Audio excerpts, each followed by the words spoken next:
Okay, I have clicked the button. Alrighty, guys, we are live.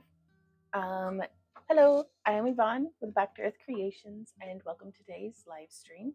We are going to be, hopefully, let me check, make sure that the microphone's actually working. It seems to be.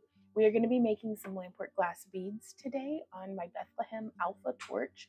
It's a dual fuel surface mix torch, so it uses oxygen and propane, which I need to go actually turn on. I'll be right back. Hey, Itzy, how's it going? I gotta go turn my gas on. It is a beautiful day today, you guys. Like, I'm low-key devastated that I'm going to be spending the day indoors, but that'll be all right because we'll be done at 5 today, and that means that we will be able to go outside and enjoy some time in the garden. Oh, I hope I don't run out of propane today. No, it's still pretty full feeling. How's my oxygen levels doing? Oh, yeah, we good. We got gas. I gotta water my dang old petunias is what's going on out here, though. But okay. And, oh, hey, Rosemary. Oh, that smells so good. Okay.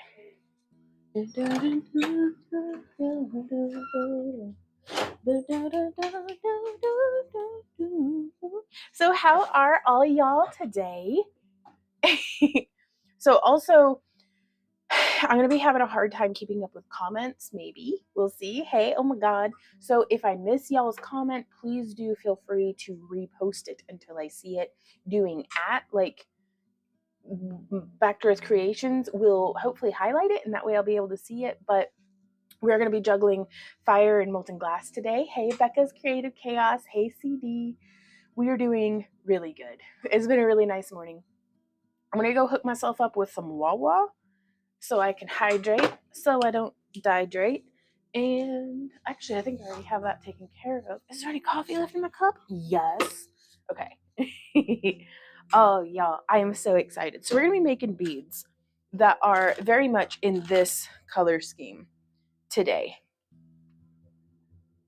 And I think that's going to be pretty cool. Let me mess around with the camera just a little bit.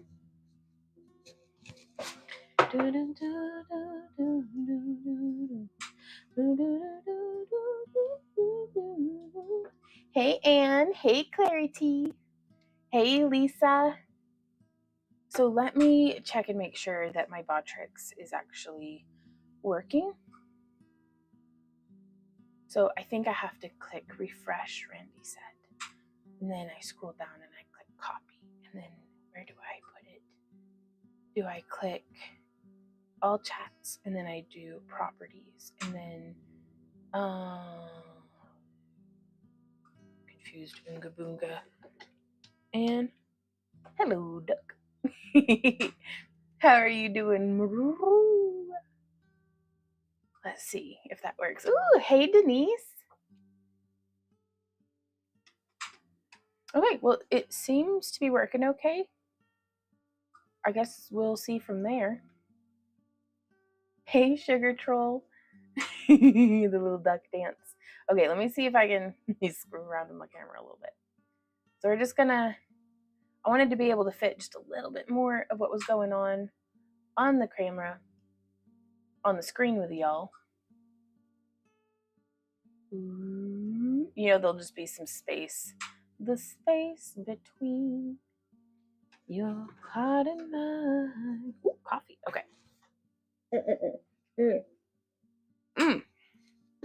Okay. So what are y'all up to today on this beautiful Saturday? Getting my chair over here. We're getting all settled in, ready to go. Hey, World is Strange. Lurk while you work. Lurking while we work. Lurking while we work. Oh, my whole workspace is filthy. Y'all, look at what we found for like $4. Now, I don't know if this is going to work with the glass or not, but I'm going to try. We're going to just see. Life is spicy when you experiment. Sugar says, laundry, crochet, and knitting, the norm for me. Right on.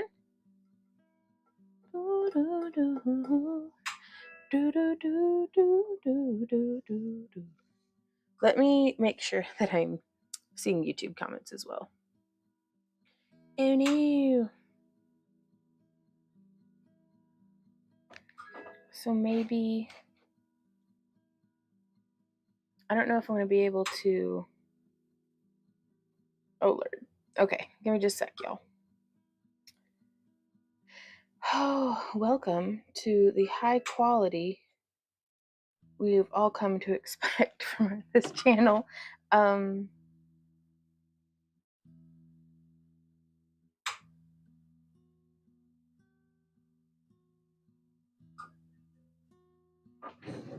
Okay.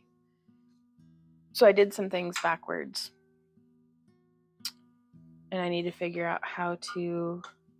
I connected my phone to my speaker instead of my tablet to my speaker. Y'all, it's the future. It truly is. Herpin derpin. Is it through Bluetooth? It is through Bluetooth. Okay. Now how do I connect it to my thingy? Nope. I keep clicking the wrong spot. Nope. Okay, now I clicked the right spot this time.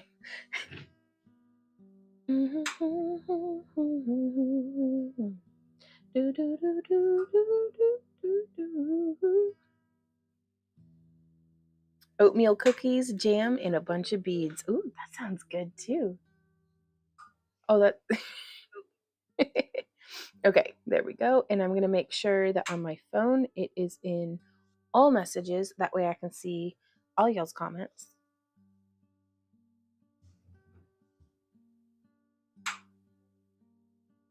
There we go. And now I've got you pulled back up on Kick. Perfect.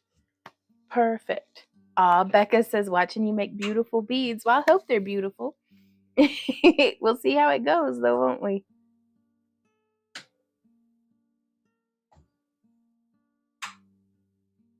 Okay. Ooh, World of Strange, level 4. Get it? So now I'm just trying to figure out how I can make.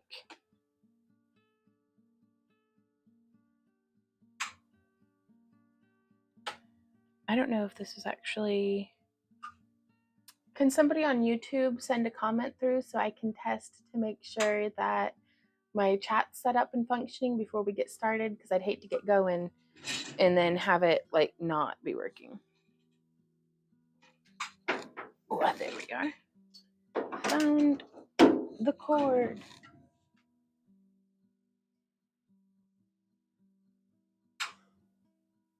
Tried to do fringe on my scarves this morning. It wasn't pretty. Oh no. What happened? Oh my God.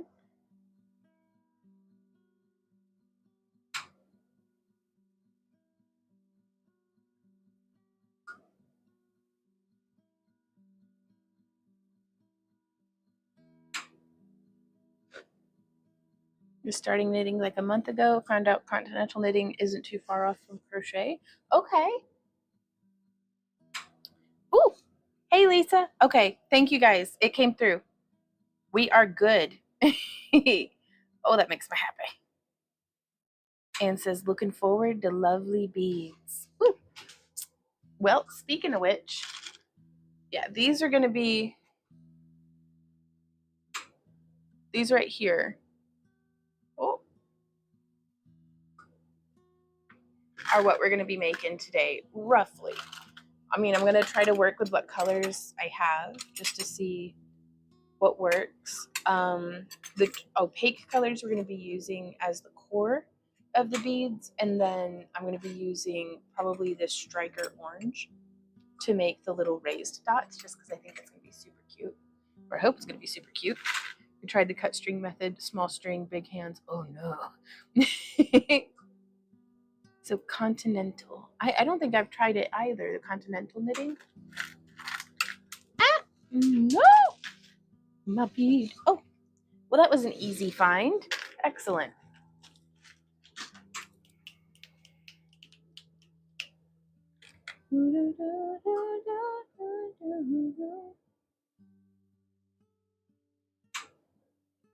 There we are. Okay, let's get lit.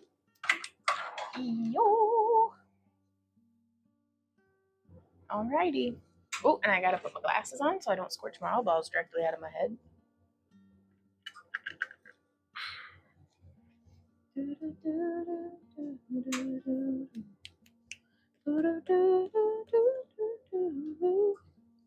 hope I did this right. I'm always nervous. Even after all this time, I'm still nervous when I light my torch. Oh, big fire. It okay.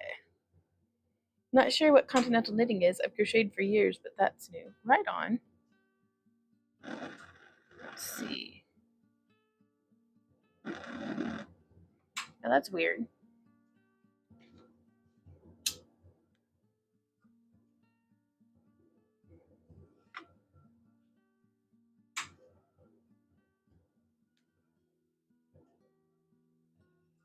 There we go.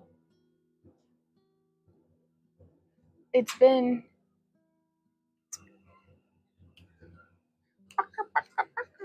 woo! What's happening? There's noises happening. Ah, well, thank you for the subscription. Oh my god.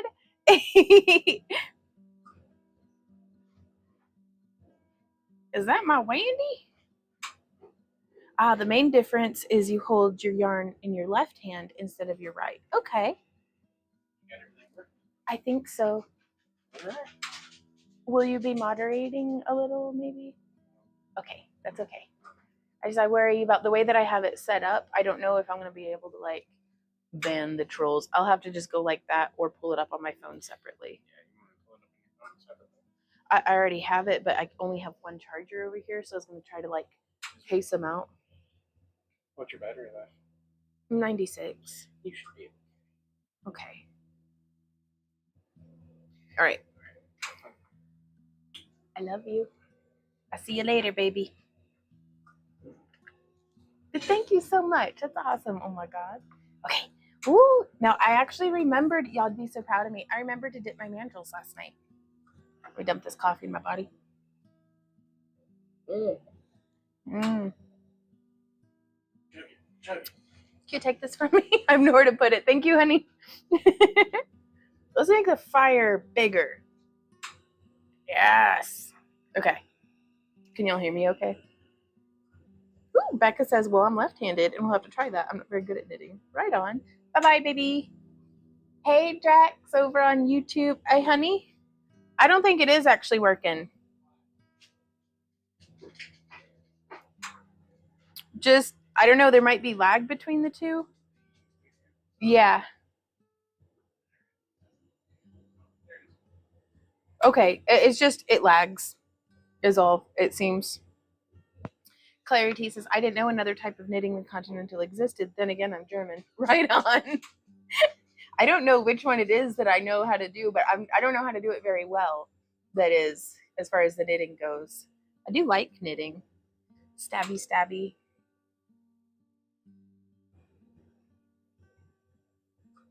I like it, but I am not very good at completing projects. Unless, of course, I'm following along with Sisters of the Hook. In which case, then I actually get shit done. Clarity says, yep, just a lag. Okay. Oh, YouTube's behind? Gotcha. Okay, so we've heated up the bead release. I'm using a 3/16 inch mandrel today because the beads that we're making, I want to be able to wrap them, wire wrap them in June's kit. It's kind of like, kind of like a mini donut bead. And let me know if you guys want a different angle or anything like that. I might not be able to pull it off, but I am willing to try. And then we have Marshall Wallace over here. It was Marcel Wallace, but I figured since he's a snail, like Marshall, get it? That's fine. It's okay. So we're just heating up. I don't even know what color this is. It's just stuff that's been on my desk that I'm cooking up. But I really wanted to get practice, getting better at using these dummy thick mandrels.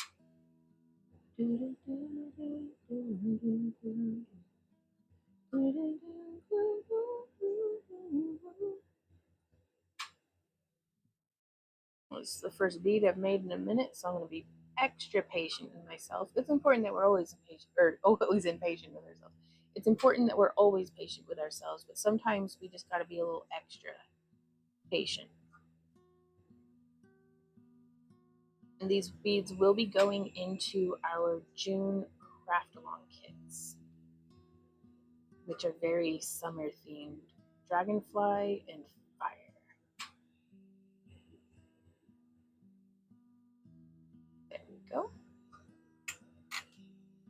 Clarity asks, what type of glass are you using? I am using soft glass. It's COE 104. And today I'm going to be using a combination of the Effetre by Moretti and Lausha. This is the Lausha, like a tricolor orange, and then the Lausha Sunshine, just sunshine. It's a nice yellow. Good morning, Ember the Eldritch. How are you doing today?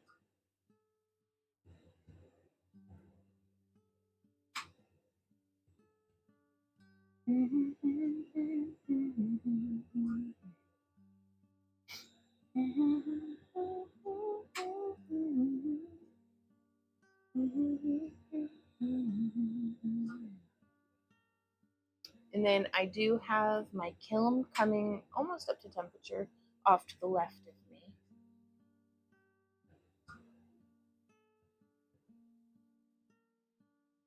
Oh, now this base shape of that actually came out pretty nice. Like, I'm all right with that. Now we get to start applying the dots. Oh, my nose itches. All right, so here we're using, this is orange. It's a striker orange, I believe. This is a fresh rod of it, so it's probably gonna be popping. But we had gotten so many requests over the past couple of months of working on Lampwork Glass on these Saturdays with y'all for lumpy beads where the little dots are not melted in. And so I'm like, well, I guess I'm gonna have to make some of those.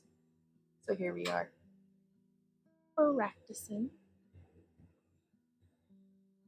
And so I'm gonna come through and I'm just heating up the tip there, and I'm gonna touch and pull off. Come on. Touch and pull off.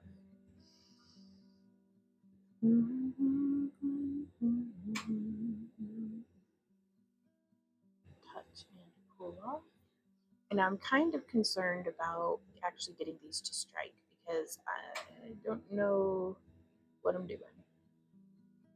But we'll play it by ear and figure it out. Okay, and so now I'm going to come through. I'm going to touch there. I'm going to touch there.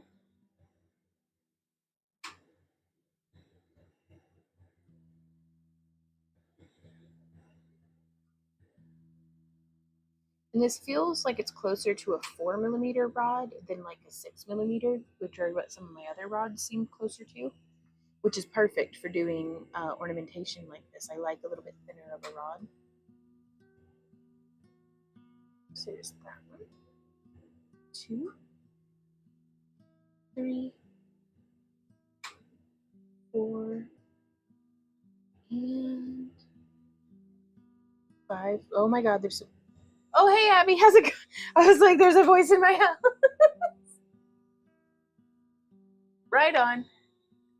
Whew, startled me. Clay T says, thank Lasha. I really need to plan a day trip there, learn some things, buy some treats. Oh my God, that'd be awesome. Hey, Tashers and Sisters of the Hook, how are you doing today? Says, how are you doing today? Well, I'm doing pretty good. How are you doing? I'm still kind of waking up, not gonna lie. That makes it sound like you're pretty close to Germany. Is that where Lausha Glass is based out of? Shooting in the dark there. So I'm just gonna get that heated up. Let me know if y'all want me to zoom in or if you prefer the zoomed out. And that's our first bead down for the day, you guys. Boom. Kind of lumpy, kind of weird, kind of perfect. And then I'm going to set it there. we're just gonna keep going. Running around like a chicken with my head cut off, but good. That's good.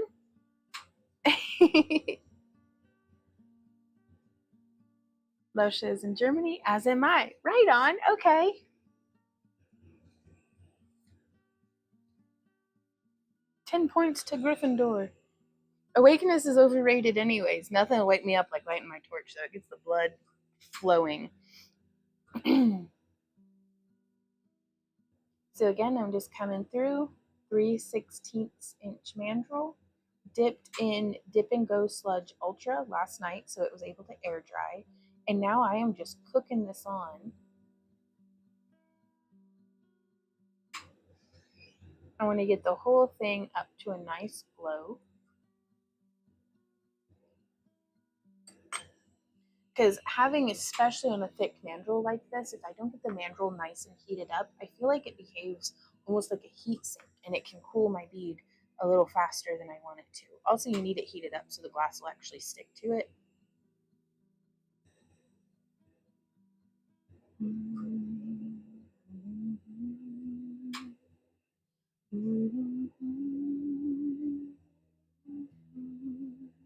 So it seems like with this striker orange, and please correct me if I'm wrong, you guys, because I'm kind of learning as I go here.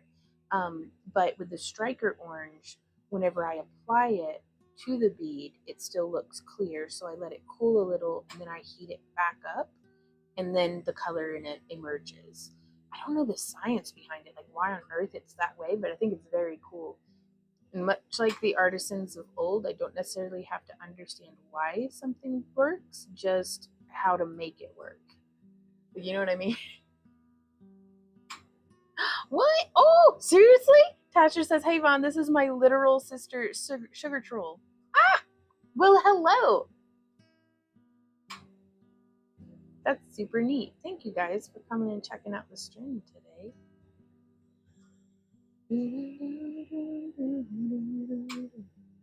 Hey, Tiggy. Oh, hey, amazing Amy. Oh my God. Okay, so we ended up going to Misarco's instead of cooking at home. And it was awesome. We took our niece out to dinner with us, and we just had a great time getting to hang out. Because it's strange for living together. It's wild how little you can actually see the people that you live in the same house with when everybody's just busy doing their own thing and we're working.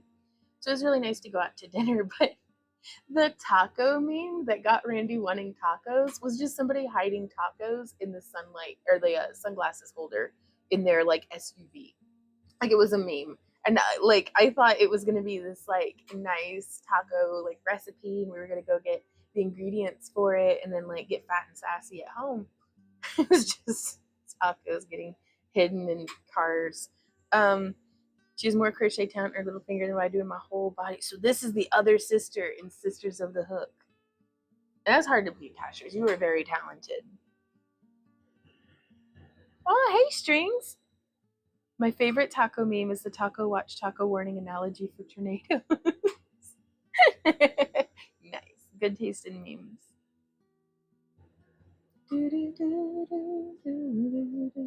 Oh, hey, what you know?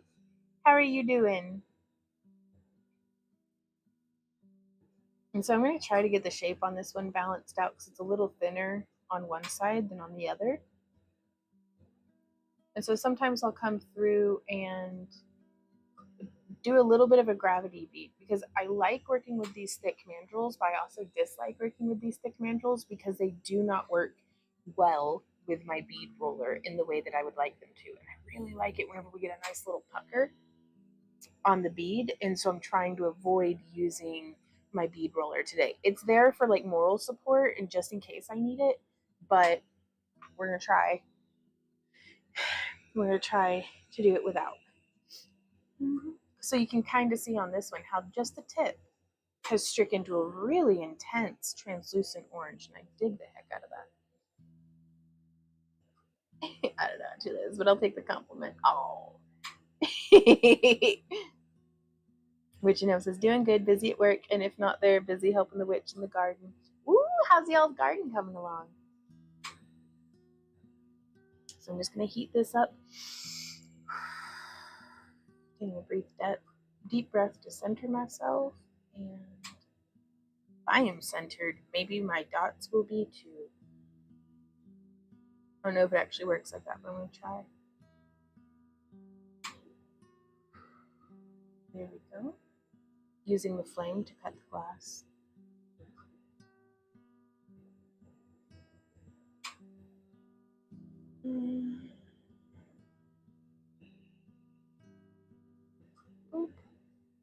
I'm trying to make all my little nubs the same size.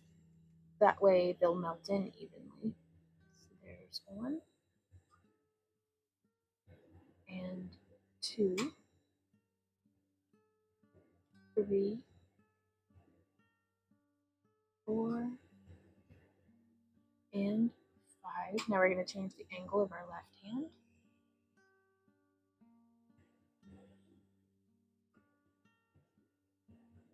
1, 2, 3, 4, and 5.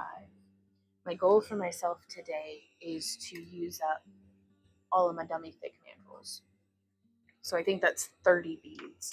So I'd like to get 30 beads made today, which to some folks that probably doesn't sound like a whole lot of beads, but I'm still relatively new at this and kind of figuring out my way. So to me, that's quite a lot. So I'm just getting them melted in and also trying to strike the color. Getting that orange to really pop.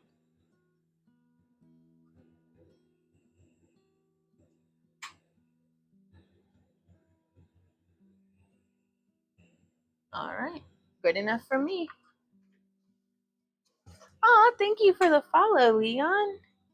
So there we are, and it looks black right now. Like, what the color? Yeah, it looks black right now. It's orange, I promise. That's just, I think, the cadmium. Or is that with paints? I don't know. So that's 2 beads, and we're only 28 minutes into the stream. Oh, well, thank you, Jenny. I'm gonna drink some Wawa. Hydrate so you don't dehydrate.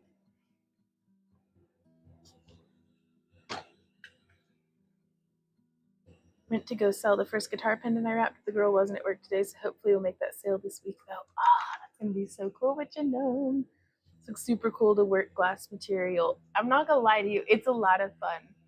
We're gonna make another one. So again, I'm using a 3/16 inch steel mandrel that's been dipped in the Dip and Go Sludge Ultra. Remembering to stay relaxed through my shoulders, to breathe.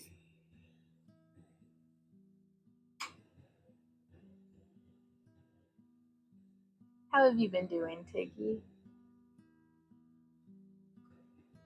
And I'm gonna heat up because I did the Dip and Go Ultra last night before bed, trying to hustle to get everything ready for today. So it was able to air dry, but whether it's air dried or immediately dipped, we still need to cook it. And it's kind of like just firing a little bit, like getting it to cure into a little shell that goes over the metal. That way the glass won't stick to the metal.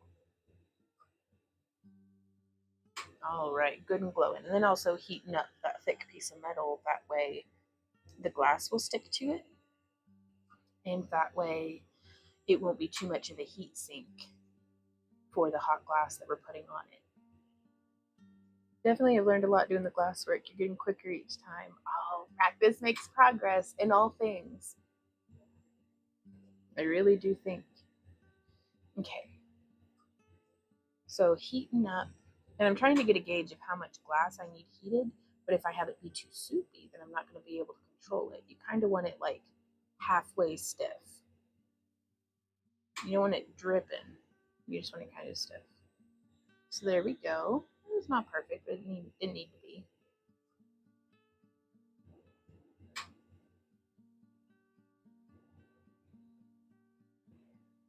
I think true mastery of something does not just come from knowing how to do it correctly and getting it right every single time. The true mastery comes from knowing what to do when shit goes sideways and gets all messy and weird and does not go according to plan. and knowing how to recover from that and make it look like you never bogeyed it up at all. I'm not even at the first part yet. But oh gosh, it's so much fun though. I just love globbing it on there. And now, so we've made a little bit of a disc bead, just building it up. And now as we melt it in, this is going to give us a really nice like donut shape, which should be cool because that's exactly what I'm going for. Would you say you want a taffy texture?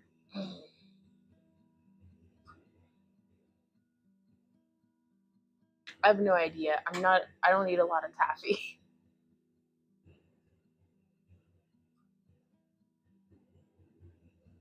You don't want it quite as runny as honey because glass is very, very viscous.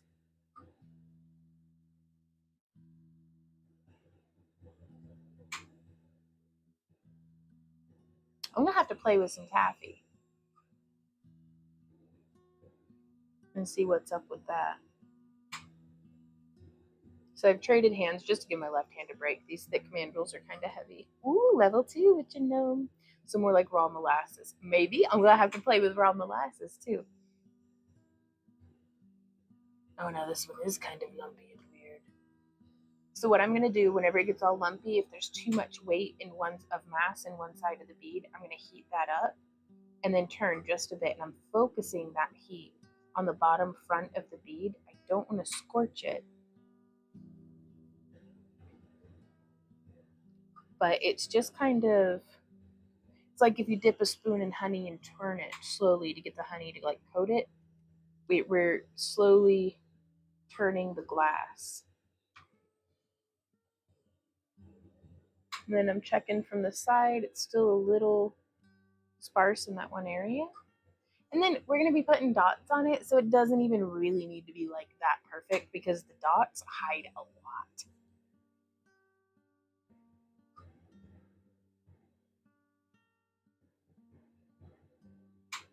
Thank goodness. Bye.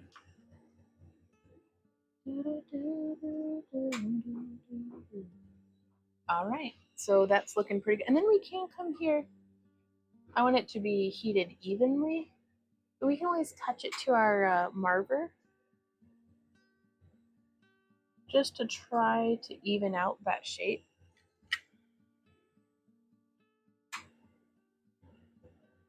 Oh, I've got an itch on my eye, like the inner tear duct of my eye. Oh, no, scratching that felt so good. Okay, ooh, get my fingies up my eyeballs. And that can kind of help to just kind of distribute things a little. And then I just heat it up to round it back out. Oh, yes. And now we're going to do some dots. Because once we have that core shape of the bead, we shouldn't be heating it up enough to make it go soupy and lose its shape again. But I do want to keep it here in the cooler part of my flame. Leo says, a perfect work for a pyromaniac. It is. Taffy has the same texture as silly putty that's been left out of the container for a day. I haven't used silly putty in about 26 years.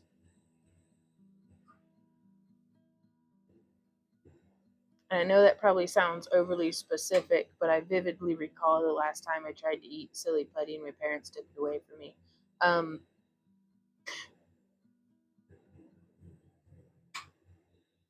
That night kept sculpting ding dongs out of it. So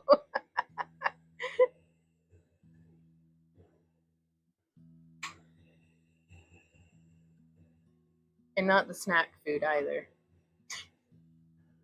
So I think my mom got tired of finding disembodied ding dongs made out of silly putty just laying around the house. But I liked leaving teeth prints in it. Like it seemed like you could make like you can take the silly putty and just like bite it. Oh God, no wonder nobody liked me when I was a kid. That was just weird. Never mind. We're gonna talk about something else.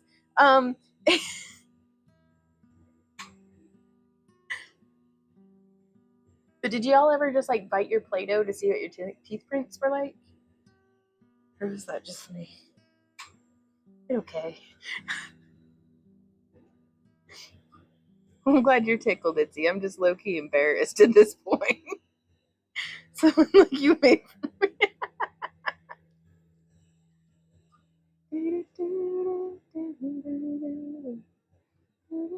So I'm going to heat those dots in because they were a little pokey outy and weird.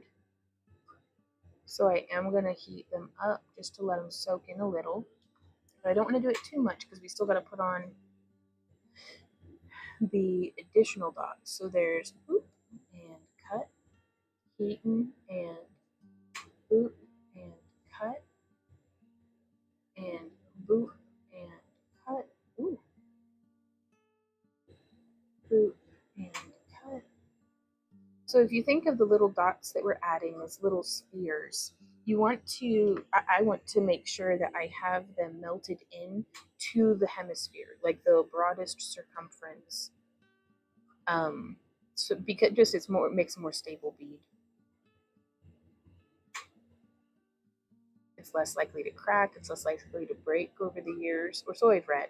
A lot of what I'm practicing right now, I've learned in theory, but am practicing to get some tangible, actual experience. Bit the sidewalk chalk because I was craving a popsicle. Sorry. Oh, I can feel that texture on my teeth, Tashers. I pressed against my teeth too, even tried to make a mold and poured melted crayons in the mold to make dentures. Yeah, y'all are awesome. Crafty since the day we were born.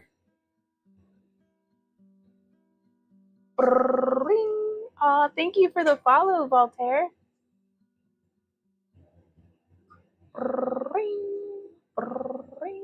Sorry, that's the noise the computer makes when somebody gives us a follow.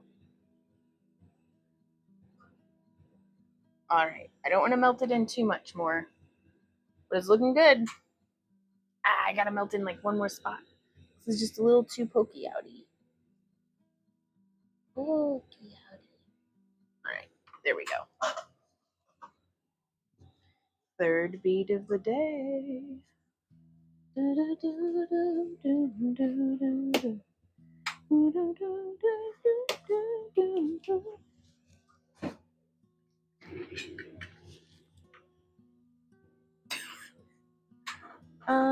Taffy is the same type. Ember.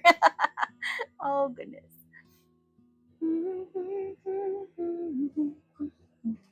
Okay, next bead. I'm gonna do one or two more out of this rod, and then we're gonna shift to a different color. And you'll probably be able to notice on this one, whenever like the glass is, how hot is that? Wow. Okay, so this is cooled back down to room temperature. This rod here.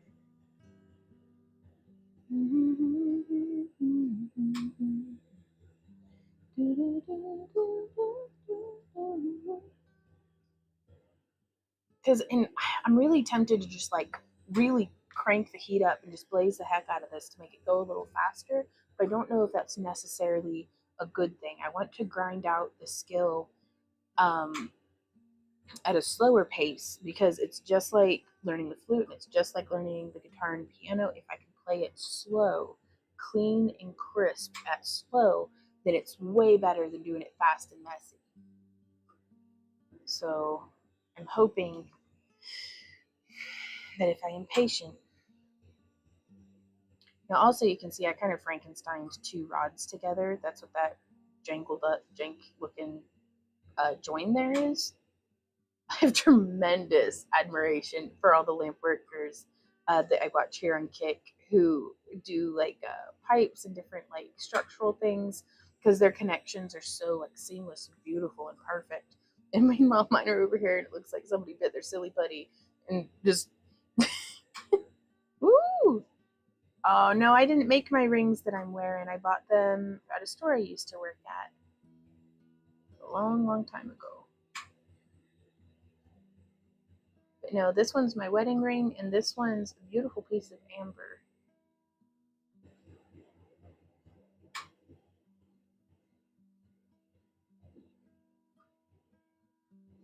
Now, I did make the necklace I'm wearing, though.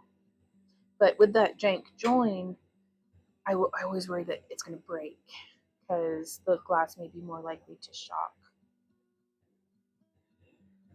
There we go. So Mr. Stream's lately schedule change has me working later. I'm right there with you, Witch and Gnome. I haven't been able to pop into a Sisters of the Hook stream in what feels like months. What have y'all been working on over there, Tashers? Hey Lydia, how's it going?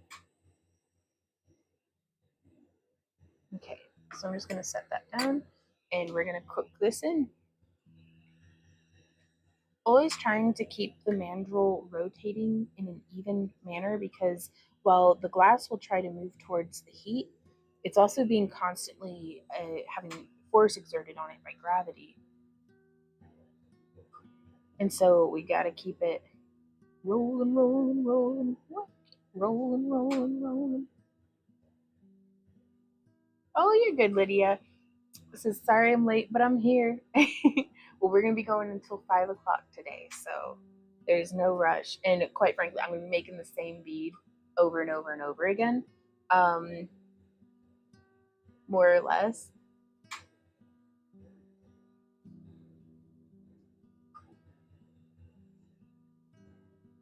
Okay, so I don't know if you can see from the side here, but it is not circular and it is not even.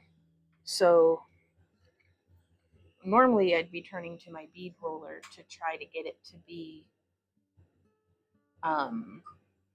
just rough it out, but I'm going to practice this gravity style where I'm really heating it and then just turning, really heating it and then just turning.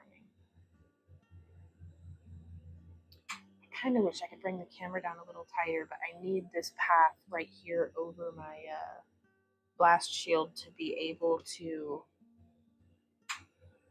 oh yes, to be able to trade hands. So what happens if I miss like half your streams? I get behind on all the hot goss. Oh, ever. Hey Al, how's it going today? And so I can also use the edge of my marver to try to just get it rolled out. There we are. The marver is also a really great heat sink, so if I don't feel like waiting for it to cool down,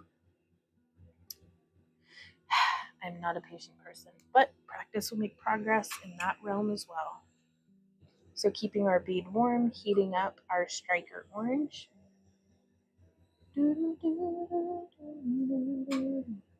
Lydia, you're actually you had kept suggesting, you and a couple other folks, I think, to make these lumpy beads. So we're making lumpy beads, girl. Boop. Loosen it. Pressing, making good contact, and then cutting with the glass, or cutting the glass with the heat, rather. 3, 4, and 5. That's decent enough spacing. Ooh, I bet we could make some that look like turtles one day. Not today, but one day. Had to leave and come back. My chat stopped working. Oh no! Lydia asks if the top that I'm wearing is one that I tie-dyed. No, this is one that I bought from my friend Carrie with Unleash the Goddess. But I did just tie-dye one and rinse it out last night. That's the same cut, like a style of top. And I am really pleased with it, y'all. But it's I think it's too small on me, so it's going to be up for sale either on the website or in the booth, because we're trying to get our inventory beefed up for Dragon Con.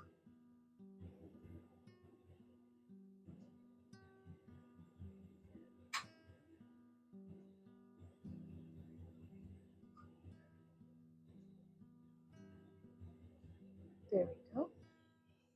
Getting all of those dots applied. So that's how it looks before I melt them in.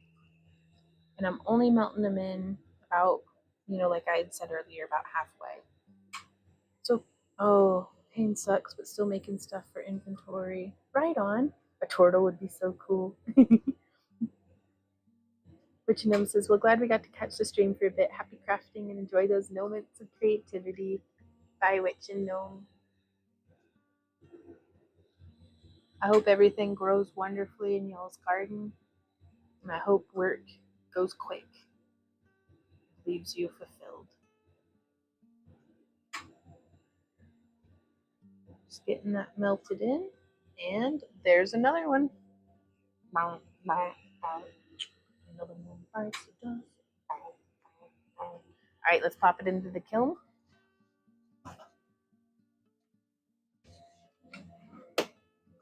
4 beads down. Hydrate so you don't dehydrate.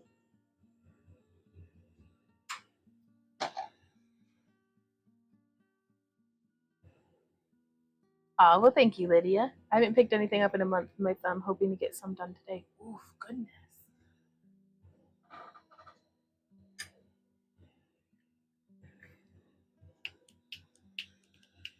So yeah, I think we can at least get 1 or 2 more beads off of this rod. So next mandrel. And already I'm like, oh, I kind of want to try a different style of bead. So we'll see what keeps happening. We may do some gravity ones or some swirls.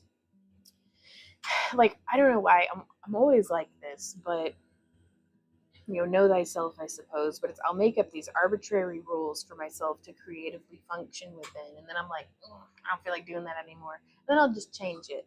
It's not a problem, I guess, unless it is. But it's the rules are made up and the points don't matter. Just watching my girlfriend's dog stretching it comfy on the couch. Oh, what's your girlfriend's dog's name? It stopped hurting now, so fingers crossed I don't do it again while wrapping. Proceed with caution, Itsy. What you working on today if your thumb doesn't give you too much trouble? Clary says those always look like little UFOs. Oh, I love that.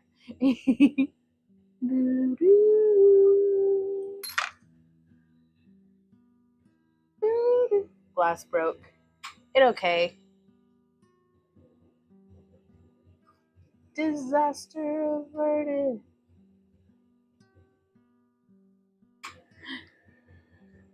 And so I'm just gonna pick it up.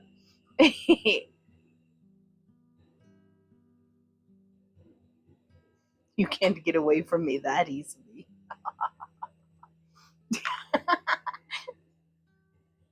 Still my Hogwarts crest. It's been a month since I picked it up. Is that a month already? Jiminy, Christmas time flies. I'm so glad you were giving yourself time to heal, though. We gotta live to craft another day. Cat and Cauldron, hey, Cat and Cauldron says they aren't so much rules as guidelines. Yes.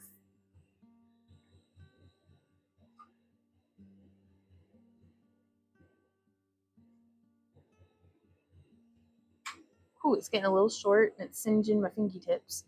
This is where I found out that I can't really wear nail polish whenever I do Lampwork glass or like anything on my fingers because the nail polish had started to curl and like delaminate from my nail and like smoke. And so I was like, oh, well, all right then. There goes a career as a hand model. So that's just another lumpy, weird little. I'm going to leave that one there like that because what we can do later is join. Ooh, well, I'm just going to throw both of those. Is join these 2 rods together to make like one, if they're even the same color. They're not. It'll be fine. I went to a channel someone mentioned on wire wrapping called The Closet Historian, and they're awesome because I also remember you sewing on the channel in the day, steampunk goth and more. Oh, okay. We'll have to check it out.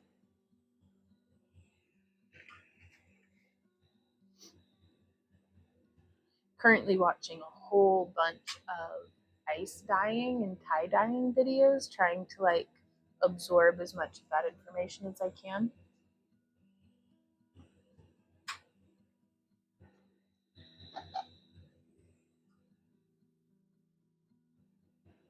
So just heating and rotating. So it's like our hand is a lathe and we want it to be very even and consistent. That way we don't end up with heavy spots on our bead.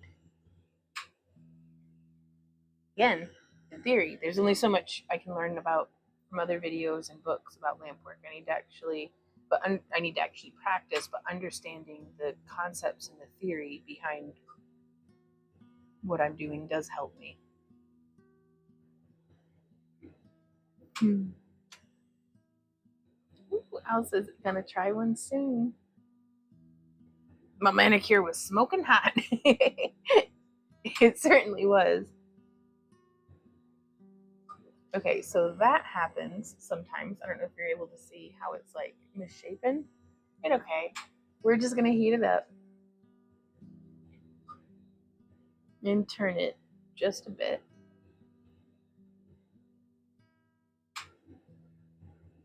And I'm just heating it until I see the weight of the glass sag into that area, and then I turn it. That way I can, it's like luring the glass around.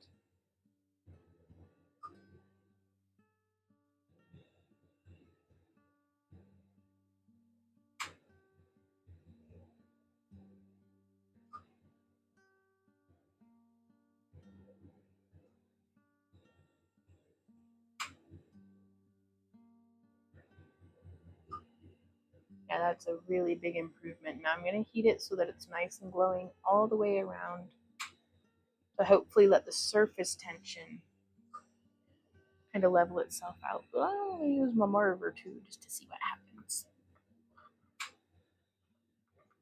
I have a right angle marver, which I really enjoy for just helping to shape the beads.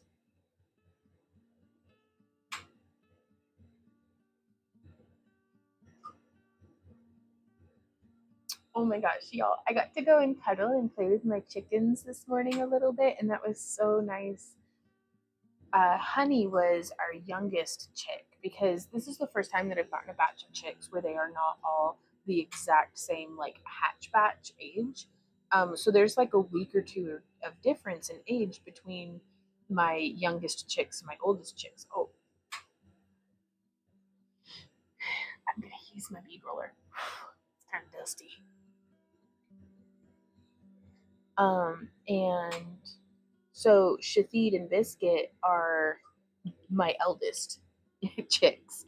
And they were doing pretty good. And then Bob, Ebenezer, and Butter are like kind of all around in the same age range. And then poor little Honey, she's just a little thing. Like, and she may be a Banty too. I don't know. She's a Will Summer.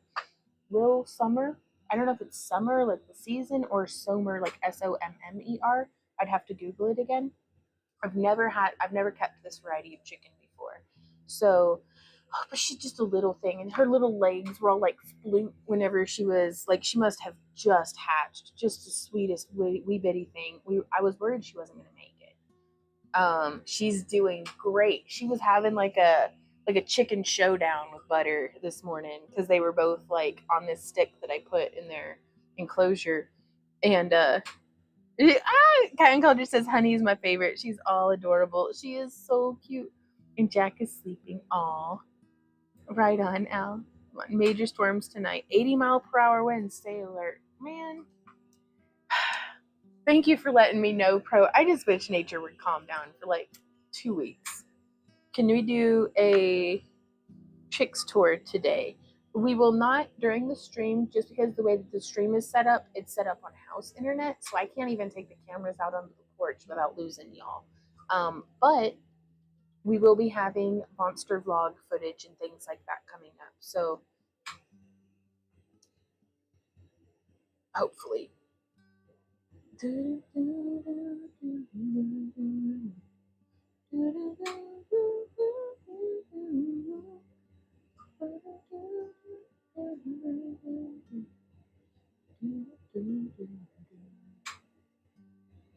Touch and lift, touch and lift. And I want to check that spacing.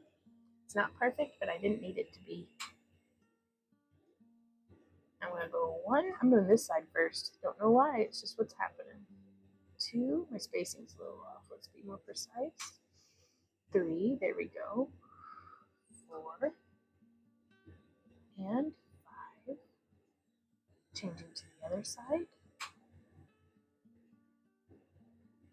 So I go tip up, that way I can see and apply the dots, and then going tip down helps me to get the opposite pole of the bead. So we start on the equator doing those 5 dots, and then that helps me to set the spacing for the dots that are closer to the north and south pole. To me, north is the tip that has the bead on it, and south pole is the closer to the side that I'm holding. Oh, Pro says storms are going to be tornadic, softball, hail, and straight winds. Oh man, Pro. Well, I hope y'all and everybody in your area makes it through. I hope we make it through too. I'll get my go bag refreshed, because we have backpacks that we keep on a hook right next to in the kitchen. That way when the tornadoes go, we just take the backpack and go on down into the basement, and it's got the weather radio, and it's got like lighters and matches and an emergency blanket and some snacks and water purifiers and like water bottles and stuff for, just in case. And there's another lumpy little bead. I'm really excited to see how these come out. Like, I hope they're pretty. I hope y'all like them. All right. So that is our 5th bead for today. Off to a pretty good start, you guys. Yeah, I've been keeping an eye on it since all of our equipment is running. Oof. I wish the cats would make coffee. I want some, but I'm feeling so tired to get up and make it. Maybe I should have named one of them Puss in Boots.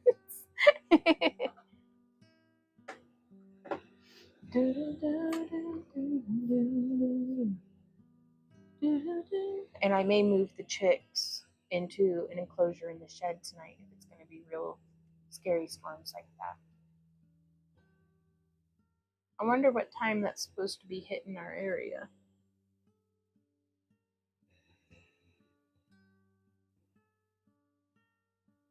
I'm going to trade hands, give myself a little bit of a break over here. Ah, Alice is not being mean, but keep that crap down there, bro. Jesus. Mother Nature's premenopausal at this point. Yep. Hey, Trevin. Oh, I didn't see you come in.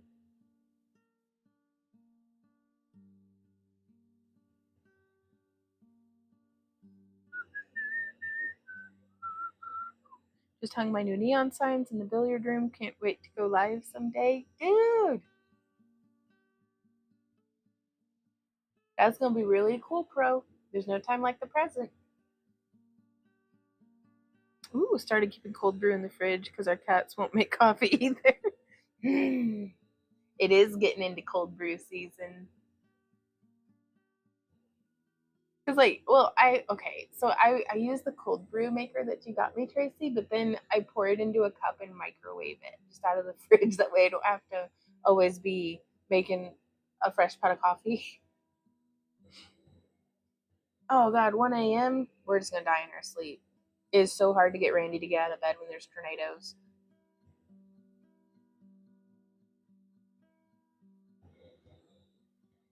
Tracy's the same. Right on.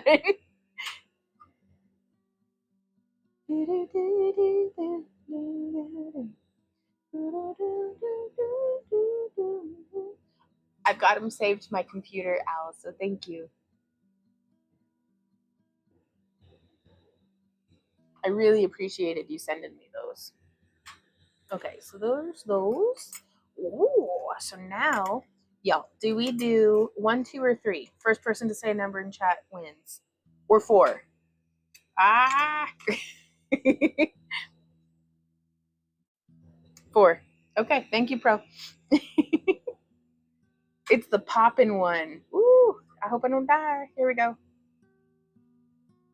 If everything that can fly away put up or tied down. That's a good point. My porch is an absolute freaking disaster. It was all of my empty pots and stuff. Ooh, and all my seedlings. I wonder, will my hanging plants be okay? We'll find out. Okay, so this is the Lausha triple orange. And this one pops on me a lot because I don't know if you can see there on the tip, it has those different layers of colors. And sometimes there will be air bubbles or just it's just kind of shocky, which is okay. Which makes me very nervous. It's molten glass and I'm made of meat. And I'm very flammable. And I live in a wooden house. Ah.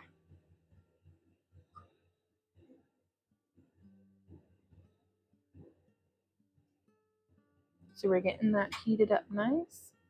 Right on now.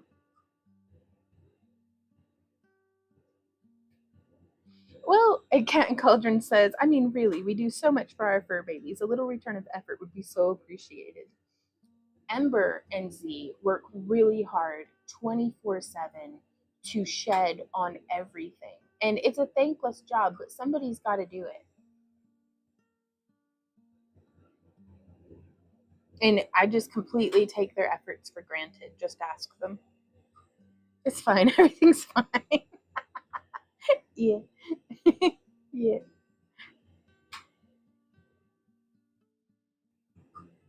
Okay, so we've got a nice big glob. And I've got this in my Cruella de Vil rod holder. That way, because it's kind of short, and that way it doesn't burn my fingies.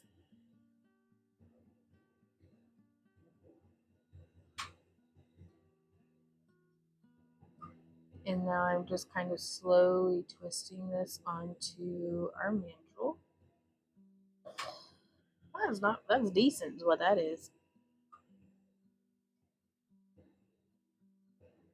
And then I gotta let it cool enough that I can start adding more layers, because if I just add soup to soup, it's soup.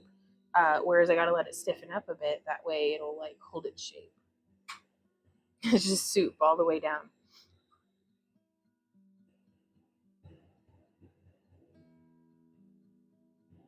This thing is so chunky it makes my right hand cramp, but that's alright. Need to lift anyways. Okay. I'm gonna set that one down. And we're gonna melt it in. Ooh! Alice says, Vaughn, I will send you a recipe to boost Randy and yours immune systems. Oh, that'd be great. Is it yummy? Is it fire cider? I've been meaning to make fire cider. I'm trying to grow some ginger in the yard so I can like start doing like fermented ginger stuff, but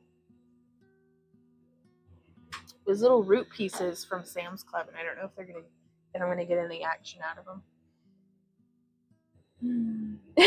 Cat and Cauldron says, yes, you're so right, Vaughn. I forgot all about the difficult job of covering everything in fur that they do so well. Such an ungrateful fur mom. We can always try to do better. I can't even. No. The little ingrates. No. Ooh, Alice says no, but involves booze. Nice.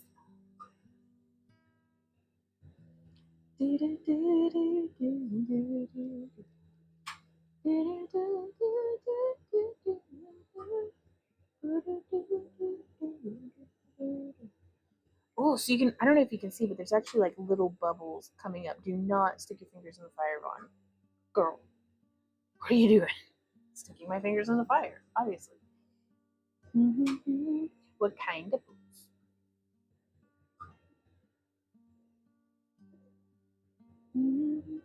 Don't know what it is, but fire cider sounds great. It's like apple cider vinegar, which is still my nemesis. I'm trying, but it's still my nemesis. And like, I don't know, just a bunch of stuff. Like it's got honey and I think garlic and like ginger, cabbage, but that might have been a dream. No, I don't think there's any cabbage in it.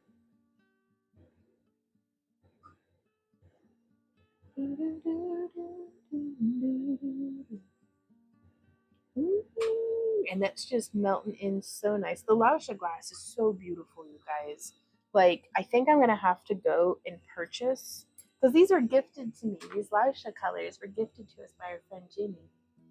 And I think I'm gonna have to go and get some rods of the sunshine yellow, because all of my other yellows are very like goldenrod style yellow. They're not like lemon yellow. Like I wanted, this color is perfect and it's so pretty. Like, cause it makes beads that are like check out the dots on this one. Like I think that was that Sunshine Yellow by Lausha. Garlic, ginger, onion, honey, cayenne pepper, and apple cider vinegar. Like, I would eat that. I would marinate chicken in that and eat it.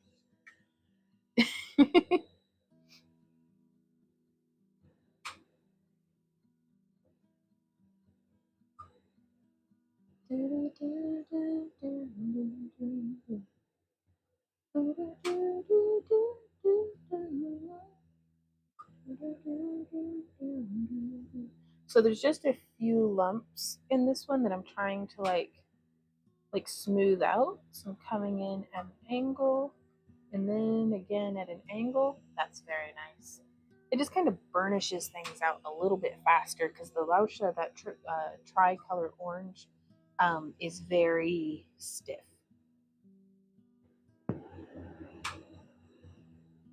Because there's nothing at all wrong with that. It's just learning how to interact with the different colors of glass. And then getting to learn how to interact, or getting to learn about how the different colors of glass interact with each other too. Ooh, and horseradish. I love horseradish. I have horseradish in my garden currently. Like we built a new raised bed with we got those little like concrete corner pieces, and we used some scrap wood to just kind of slide down into them. But now the horseradish is planted in that, and I'm hoping that when we go into harvest, I can just remove the boards and like dig it up a little better. 3, 4, and 5. And we also got some comfrey root cuttings, and those are sprouted real nice now. But I'm going to need to prepare the bed for the comfrey because that's going kind of along the driveway. But I was going to try to fill up that whole, like we've got about 50 feet of fence. No, it's like 30 feet of fence. My bad. That I'm going to be planting the comfrey and then systematically like dividing it so it can spread up along the fence line. Because I'm hoping it'll grow so vigorously and densely that it'll keep other plants down, like all the weeds and stuff, basically. It does help with colds and flus. I love it.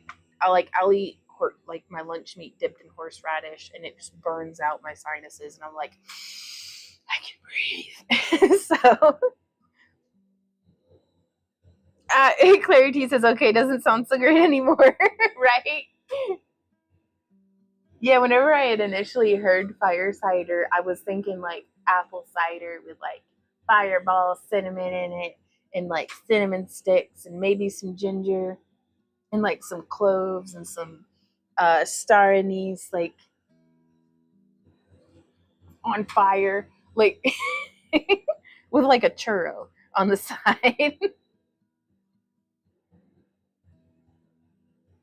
But no, that's not what it is. But you just take like a shot of it, I guess. And it's so like strong and terrible that it just, the germs are like, I don't want to stay here. So, and we got that cooked on in. Oh, that is so nice. Another bead down. Lumpy little beads.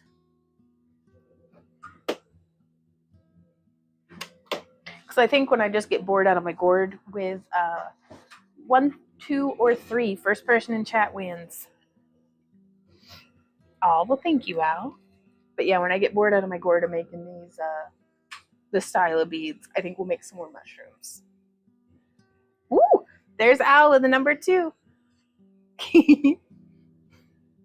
I can hear baby birds in a nest outside my window. Ah! Sounds like 3 or 4 little voices chirping for food when the parents arrive at the nest. Oh, do you know what varieties, like what species they are?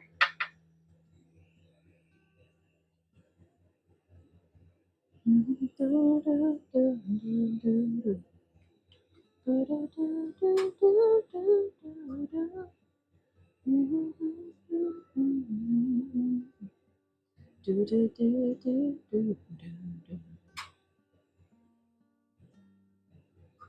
I'm just heating up the bead release that's on the mandrel.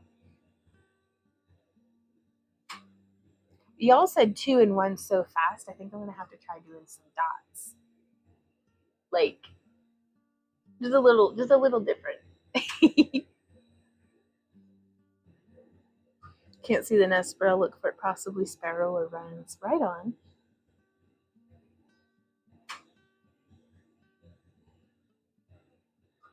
I love birds. They make me so happy. They're such beautiful little, like, just creatures. They sound tiny, says Cat and Cauldron.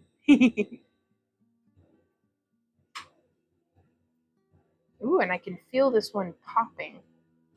Getting some little cracks in there. That's what I get for just cramming it directly into the flame. But sometimes we have to boldly go. But you can see how it's all kind of fractured. That looks so cool though. All right, and this is a nice thinner rod as well.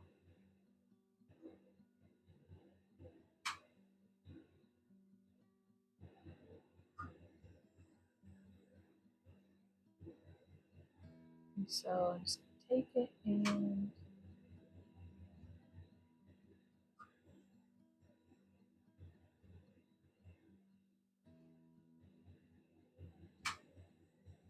just building this around.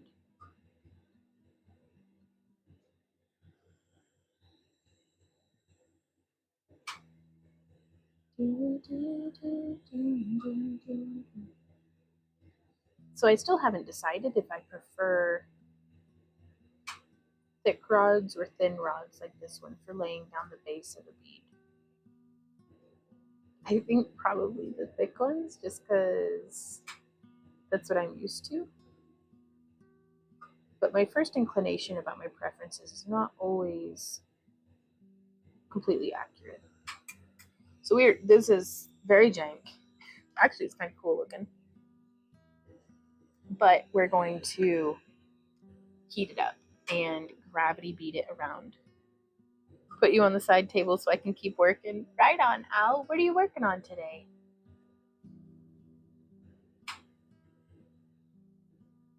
Bark, bark.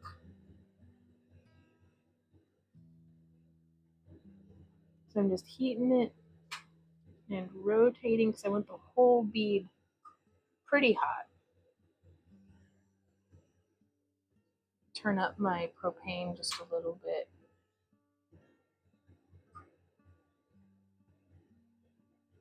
That's too hot. Okay. Too hot? Hot day. Police and firemen. So I'm just going to heat up that spot and let it start to flow.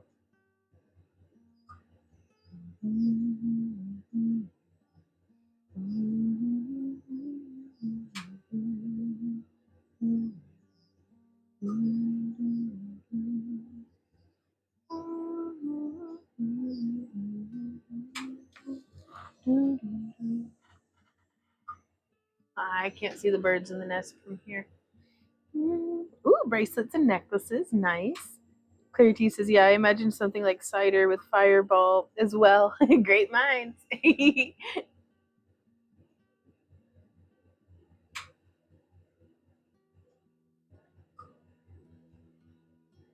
So yeah, still letting that just heat.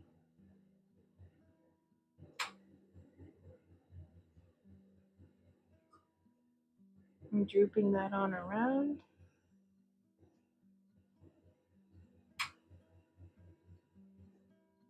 And sometimes it can take a few rounds of moving the glass around to get it to be nice and evenly distributed.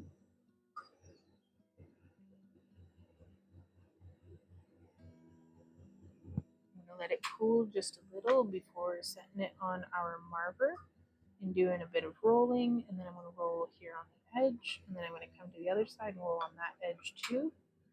And it is just very lumpy.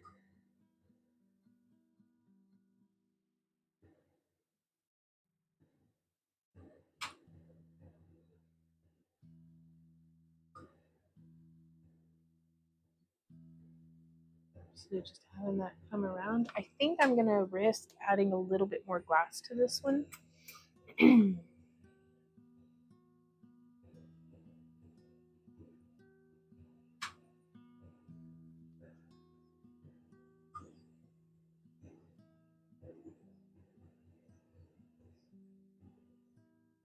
And so I'm just heating this up.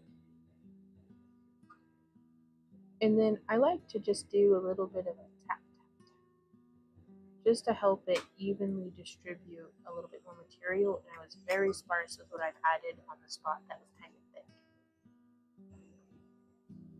Hey Rain, how's it going? Lydia says, wow, I was checking weather, possibly 80-mile-per-hour winds and baseball-sized hail. You might want to take your hanging plants down just in case. I'll have to get Randy to help me or dig out a step ladder. That way the plants aren't going sideways.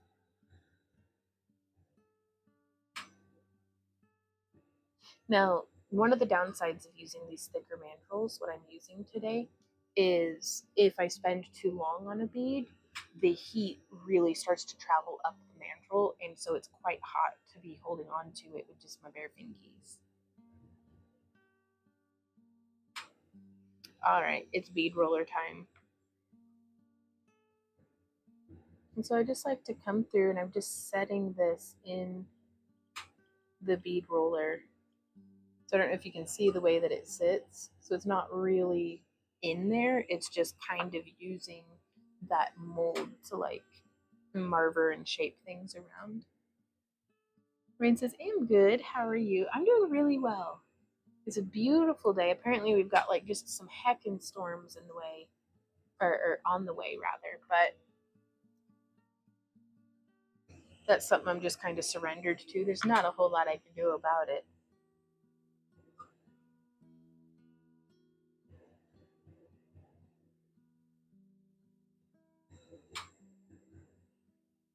So I'm going to heat this up and I'm going to do a little dot and cut it in the flame. 2, 3, 4. Well, my spacing's kind of bleh. That's all right. Some beads just aren't going to be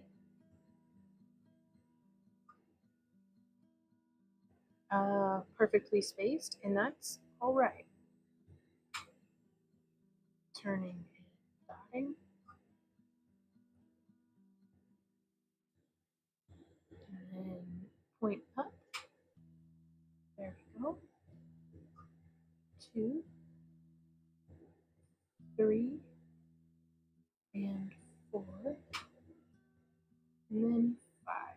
Excellent.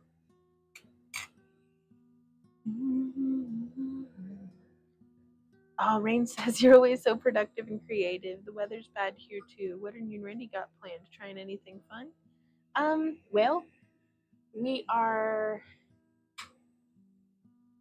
just kind of chugging along. I was sick for like a week, so we're kind of trying to get caught up and like get back into like just the boogie of things. Currently, we're working on making a whole bunch of like this style of bead, or this style. It's this color scheme of bead for our June craft along kits because I'd like to put at least one in every single kit that we send out. And so I'm just trying to make a bunch because prepare for the success that you want to have. So I'm like, I'm gonna get like 500 made, but honestly, if I could get like 100 made, that'd be amazing. And then whatever we have left over, we'll probably be putting like 50 up in the shop. But I'm really hoping that if folks like them, they'll splurge on the kit and then craft along with me, and then I get to see what they made with the beads.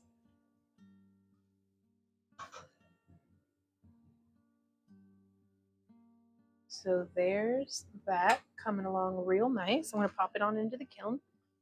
And now it has been an hour at least since we started our stream.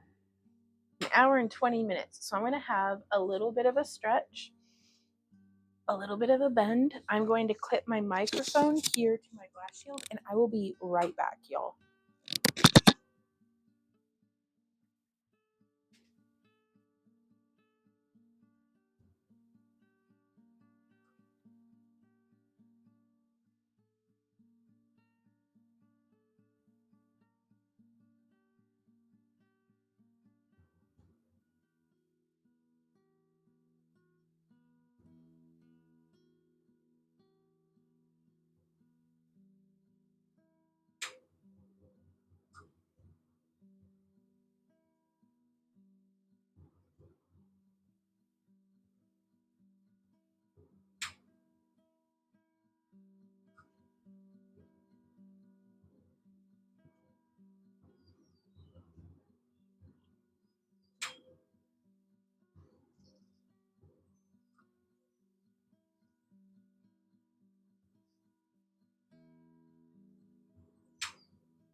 Alrighty, y'all. We have a meat and a cheese stick now for a snack.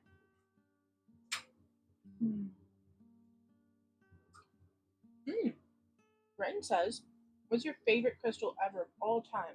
And you to believe in the spiritual meaning of them. And when do you go camping again? Let me unpack that. Okay. Okay. Putting the microphone back on. So, I don't know if I have a favorite crystal because, like, I love all rocks. But I am particularly drawn consistently to labradorite, amethysts, agates. I love moss agate. I love fire agate. Anything with banding. Geodes. Okay, geodes are probably my favorite. I think if I had to pick to only get to play with one kind of rock for the rest of ever, it's either geodes or fossils. But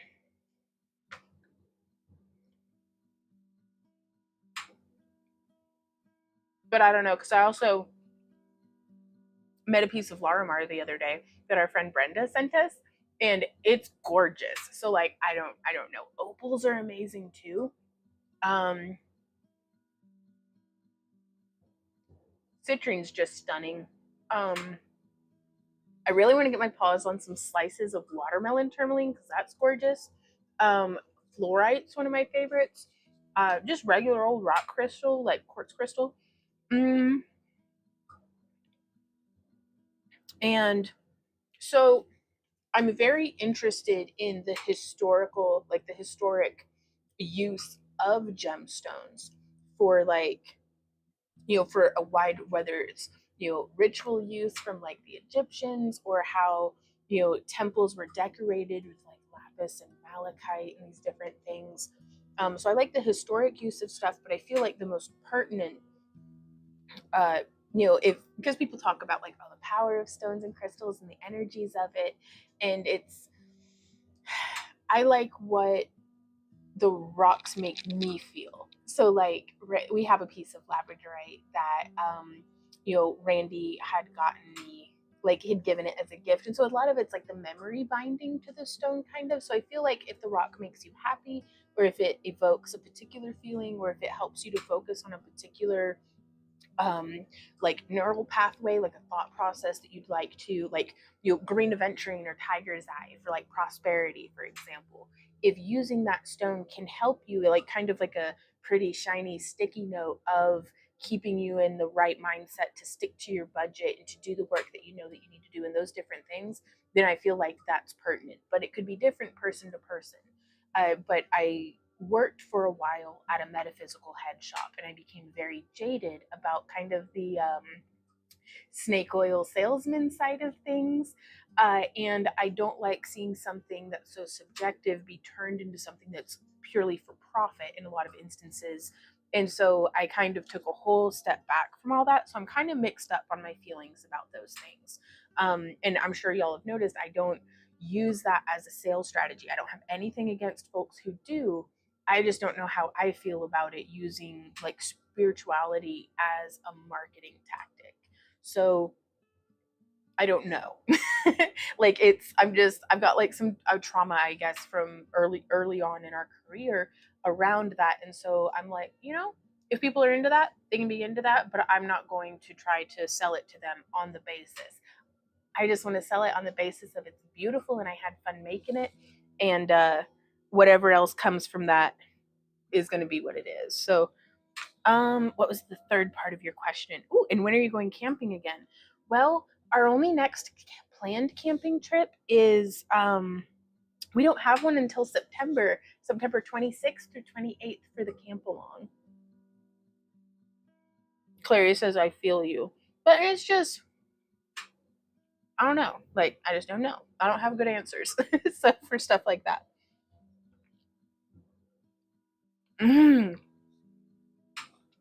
Clary Tree says green and aqua fluorite has a chokehold on me, can never have enough. Right? I was devastated when we have this beautiful like cut point of it, and I had it on a windowsill, and I had no idea that it would fade in the sunlight. And so we were like, oh. And so now we're like very careful to keep all of our fluorite like away from direct sunlight. Dan says it reached 100 degrees here yesterday and today. Ugh, oh my gosh. Where are you, Dan? If you don't mind me asking, like, because that's 100 degrees is hot. I'm hoping you're meaning in Fahrenheit too, by the way, not like 100 degrees Celsius.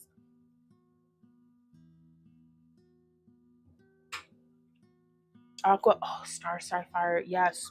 Dark smoky quartz.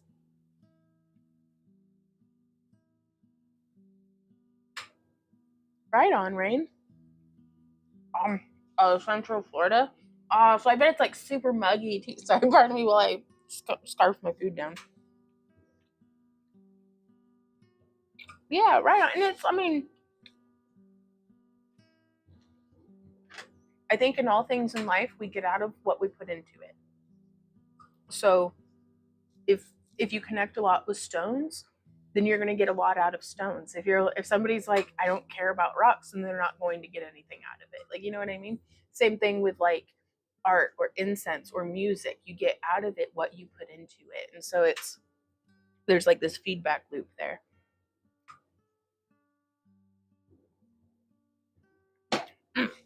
Back to work. If the bead is wonky, put it in my craft along box. I love the weird and unusual. Oh, Amy. And I feel like that's like a controversial thing to talk about, because I feel like a person's feelings and beliefs on those things is most valid. Like, but we don't have to feel the same about everything to get along. So lighten that torch back up. Having a little bit of food in my system, that's good. Haven't eaten since this morning. Ooh, pardon me. Okay. And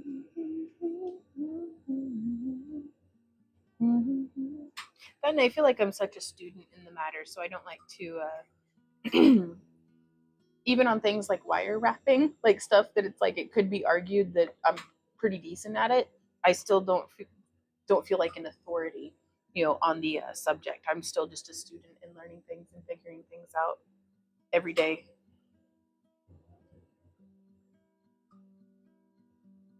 So 1 or 3, what should we do, y'all? Ooh, 11sies. Nice. What are you having for 11sies? Lapis is another one that I really love, like a genuine lapis lazuli. Beautiful. Like I love it whenever it's just speckled through with pyrite.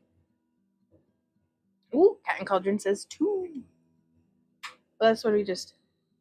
Okay. I don't know if I said 1 and 3 or 1 and 2, but I'm going to do this one. Fried eggs and coffee. Nice.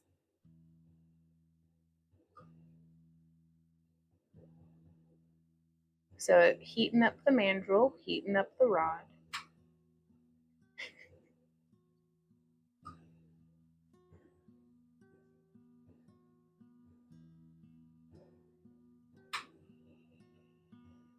Oh, got you, Cat. Excellent. Then we're right on track.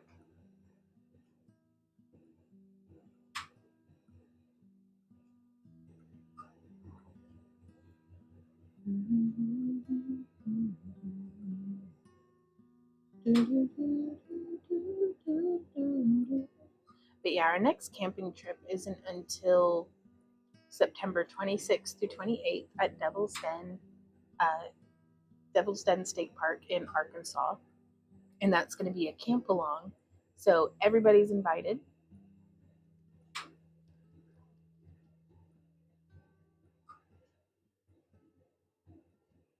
But we don't really have anything else planned before then because we're gearing up for Dragon Con and we're going to have our niece Maddie from Tennessee over for the summer. And this, y'all, this is going to be her last summer before she graduates high school. So I'm kind of like wound up about that, like really excited. And then this will also be our first summer where we have both of our nieces with us because our niece Abby is living with us now. And that's been going really well. But like, so I'm just worried about like having all the air conditioners running and like the upstairs bathroom needs like some repairs done so that we have 2 toilets because 1 toilet for 4 people is going to get complicated. Wacky fingers today, you're good.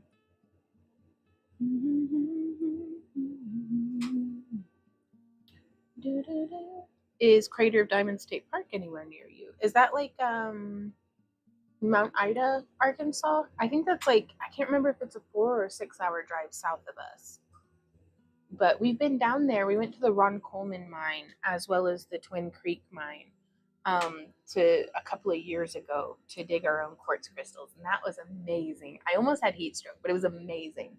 So we're gonna go not in June next time we go crystal digging.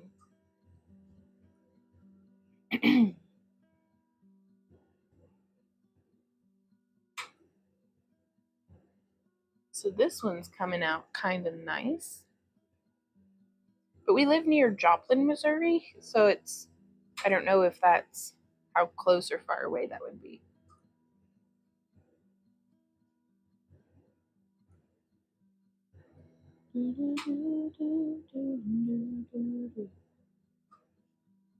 So just heating and letting that droop around, trying to redistribute the mass of the glass.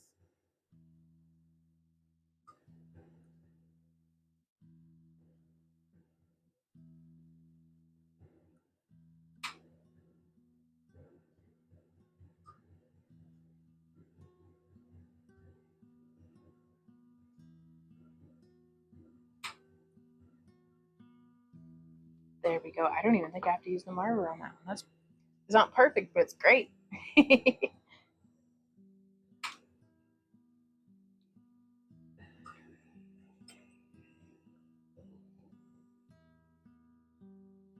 yeah, we went to that Tri-State Gem and Mineral show in Joplin, Missouri, and that got me all re-inspired to.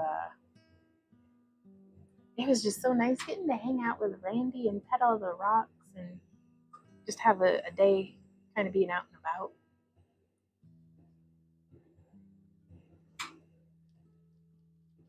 Two,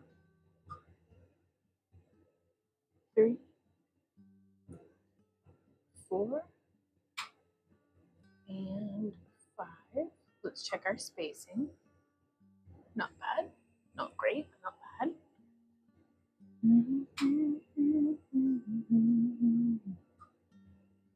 Boop. Getting that. And boop. Nah, I like doing it all one way and then on the other side. Boop. And cut. And touch. And cut. And touch. And cut. And touch. And cut. There we are. Changing hands. Al says, a brain quiet day. Oh?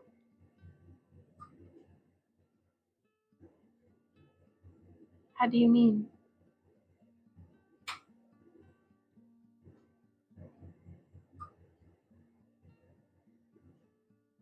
There we are. Ben is making me print now, says I should be working instead of watching you work. Oh, Tracy. I don't know what's happening, but my computer's making noises. We miss y'all so much, Ben and Tracy. So Ben's watching this. Hey, Ben, we freaking miss you. Bye. We'll see you later, Tracy. Have a good day working.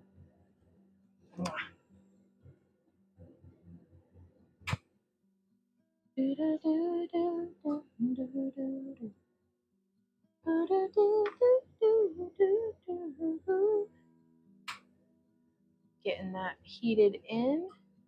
Very nice. Oh, I love that one. I think I like that one best. That glass was nice and easy to work with.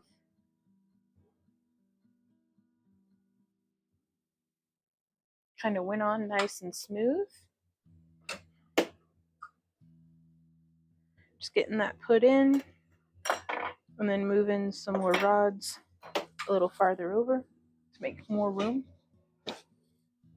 Just you and Randy enjoying a day together. Yes, 100%. Like it was nice. And especially after being ill, it was just nice to not be coughing, to be like out and about and like see like the world. And it was warm, but the weather was nice. Singed my knuckles. But okay.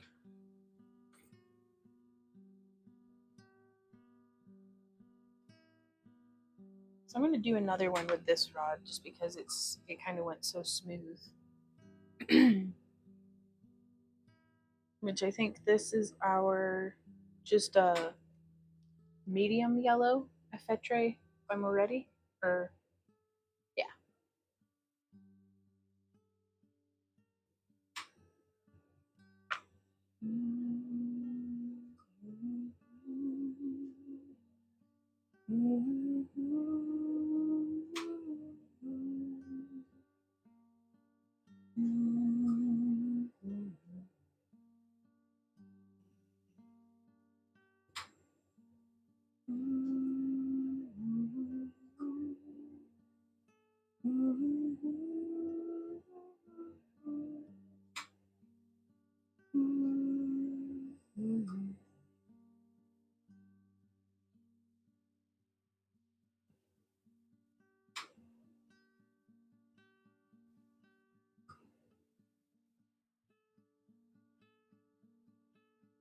Pat says, "Oh, Vaughn, toasted knuckles are not as nice as toasted bread." No, they are not. It okay.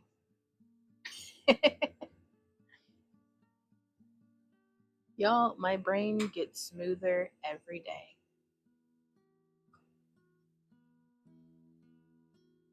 So I'm just globbing and building that up. I'm gonna risk zooming in just a smidge.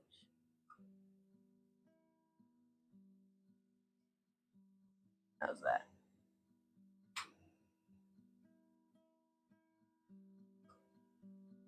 So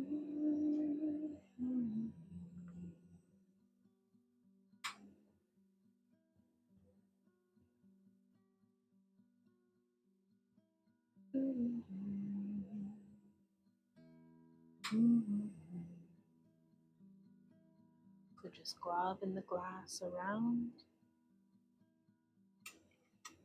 We're going to heat that in a little more.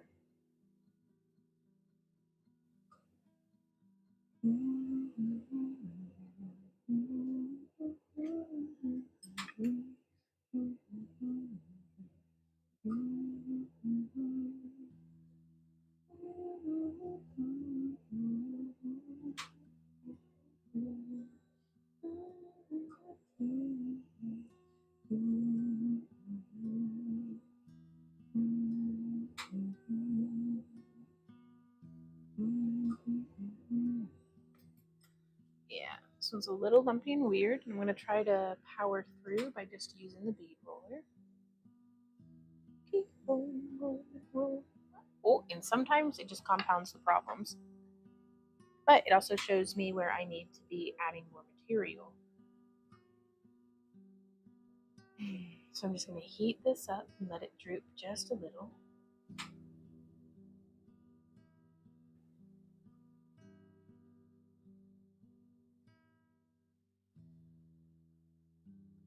Then letting that rotate.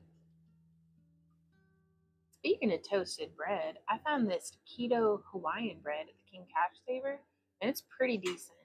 I toasted it on, our friends had given us this like really nice cast iron pizza stone that we don't use for pizza as much, but we definitely, I just keep it on my stovetop at all times, and it's like my griddle. I did pancakes on it, I do tortillas on it, I do toasted bread because we don't have a toaster because who needs a toaster when you got this thing?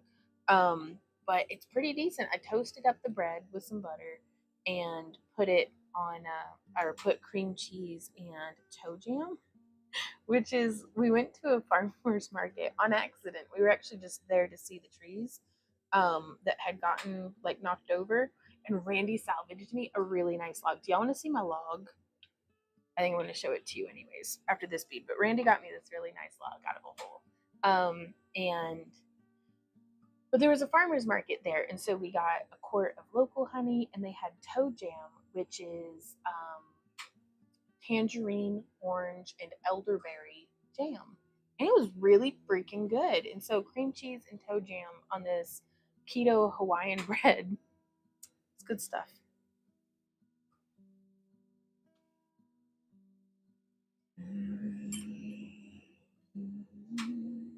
So I'm heating up the rod that we'll do with dots.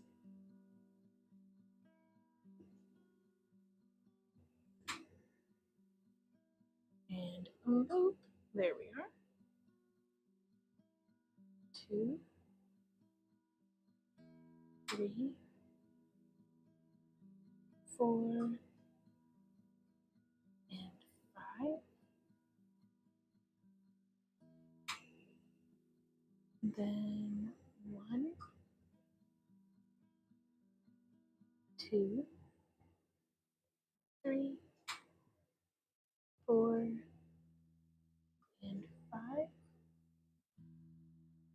And then 1, 2, 3, 4, and 5. There we go.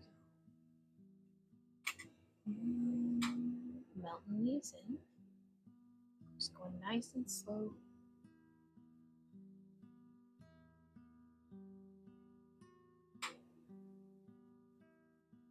I don't want to melt them in too much. That looks perfect. Another one done, y'all. Like, holy smokes, though. I can't believe kind of churning these out. There we go. Into the kiln with ye. You silly Billy. There we go. Bring, bring. Well, thank you for the follow, Faye here. toe, tangerine orange, elderberry. Yes. Yep, toe jam.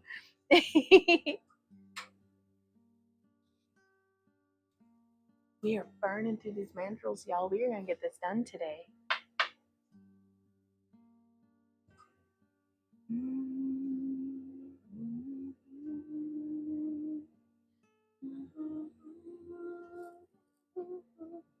don't know where my sage is. My incense burnt out, and I'm like, now that I'm getting my sense of smell back, I like always want something stinky going on. So whether it's a candle or whether it's an incense or some sage or something simmering on the stove.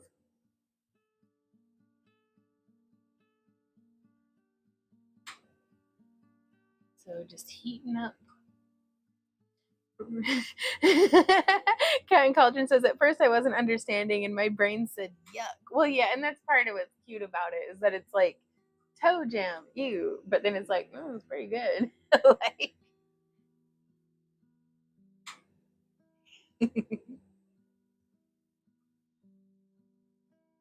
like I kind of want to make pickled radishes, like just little round ones, and put the label on it to be like Eye of Newt or something.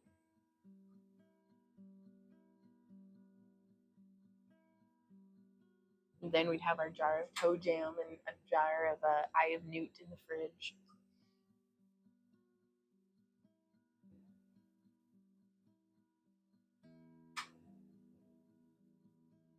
And for the little mini gherkins to go to call them like toad, I don't know, toad fingers or something.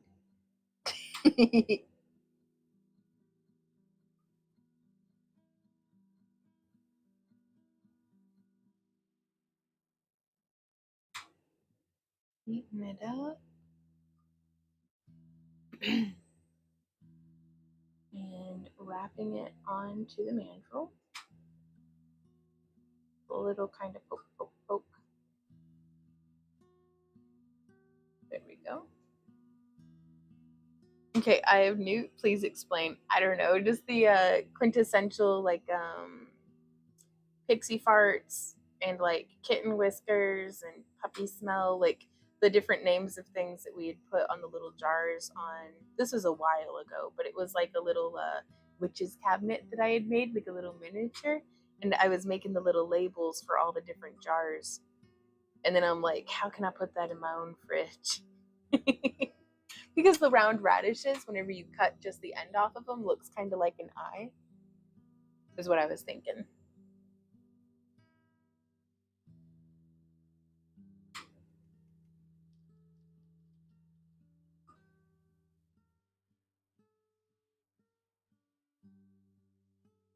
Melting it in.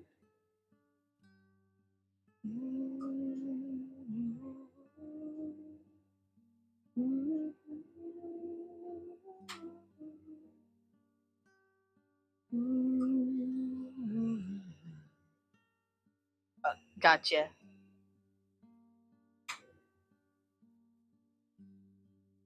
Now rotating around, just getting it cooking.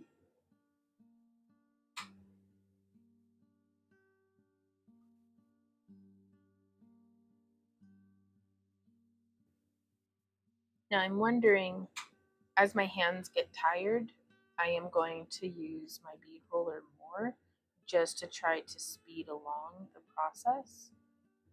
And so what I'm doing is I use whatever the cell of the bead roller that is a little larger than what the amount of glass that I'm using would actually need.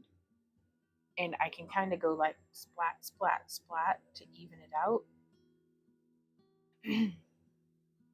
And then heating it up, I can push it towards one end of the bead and then I push it towards the other end of the bead. So even though it's not filling up the whole cell, did you just crack?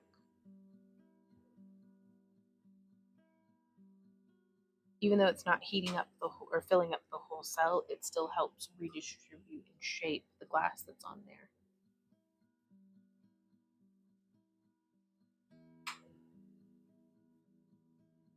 Okay, and if there was any risk of cracking, since we don't have any ornamentation on this bead yet, I'm just getting it completely liquefied again.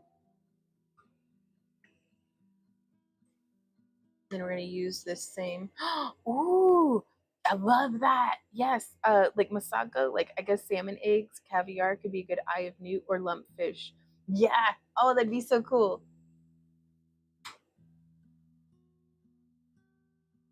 Then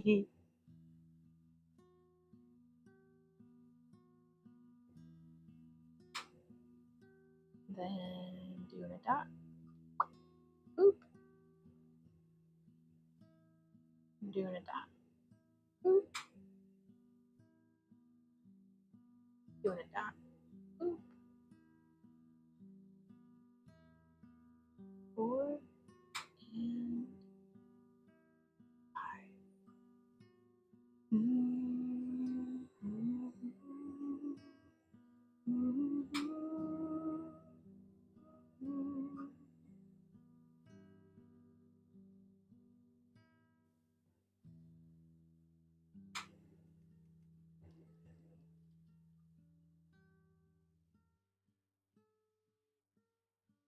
There's 5 on that end.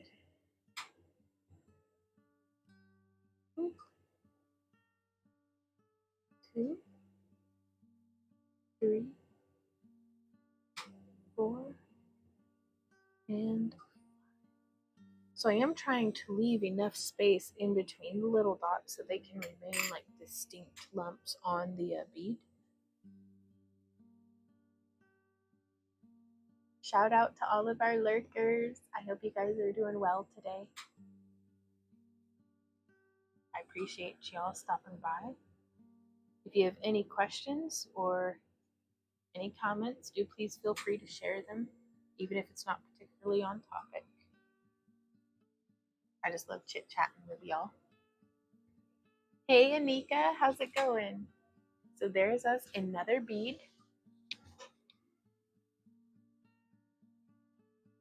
Very cool.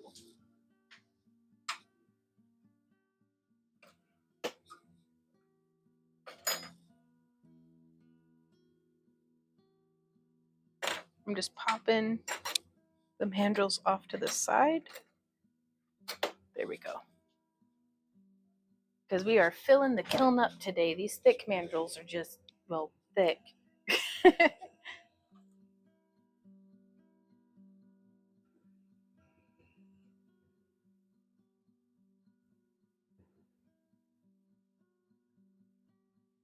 So 1, 2, 3, or 4. First number in the comment is the one that wins. Concentrating on a bead project. Nice. Is this like bead weaving or seed beading? Like on loom or off loom? Hey, Becca's Creative Chaos says 4. We really love this Lausha tri-orange, don't we? Tricolor orange.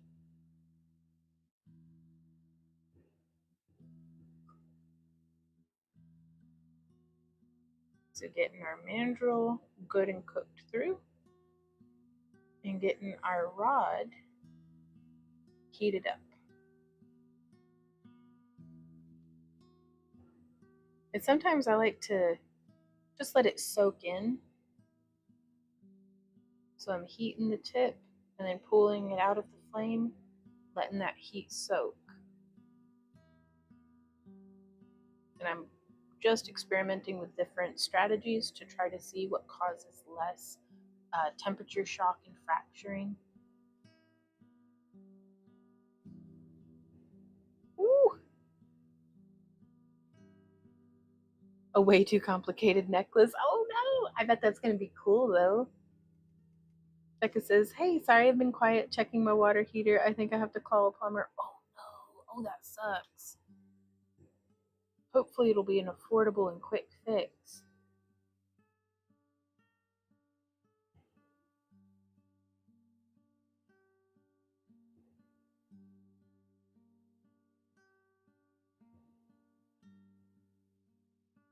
There we go, getting that rolled onto the mandrel.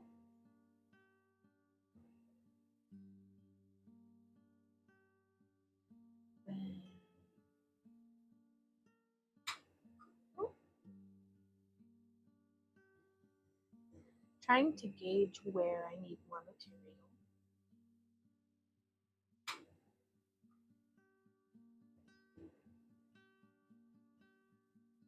I'm praying the same. Pilot is out and I can't get it relit. Okay. Sorry, I don't know how to be helpful to you. With that sort of thing, I do recommend plumbers. I get twitchy anytime gas is involved. Gas or electricity. Just because I don't want to get zapped and I don't want to get blown up or like gassed. So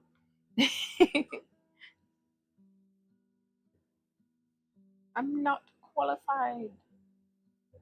So now we're just rotating and heating.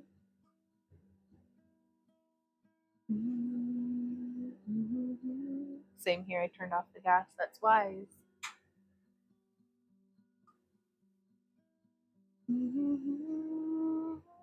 Ah, oh, I love that Cat and Cauldron says that Love Charade reminds me of melting orange crayons. That's cool. I kind of want to do like a lampshade. Like, do y'all remember in the earlier days of the internet when people were like hot gluing crayons to stuff and then using a heat gun on it to do like those melts? I thought it'd be really cute to do like a lampshade where you do the crayons around the top and then you heat gun it and melt it down like the fabric of the lamp or the lampshade. Sorry, you saying that just reminded me of that.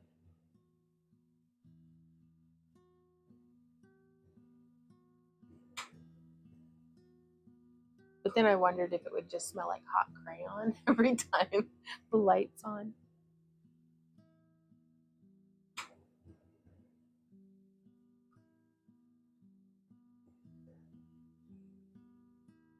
So heating it up, rounding it out.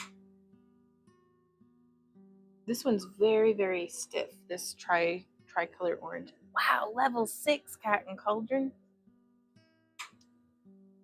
I think you're one of the contenders for the top spot. I don't know who is the highest level, but I don't think I've seen anybody over level 6 or 7. Maybe the gas company would be better call. They should be able to check it and get it turned on for free.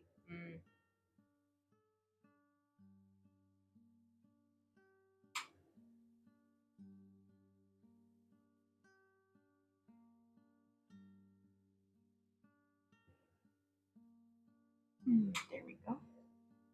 I'm on a roll.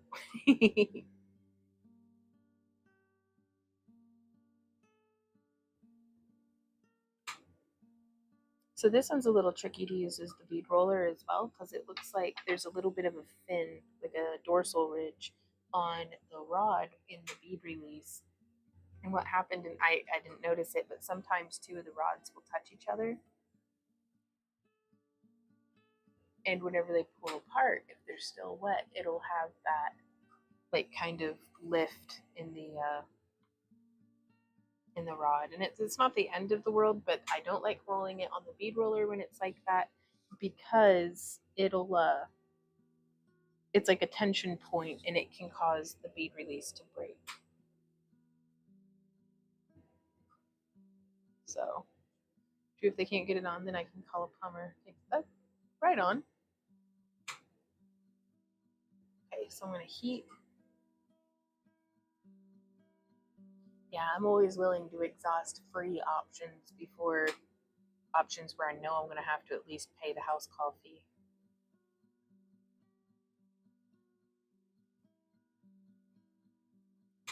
There we go. Okay, rotating around, changing hands again, and we're gonna put the dots on this one.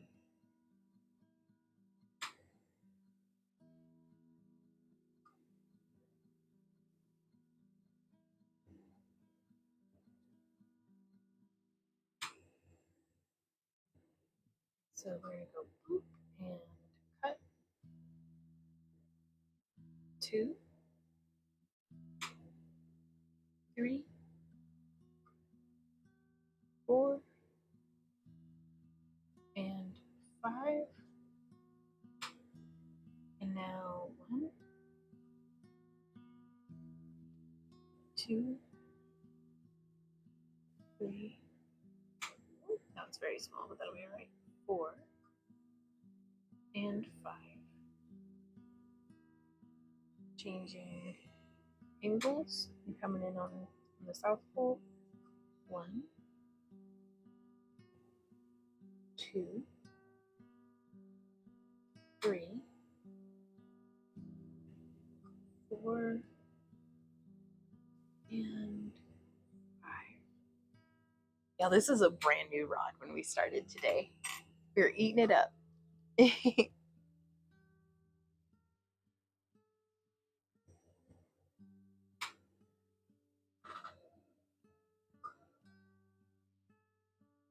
Oh no, oh my gosh, y'all, I have been missing my chat froze over on YouTube. I am so sorry. Let me see if I can't get that pulled back up. Oh my gosh. Y'all, I am so sorry. I missed a whole bunch. Oh my gosh, and Deborah Sale joined our Happy Crafters. I'm so sorry. The chat on my phone like froze. Oh geez. Well, I really dropped the ball on that one, didn't I? Okay, so Lydia had asked, question, on one side of screen, rod looks orange. On the other side, more light looks yellow.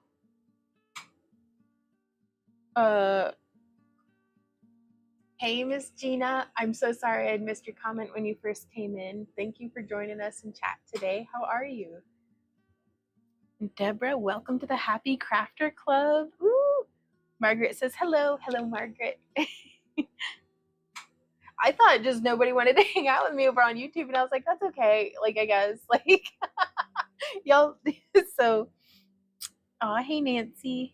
I think you should make a friend for your snail. Oh, that'd be cool. Light blue and purple orange were.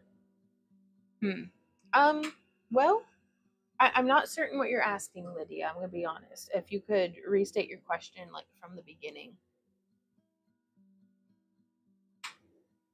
And I think that's just as melted in as that one needs to be. So you can see that glow fading into a nice black. Now pop this into the kiln.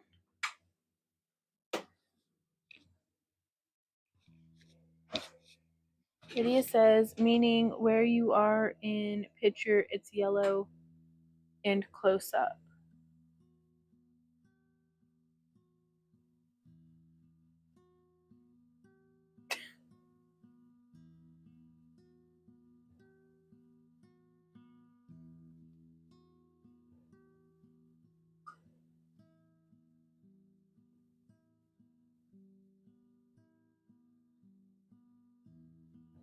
There we go. All right, so we're gonna grab another mandrel. It says my daughter wants to go to the LA County Fair today. Ooh. I also work at 6 p.m. However, she's dragging her feet getting ready. I don't want to be the nagging mom, but sometimes she might need a little nudge to be like, hey, if we don't hurry, then we can't spend very long at the fair. And I say this as someone who has always benefited from the people who love me nudging me to be like, hey, Vaughn, we need to go soon. And I'm like, oh shit, okay. Because I just lose track of time. Oh, okay. Right on, Lydia.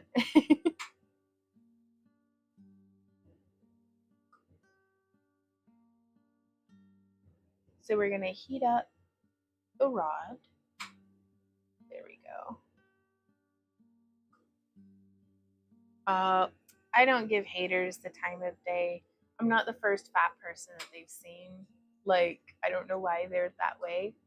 I'm just doing my thing.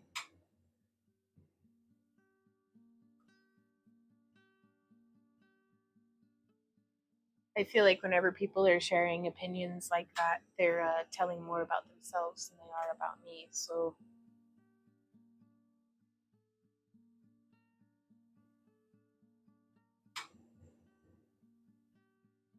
but I'm not gonna have them mucking up my chat. 2 sides green. One side is yellow. Oh, okay.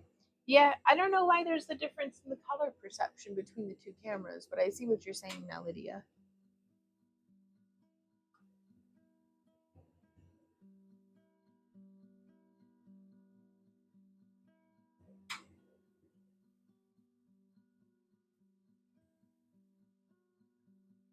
And then we're going to touch the mandrel, the rod to the mandrel, and then just bringing it around.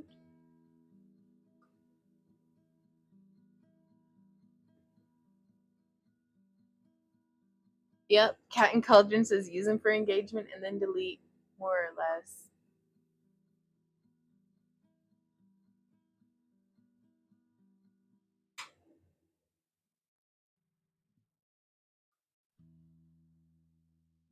All right, there we go. Still not quite even. I'm going to add a little bit more material.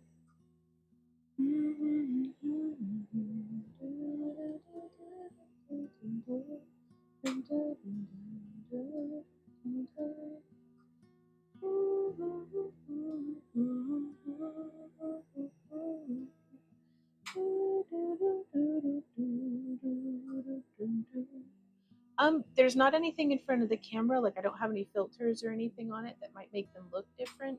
It might just be the angles and the lighting.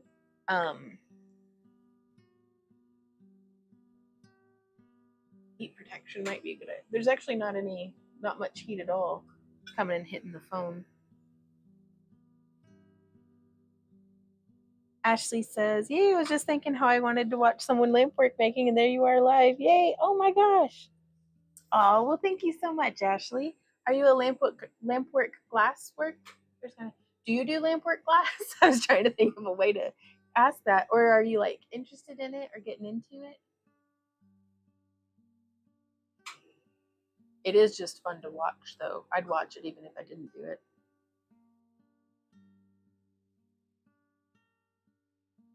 So rotating it around, letting that heat gradually sink into the glass of the bead.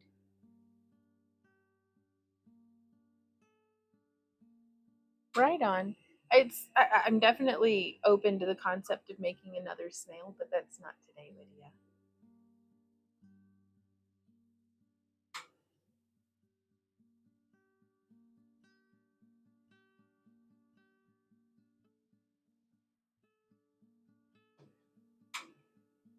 Letting it cool just a bit. There we go.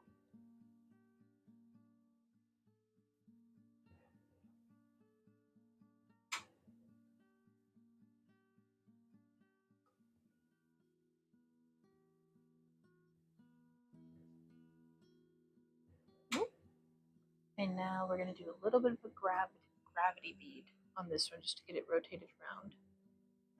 Oh, it actually says I've never, but they are so beautiful. Right on. Bye, Rain. Thanks so much for hanging out. Have a wonderful rest of your day.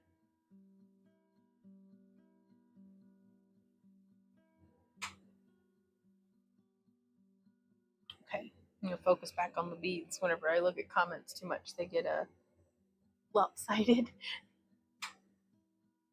Hey, Faye, how's it going? Then I'm just going to rotate around, heating it up, and rotating around. See, we've got this thing that like has buttons on it that when you hit the buttons, it'll change the camera angles, but we don't have it like set up yet. And I would love to be able to just hit a button and have it be able to change from this camera perspective to a camera perspective that's like from the side. Oh, I'm doing really well. Just doing our Saturday Lampwork glass, getting some beads made.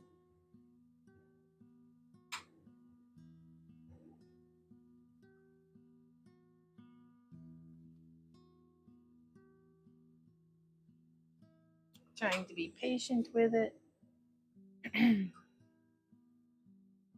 But I was going to try to get 30 beads made before 5 p.m. today. So we'll see if that's, I mean, we're chugging right along, really. It's been 2 hours.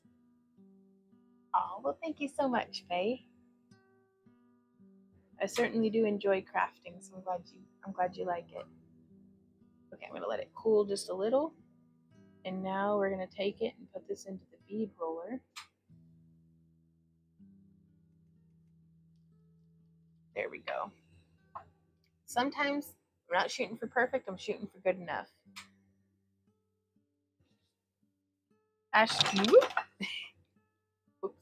Ashley says, looks like quite the setup and materials needed. Love all your different skills. Seems like you never stop trying new things. I love trying new stuff. Like my favorite feeling is the joy of like learning a new craft, that kind of student frame of mind. And it keeps me very curious and it keeps things like fresh. Like, cause we craft like every single day just about. And so always having something new to do. Like when my hands hurt from wire wrapping, I can weave chainmail. When I'm tired of weaving chainmail, I can go work with some leather. If I don't feel like working with leather, I can sculpt. If it's Saturday, we're doing Lampwork Glass. And so, and it's just a lot of fun. Like it is so much fun. Too. Now, we've grown quite a lot over the years, but we started making beads back in 2018. And I started on something called a hothead torch, which just attaches to like a canister of MAP gas. So I've seen folks use just propane as well. And then you just need like glass, a marver, and your mandrels, and a bead release. We have a kiln because I knew that we'd be wanting to do like production and like properly anneal the beads, but you can also use something that's like a fiberglass cloth, and it's really great for kind of slowing down the cooling of the beads so that it can kind of anneal properly that way. And so there are much smaller setups that get the job done just as well as this one does. But my goal was I kind of want to make memorial beads for folks. For like, whenever if you have a pet that passes away and you have their cremated remains. And so everything was kind of gearing towards, that. That, and I just love making beads. But I was actually able to make one of my closest friends. Her doggo had passed away. He was 15 years old, and it was during the eclipse here recently, and she was going to come visit anyhow. But then her dog passed away, and we didn't know if she'd still be visiting. She ended up still coming and visiting, and instead of going and camping, we ended up just staying at home. And it worked out just beautifully, and I loved getting to make memorial beads with her dog's ashes. Oh, now this one melted in a little too much in one spot, so I'm going to go ahead and just melt it in over the whole entire bead. Ooh, I Walk in the Rain says, are there bead molds you can use in a kiln? There are some for like glass fusing, but they make more of like a donut bead, as far as what I've found.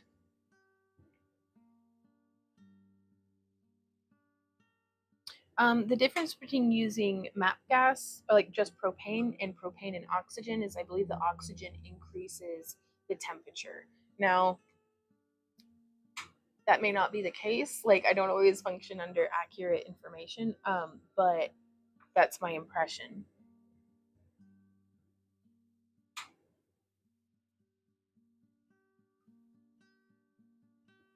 Okay, so I've melted these dots in, and my bead is still a little wonky. So what we're going to do is we're actually going to make this into a gravity bead.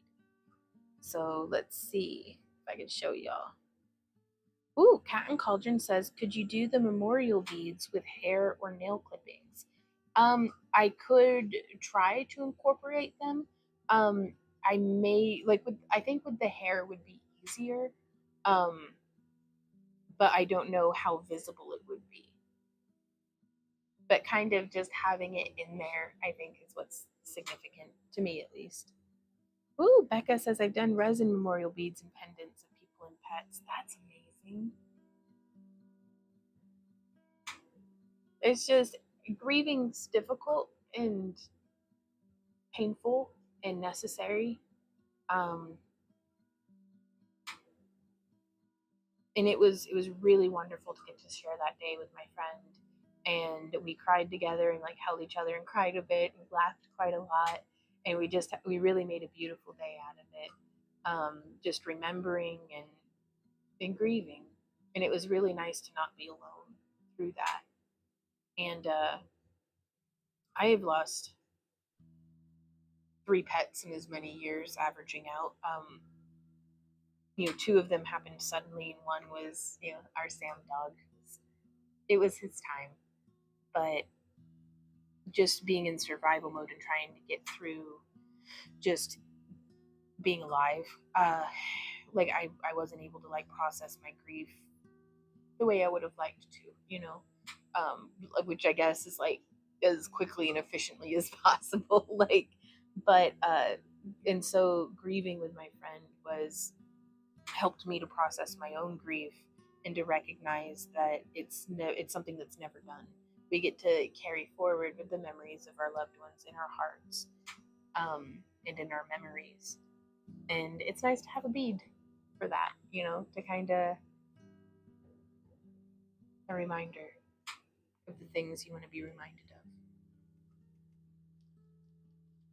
of. Okay, so this one we just did a little bit of a gravity swirl, and I don't know if you're going to be able to see into the bead, but I think that looks really freaking cool, you guys. So we're definitely going to have to check that one out. I should be doing a Open the Kiln with Me social media post like tomorrow, or possibly Monday or Tuesday, or just whenever it happens. I'll be sure to be like, and this is the one that didn't work out and got turned into a gravity bead. Next bead. Oh, well, thank you, Lydia.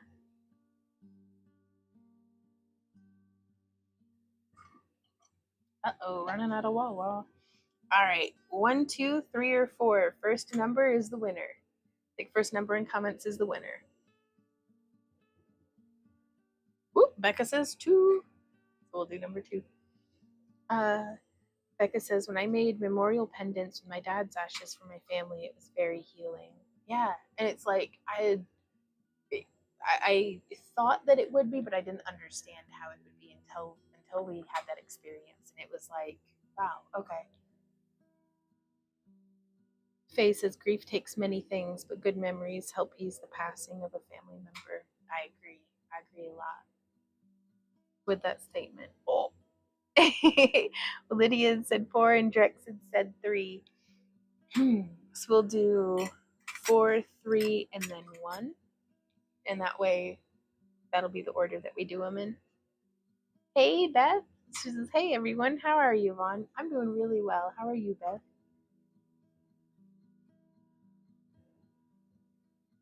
Lydia says, swear the tube lags. Oh, I'm sorry, guys.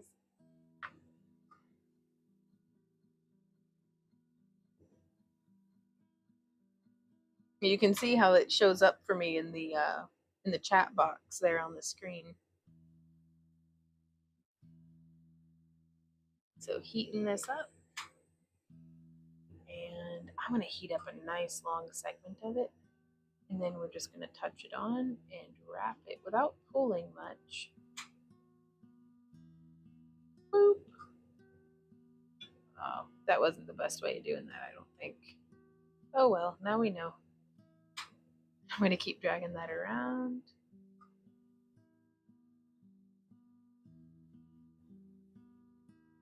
There we go.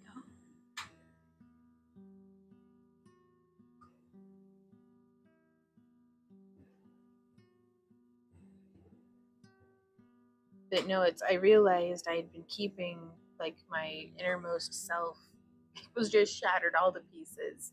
Like, just shattered all to pieces for multiple reasons, not just losing pets, but that certainly did not help. And so I was busy fussing about everything around that metaphorically. Like, if there's this broken center self, I'm just trying to keep like the house in order, and the garden in order, and the business in order, and like, kind of going through the motions of existing. But I'm like, I can't touch it, because if I touch it, it might break. Like that broken center of myself. And then to get to, it started healing back at the camp along, where we got to have such a great time hanging out and connecting with each other. Like, I can't even, y'all. Like, that was tremendous. Um, and then to have that weekend kind of at home retreat with my friend really helped start. I could start picking up the pieces of myself and putting them back together in a way that was healing. It wasn't just putting the puzzle pieces back together, it was fusing them.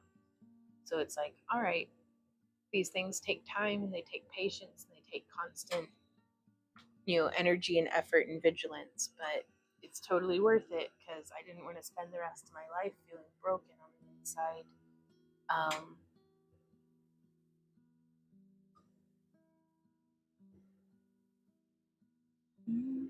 oh, now that one just came out great, you guys. Oh my goodness. It's still a little lopsided, but I'm taking it. I consider this a complete win.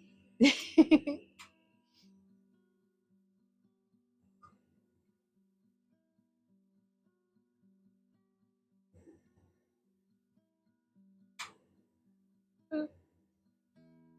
And boop.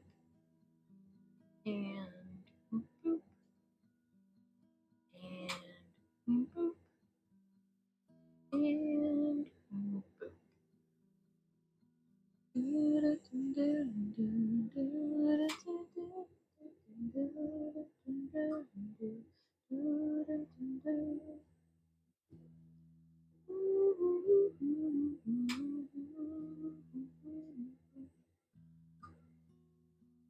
And that being said, it sounds very dramatic and stuff, but these still have been a really couple of beautiful and joyful last couple of years. There's been a whole lot of good, but it's, you know,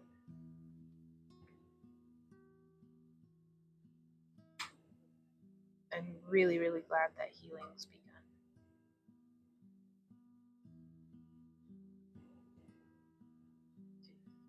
Four and five.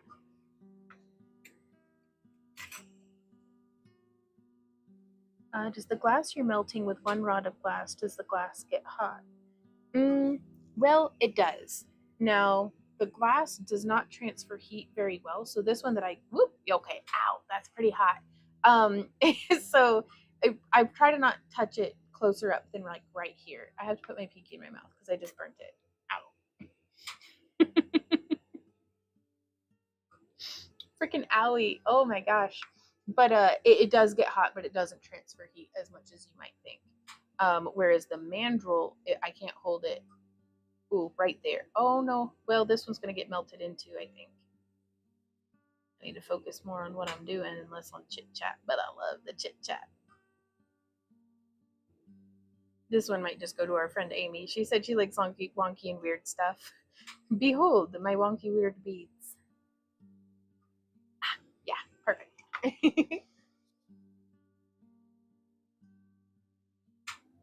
There we go. So there's that bead. And I'm going to get a few more moved over. Get that closed. What's an UF link? I'm sorry, I don't know what that is. Links to our website though should be down in the it's backtoearthcreations.com. And we're doing this tricolor glass next by Lausha. Faye says, growth as an artist always comes in pieces. It is the strength you use to rebuild makes it worth the growth. Oh my God, I love that. Yeah. It's you again. Hey, Tara. How's it going? Not to blame my memory, but did you finish the big spider web for your garden? I did. We'll have to look at that in the next monster vlog garden update because it's really I love it. And it's we stuck it down the end of the hammock, so it kind of makes the hammock feel like you have to use your imagination super hard. But it makes the hammock feel like it's this Viking dream ship, and that's the dragon on the bow of the ship. Is just this dream catcher stick sticking out of the hammock. Is how I picture it in my own mind. Hey, Dionica, how are you doing? I didn't see you come in. Says you are a pro now. Look at you knocking that out like it's nothing. Go, girl. I'm going. But no, that was really fun to get to make that. We haven't laid in the hammock. It's been so like damp and then hot and mosquitoes and just. Whew. All right, I'm gonna start slowly heating up this dummy thick rod. There we go. And we've got our mandrel glowing. Well, thank you, Lydia. I'm digging the oranges and stuff. Our zinnias are blooming, and the calendula, and the marigolds, and all of the petals fell off of my latanias.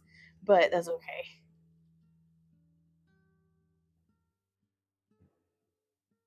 I'm so worried about this one popping on me. The fear of the pain is worse than the pain itself.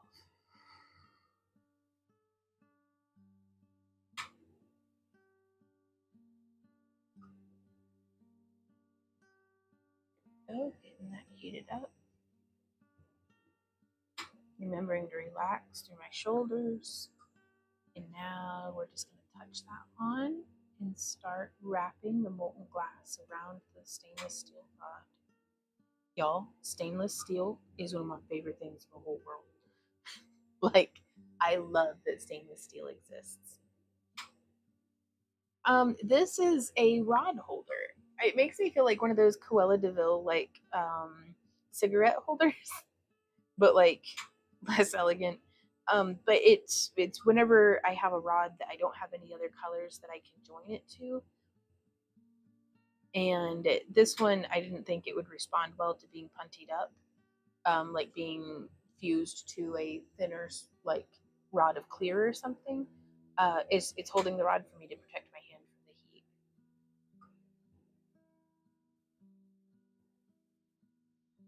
And I'm just building that up and around. There we go.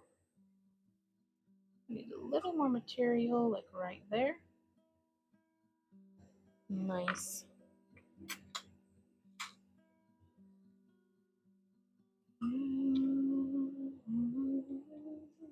How are you doing today, Tara?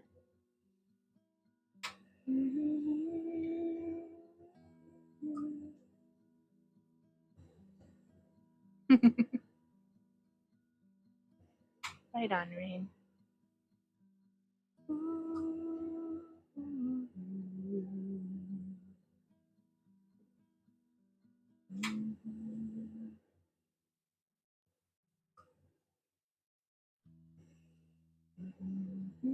I still am really interested in experimenting with this aluminum meat tenderizer that we found out and about on some adventures.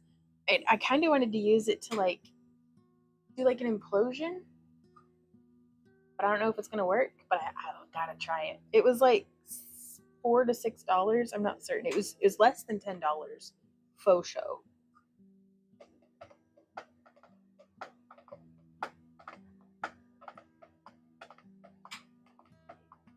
Ring. Aw, thank you so much for the follow, Kubra.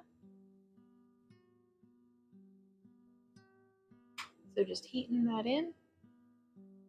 Now Tara's here. I was there, now I'm here. I feel sneaky. But okay.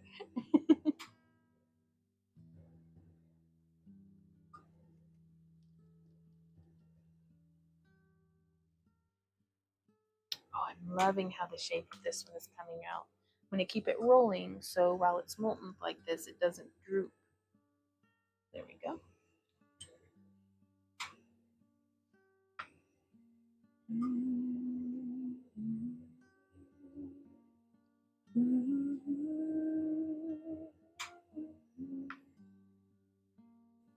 There's 1, 2, 3, 4, and 5. I like doing a nice solid blob. Good connection point. Yeah, the spacing's just rubbish, but that one's not my best work. That's okay though. Boop. There's 1, 2, 3, 4, and 5.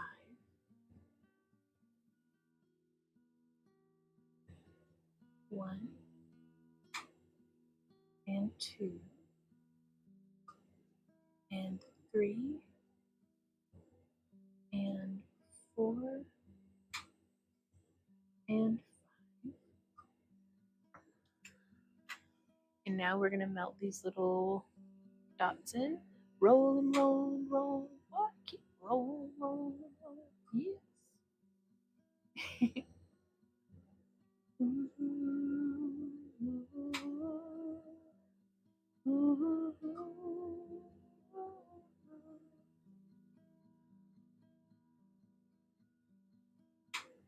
So my goal is to heat all of them evenly, because not only are we melting in all of these little nubby dots, but we're also trying to get the orange to stripe, which I think should happen in the kiln pretty okay.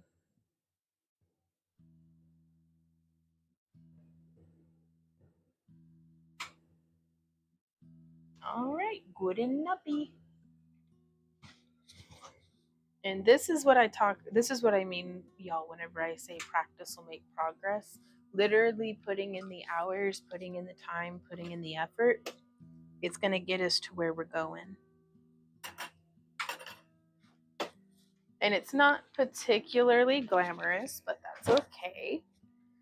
All right. Oh, I'm going to switch my torch off for a little bit.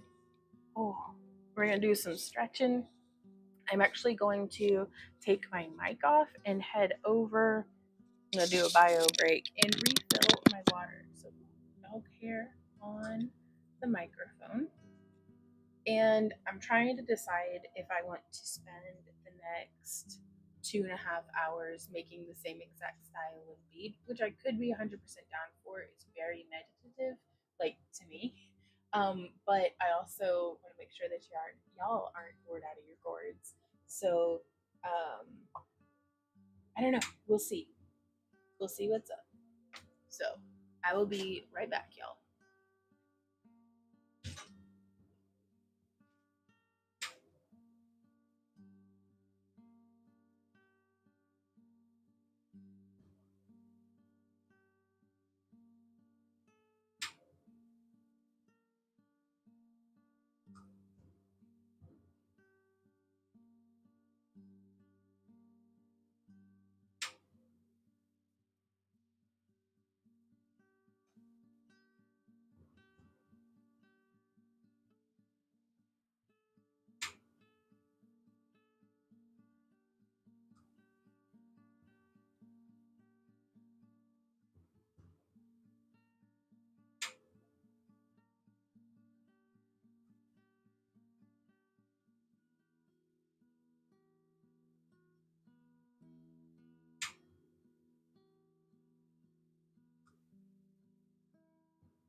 Alrighty, yo. We are back. Oh no, Tara says, and now I'm back here. Kick doesn't like the rain here. Oh no, it lagged me and made Vaughn talk after she talked like a ventriloquist puppet. Oh no.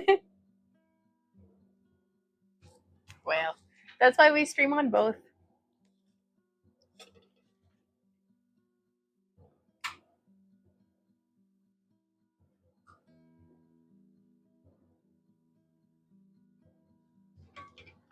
There we go. Which I think I'm going to go ahead and... Ooh, Ashley says, what are some go-to beginner shapes to first try?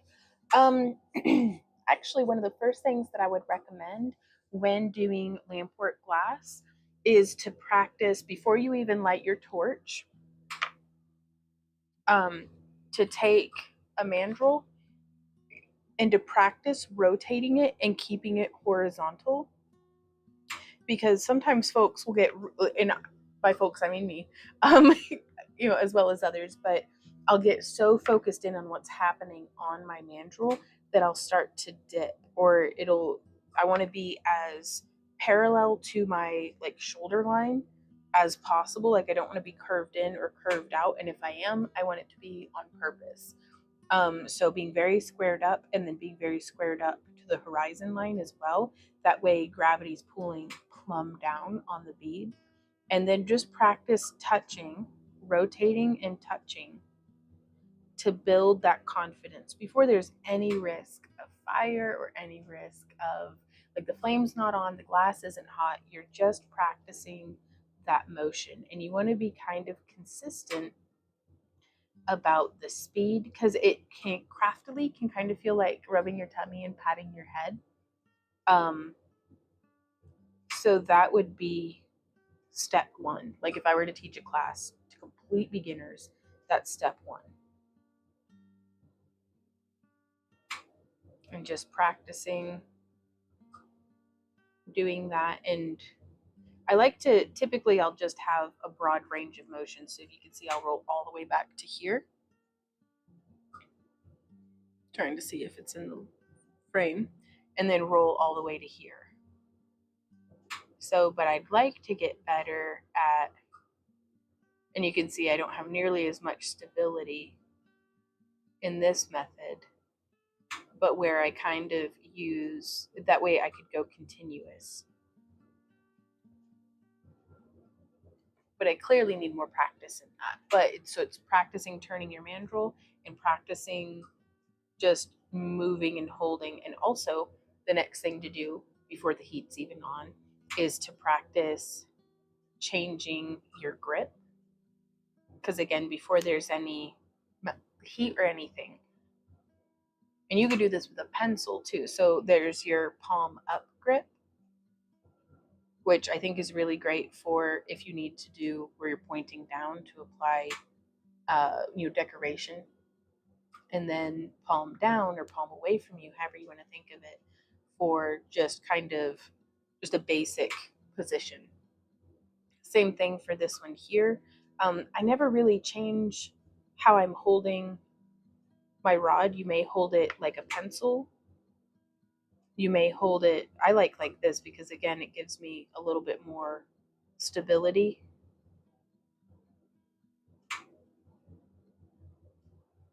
And just control. And then we'd practice lighting our torch, because that's very scary to me still. Just because I'm a big baby. I don't use a torch lighter because I can't figure it out and I don't want to blow myself up. So I just light my lighter, turn on my propane, and I like to keep my lenses on, so because fire's bright. And then we're going to add in the oxygen nice and slow, because if you do the oxygen too fast, sometimes it can snuff out your flame. I just do it nice and slow. And then we can add more propane and then more oxygen until we get the flame size that we want.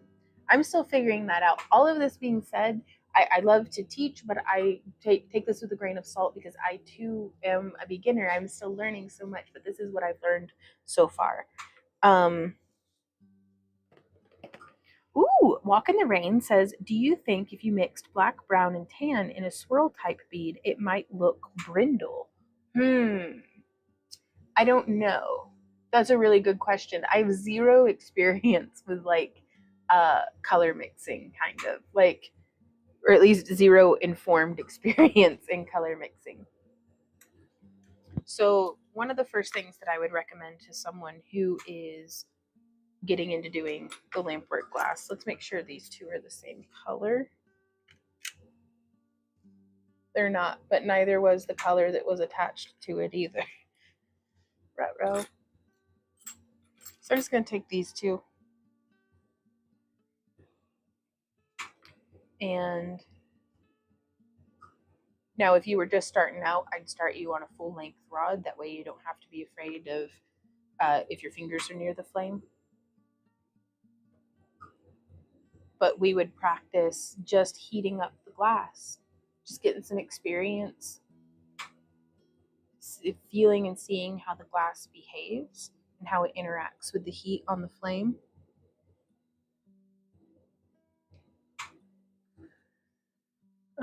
Keep your surface fireproof. Lydia, this is a not like a demo, but it was like an example piece of countertop from Lowe's that one of our friends who works at Lowe's dug it out of the trash for us. And so it's like not quite an inch thick, but it's just marble. Our old work surface was just a metal table.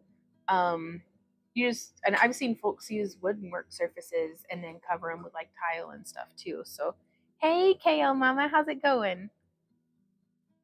And so as this heats up, you can see it kind of makes a little bit of a bead or a pea-size lump of molten glass at the end. Because keep in mind, glass is a liquid. And so it has a nice surface tension. So it wants to be nice and round. But then you can hold it and see how gravity droops it down. And just get a little bit of experience with making a little glob of molten glass. And then I'm going to heat up this other mandrel, or this other rod of glass, because I'm going to join the ends together. And I'm going to show you pulling stringer. Again, this is something that we do before doing our first bead at all. And so we heat up those ends, and then we can actually touch it together. And we can blend it, kind of swirl them together, and getting it, and just experiencing and seeing it, because you can read in a book about how, oh, if it glows bright, then it's going to be soupier. But that can change well, if it's always, the hotter it is, the soupier it's going to be, but different colors react in different ways. So just getting some hands-on experience is a really good way of going about it. And so now we can just start pulling, getting a feel for how it cools. And then as it gets more resistance, we can pull more. And now we have a bit of stringer. And I think I'm actually going to cut there in the middle with the flame. So now we've gotten a little bit of experience with cutting the glass in the flame, which is how we detach it from the rod. And we can use these stringers for adding little dots to our beads. And so now we'll start as beginners with our mandrel. And I don't think I would start a beginner on this large of a mandrel. I think I would actually, use maybe a 3/32 inch mandrel, because you can rotate so much further and it's so much less hand fatigue to use the thinner mandrel. But I've got production goals, so I'm going to be demonstrating on a thick rod. That way I can still use the bead. And we're going to pick up our rod of glass. Now, again, as a beginner, you don't need to be doing multiple things at once. I do that because I'm impatient and am rushing it. Oh, the continuous herringbone bracelet. Right on, Mama. Ooh, Anne says, have you got a big enough mandrel to make a chunky ring? I don't believe so. Bye, Clary T. Thanks so much for hanging out with us today. Have fun. Go forth and wreak havoc. Brew time again. Right on, Itzy. No, I don't think I have any. I don't have any ring mandrels. That'd be cool, though.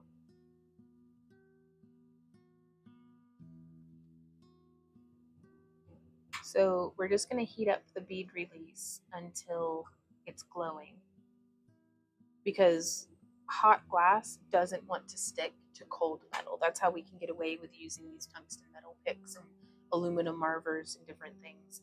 But if the metal's hot, then the glass will stick to it. The bead release keeps the glass from sticking to the metal because it gives a nice little barrier there. Tara says, is Randy cutting stuff in the background? No? Is there someone behind me? There shouldn't be anyone behind me. So now we're going to heat up our glass rod, kind of change hands. So keeping the mandrel warm in the background. Whoop! Sometimes that happens. It's okay. I should have my apron on so that stuff doesn't land in my lap.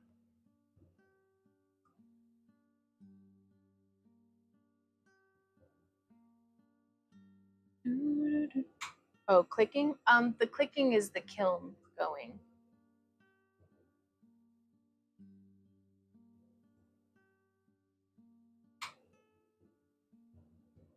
So heating that up, I'm gonna grab that glob because waste not, want not.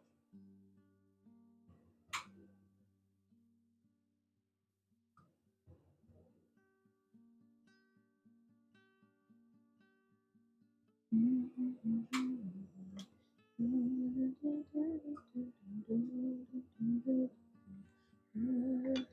gonna set that right there. I'm gonna turn down.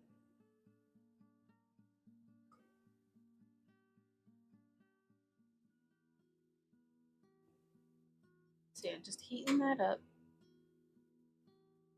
making the same big blob that we had started with before we pulled stringer. And now we're just going to touch that to our mandrel and then rotate the mandrel away from us.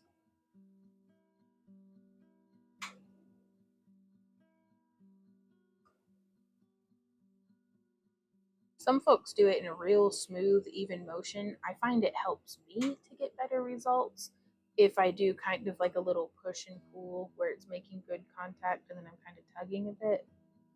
But I don't guess that's necessary. I just have fun doing it. And then we can just build up rotations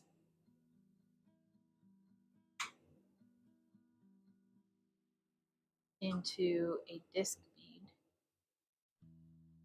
And if it's kind of lumpy, we can actually heat it and just continue dragging around.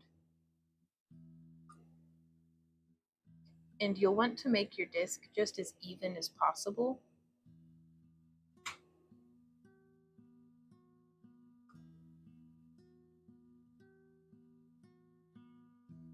There we go.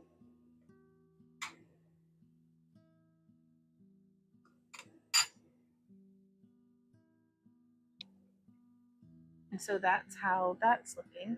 And now we need to keep the bead from cooling off too much because it can crack and shock, and sometimes it like kind of explodes off, but not like explosively. It still startles me. But we don't want it to crack, so we're going to keep it nice and warm, and we're going to start heating until you can see how it's getting molten around the edges. Testing it to see if you knew what a kiln sounds like. Right on, Tara. Hey, Anne. I don't have a ring mandrel to make glass rings on. That takes quite a thick mandrel.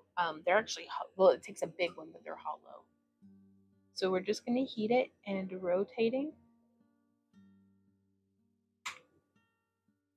And when you're first getting the hang of it, kind of heating around and then pulling it out of the flame and just rotating and seeing how it cools and starts to dome in, and then we can put it back in the flame to heat that up again. Because as we're heating the surface, when we pull it out of the flame, the heat's radiating outwards, but it's also seeping into the bead as well. And we don't want to scorch the glass. Some glasses will like get scuzzy and bubble if they're too hot. And then if it gets too soupy, it can completely deform the shape of the bead and kind of get away from you.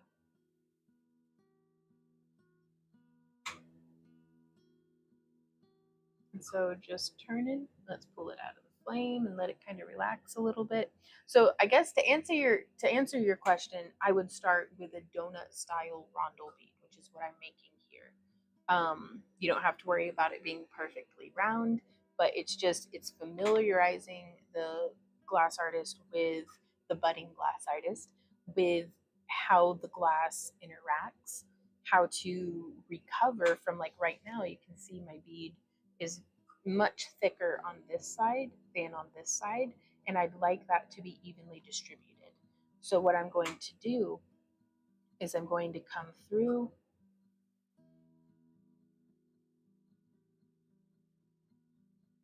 and I'm going to gently warm the whole bead, and then I'm going to find where it's thickest and I'm going to start heating it.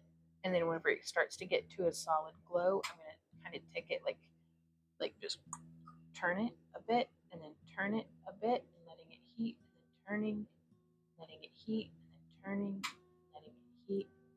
And that starts to just distribute the mass of the glass evenly around the bead.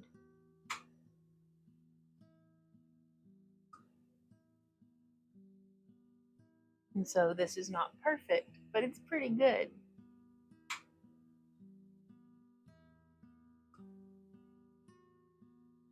And then from there, depending on the class, I could use, I don't know if I'll ever have enough bead rollers, marvers like this for like a whole classroom of people, but I can at least demonstrate with it that this can be really helpful for just kind of shaping the bead along one side and then along another.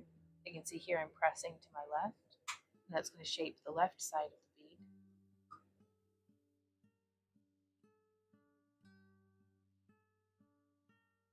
And then we can put it back in that same bead cell and press to the right, and that's going to shape around the right side of the bead.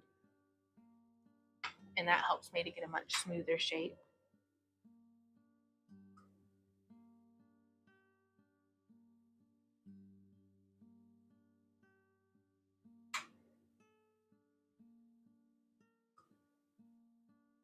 And then I'm just heating it up to remove any of the marks that the marver might have left. Marver, bead roller. You can use the term interchangeably, I think. All bead rollers are marvers, but not all marvers are bead rollers. It is might not be a completely accurate statement, but I think you get the idea. So now, but yeah, and then we would pop that into the kiln, and then we would practice by doing another one.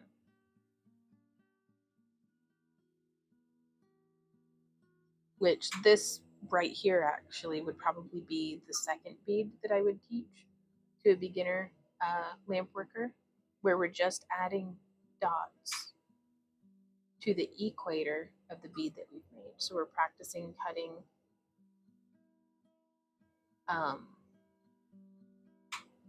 the glass with the heat.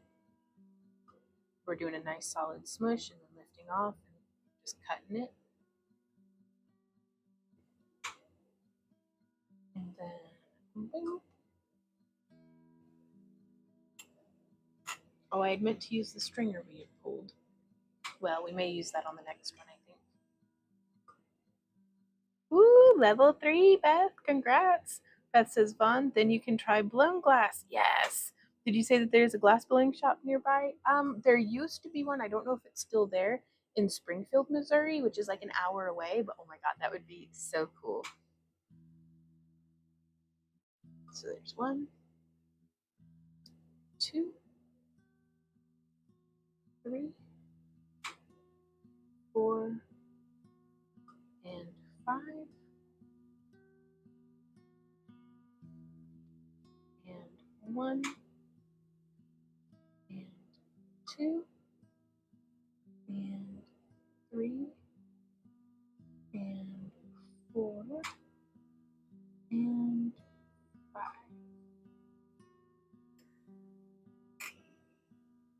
So I probably would have just had the equator dots and then we would have melted those in. But just getting this one to completion.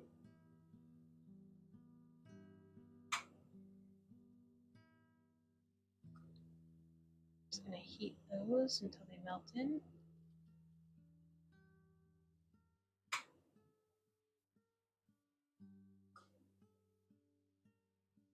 Well, not melt in, but just till they even out a little bit. Oh, that's very cool.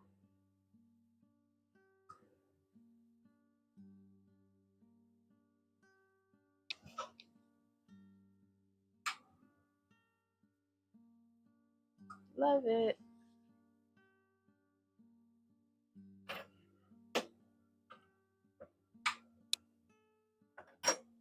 Getting my mandrels into the kiln.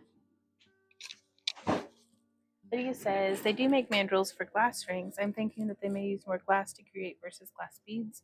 Would that be true? I think that would depend on, well, on the ring versus which bead, because some beads can be massive and use a lot of glass. And so if I'm making like a size 4 ring, then, but you wouldn't want to make a ring too thick too.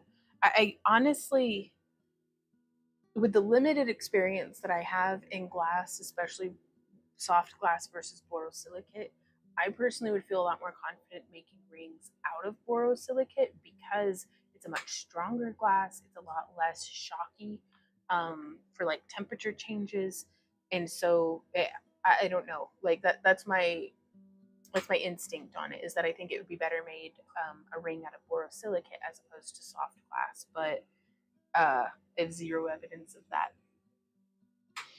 All right, next bead. Actually, let's mix it up a little bit. I'm gonna heat up.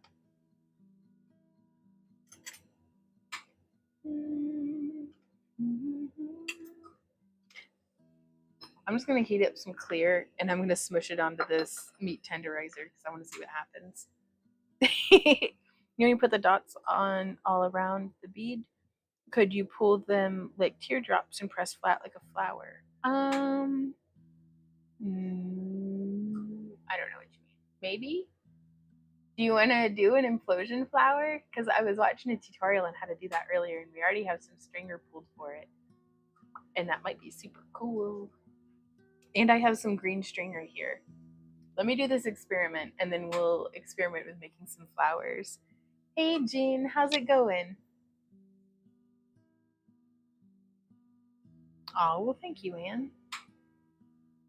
If I had any faith in my ability to make them and them be durable, I would totally do it. But I would need to field test them first.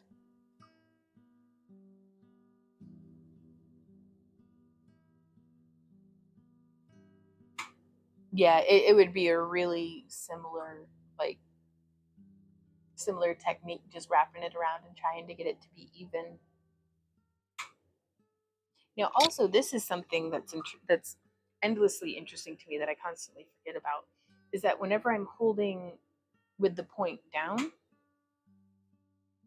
versus the point up, this is going to make us a much larger gather because the glass is relaxing onto itself.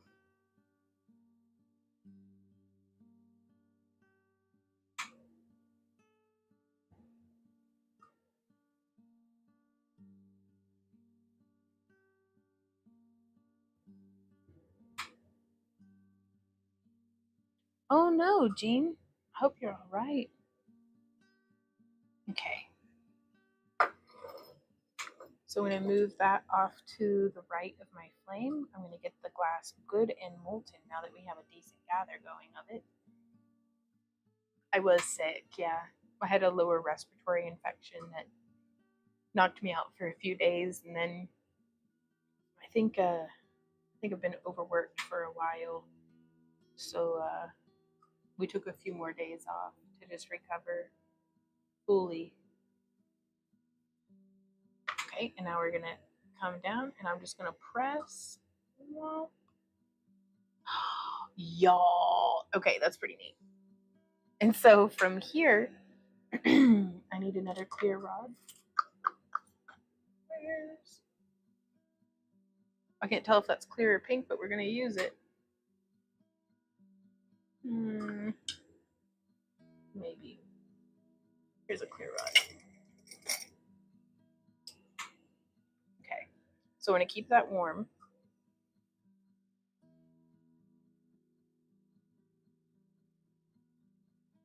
But I don't want to melt out the texture that this meat tenderizer just put into our glass. Oh, I'm so glad to hear that you're better, Jean.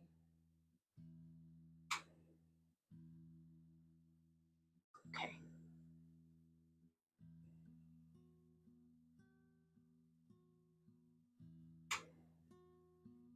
And so keeping that warm, we're trying to.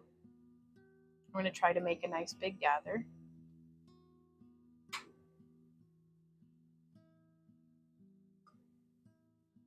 See, all this might be really cool for on mushroom caps.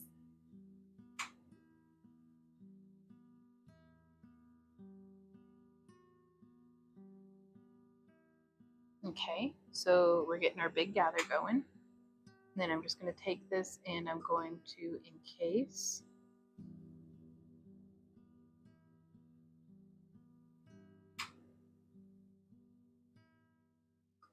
And then I'm going to take that off.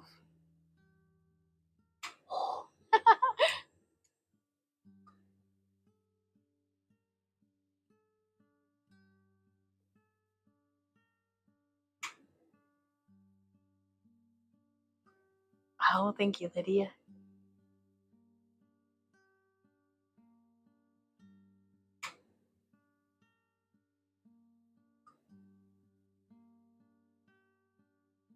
Y'all, it kind of worked.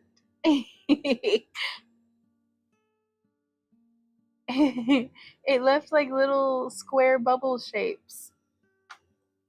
So now I don't really know what I'm going to do with this.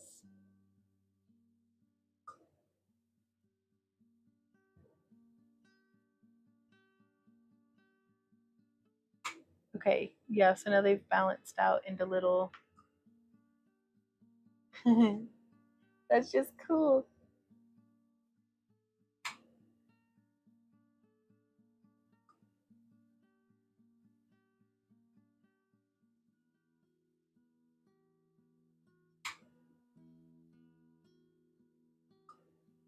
It's so neat, y'all. Like, that is so neat.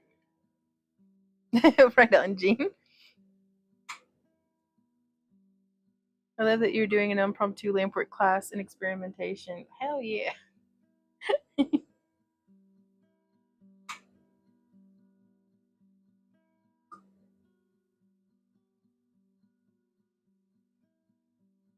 Okay, so now I want to set our dollar store meat tenderizer off to the side. And this is probably one of my favorite marvers. It's actually from a dapping block that our friend Bex had gifted us like a million years ago. I'm just going to heat that up.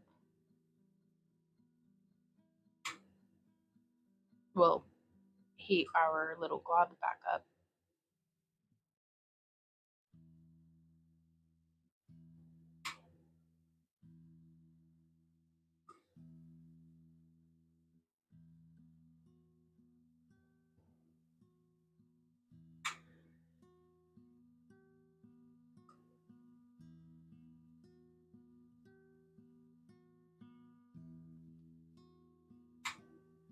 So really getting it not quite fully molten, but not fully molten.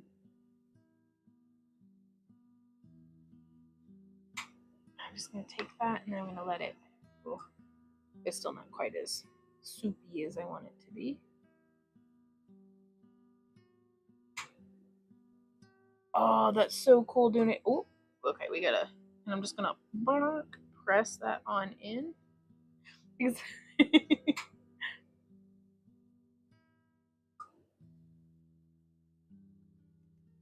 That is just too cool, y'all. Okay, except for I don't have anything prepped, so I don't really know what I'm gonna do with this.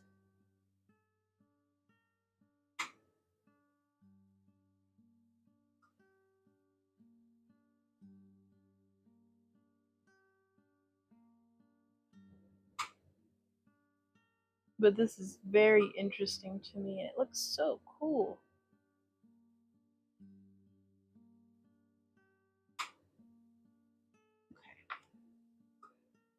So what I'm actually going to do here is I'm just going to pull this back out into a little bit of a stringer. It'll have some bubbles in it, but I'll be able to use it for something else, and I'm going to let my hamsters ruminate on what I can do with this. You know, actually, it's pretty decent. So I'm gonna heat this up, and I'm gonna just touch right there. This is called puntying, I think.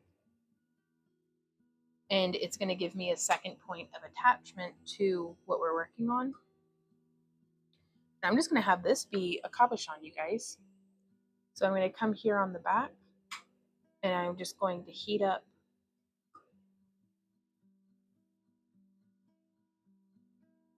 the rod that we had made it on. There we are.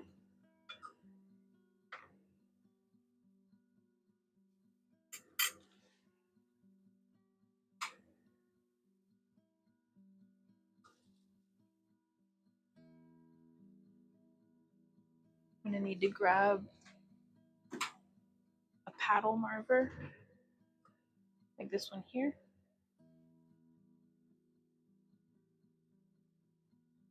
I'm gonna try to flatten the back out. Nice. It worked a lot better than I thought it would. I want to leave this one perfectly clear. We certainly have enough glass to make another one. I don't know, a little spot of color might be kind of nice.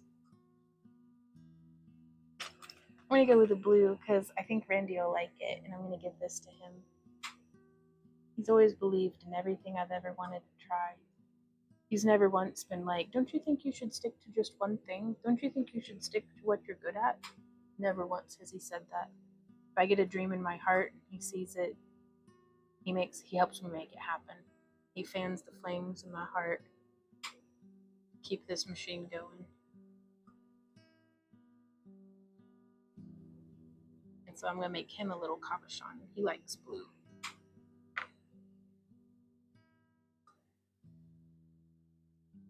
Oh, this one's too short. My fingertips are burning. Okay.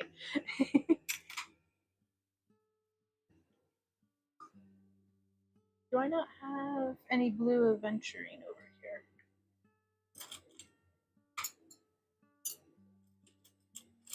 Rummage. I don't. But I do have. Ooh, this one's really pretty.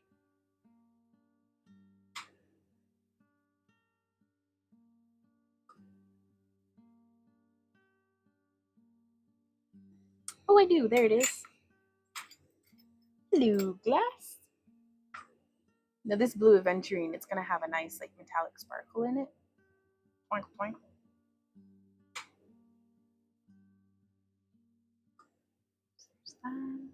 It doesn't really look like anything, but oops. That'll be all right. Because what we're gonna do is I'm gonna layer on and just put some globs, just messy. But then I'm gonna heat it up, and I'm gonna join it to the back of. I'm gonna join it to this opaque blue, and I'm gonna try to make a little bit of a swirl.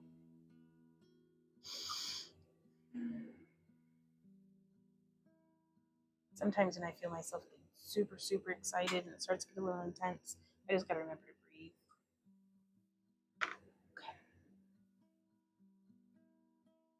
Piping hot, y'all. Now we can take that and I'm just gonna twist. But now I want to detach our blue. There we go. And we might be able to add a little bit more.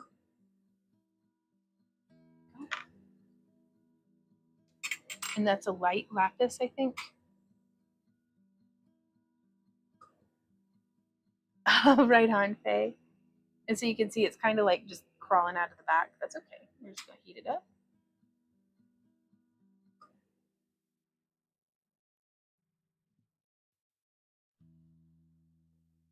Am I accidentally making my very first marble?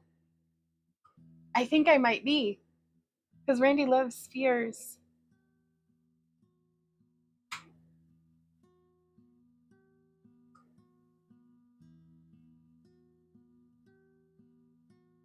Y'all, I have no idea how I'm going to get this into the kiln.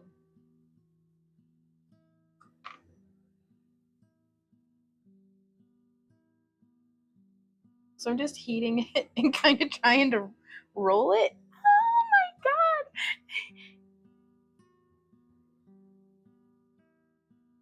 So I'm just going to let this come down as a little bit more of a gather.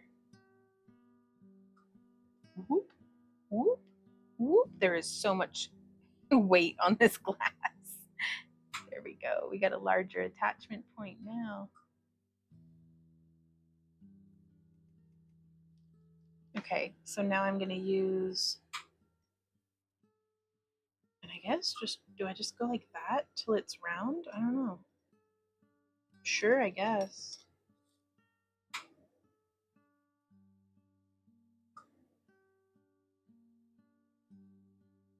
That'll be nice. That'll be a nice, I might give this to Randy for his birthday.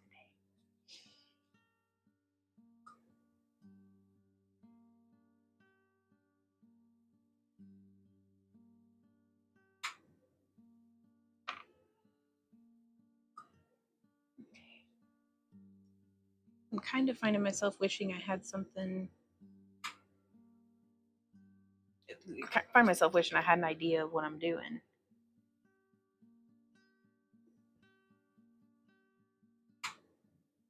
Oh, I think it's cracked.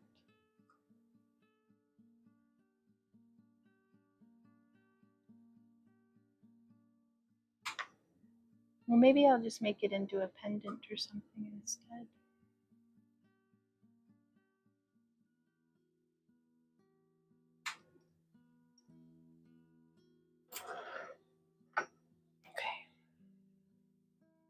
Okay. Now, the only problem is this metal's getting hot too from touching the heat.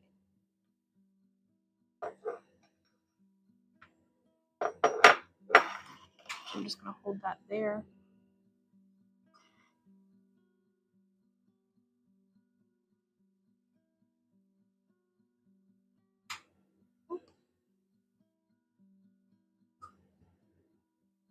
Okay, so where did our first clear go? Because I think we have this side polished out and nice and round. I'm going to heat up.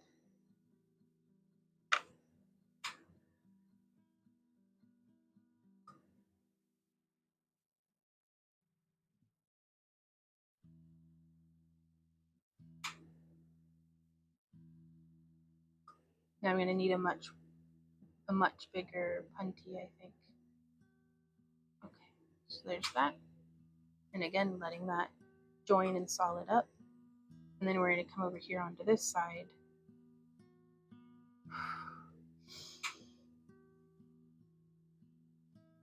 And I'm going to leave a little bit more material than I think what I need, because I think that'll help us fill those voids.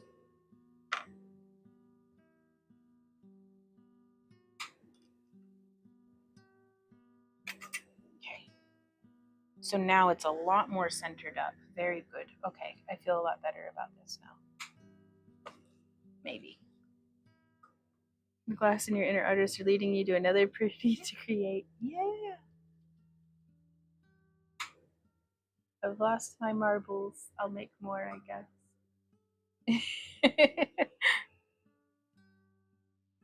We put Fritz inside the tube before heating. Very pretty. Oh, that's so cool, Ashley. Getting to make those ornaments and stuff too. Now it's like I hate YouTube if I can't get a better ad block. I'm so sorry, Jean.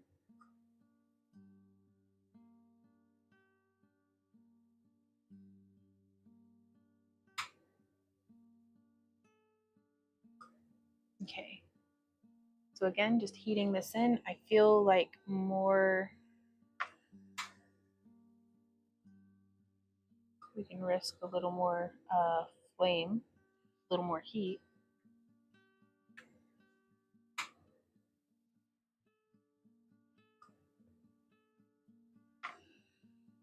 And then just kind of just rounding it in. Okay, I don't want to make it crack though.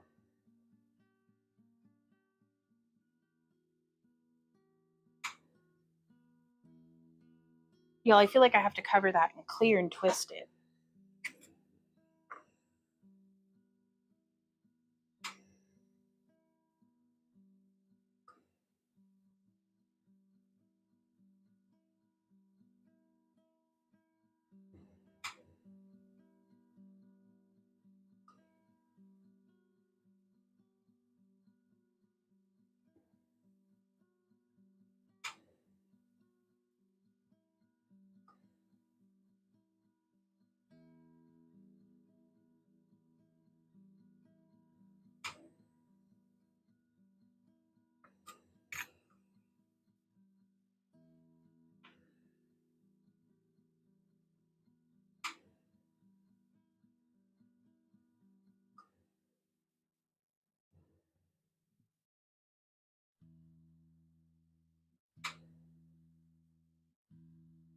Man, if I could make him like a 4-star Dragon Ball or something, I bet that would be so cool. Okay, heating and rolling, heating and rolling. Oh my god.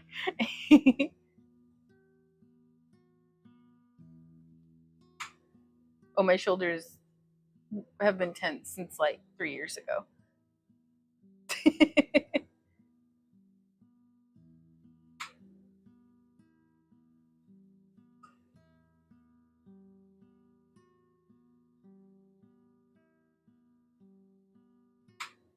Okay, heating it up.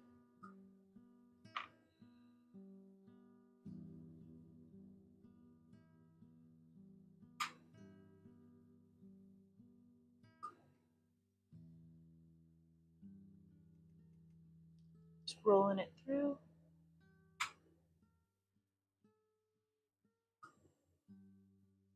Okay, so now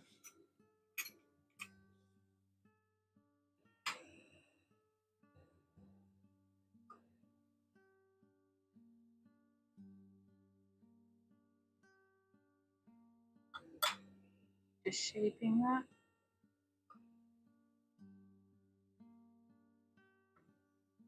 Heating it up and then just touching it to the glass, keeping it warm while letting that set up. Okay. And so now I'm going to remove our punty from this end. I don't know how I'm going to get this whenever it's perfectly rounded off. I don't know how I'm going to get it into the kiln. Like, oh, fudge buckets. I have a spoon, but I don't think that's going to work. The dapping black comes in very handy. I've used it officially more for lamp working than I have for glass or for metal smithing.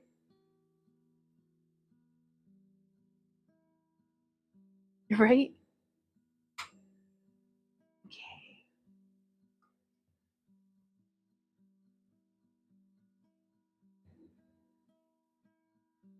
Heating that up, pressing it in, rolling, rolling, rolling. What? Keep rolling, rolling, rolling.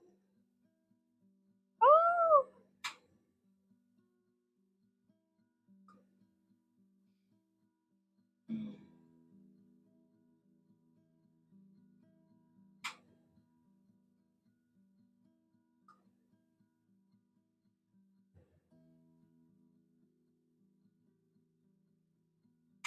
So I'm just heating it up and letting that heat soak in so that we can then smooth it out nicely.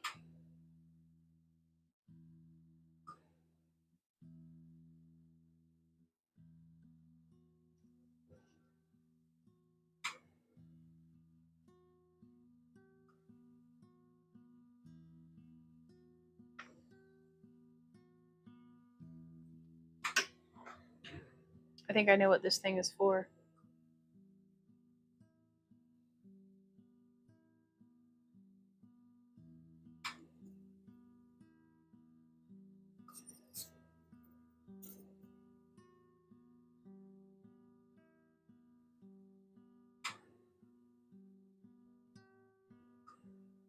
I don't know if that's how I'm supposed to do it. Oh no. Uh-oh. Okay. Well, the glass got stuck to it, so I don't think that's how it goes. But I may use this to pick it up after I've detached it.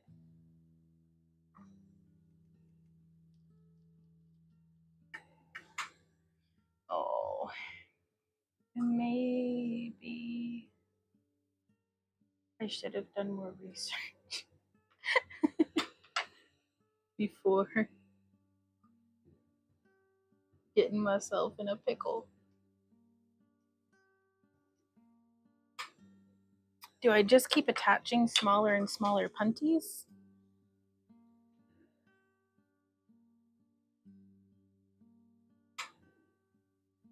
Let's see. No, that's not attached enough, I think. Okay. And boop, there we go. Letting that set up, keeping the marble warm.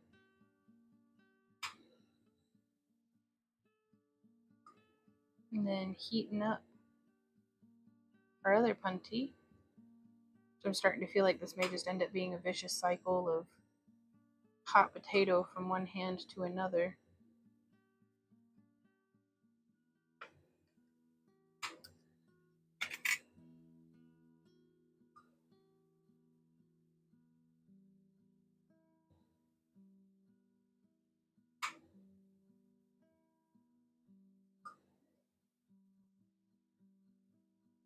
Yeah, there's a little release for the grabber.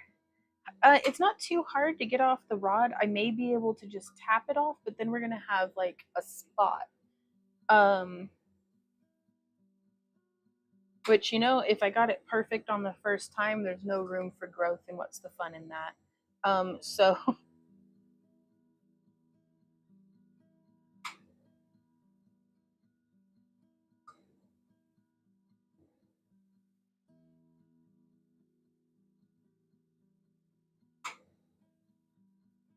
I'm just rolling it in the dapping block.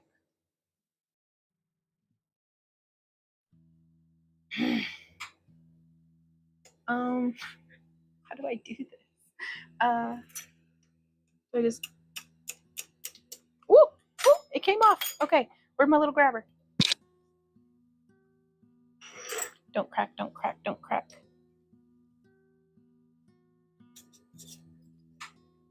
Oh, it's in the grabber.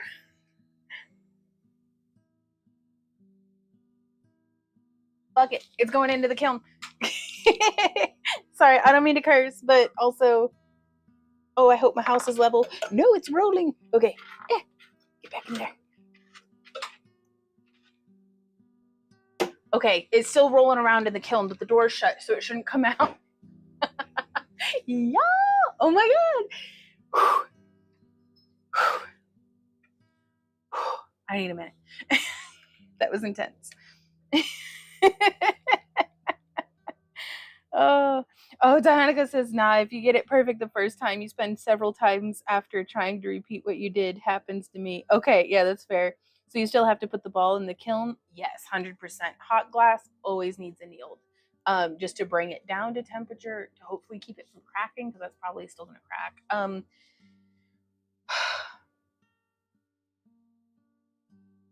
I'm tired. I'm gonna sit here for a minute. Give me a sec.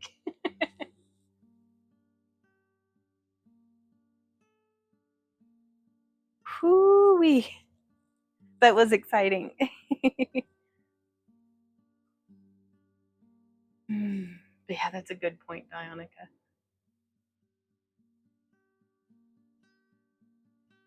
Just stretching.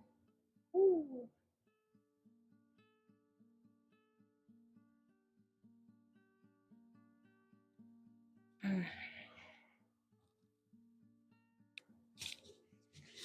All right. So what do we do now?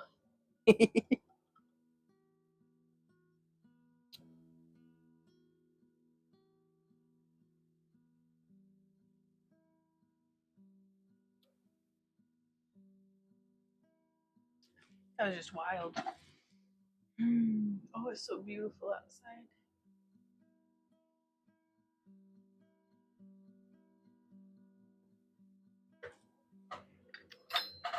I'm gonna get back into the zone, the auto zone, and right on, Faye. You're very sweet. All right, set that off over yonder. Well, that was super cool. I'm excited about this meat tenderizer that we got.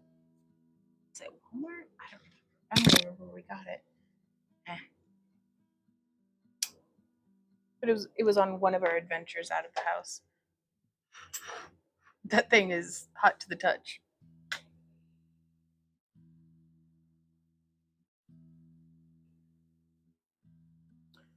Oh no, Becca. Ruh-roh. I've been making beads since noon. Yeah, rough about. Like that's when the stream started. Wonder if you could use a dapping block with resin. Ooh, I don't know. I imagine you'd need to start incorporating some sort of like bead release or something. Typically with resin, I like to use silicone molds. Um, oh,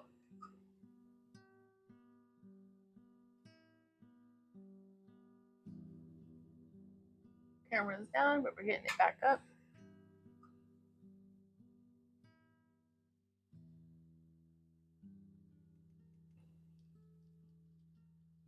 It's taking its sweet time. It's Oklahoma. What'd spring be like without at least one a week? Right, that really does seem to be the case.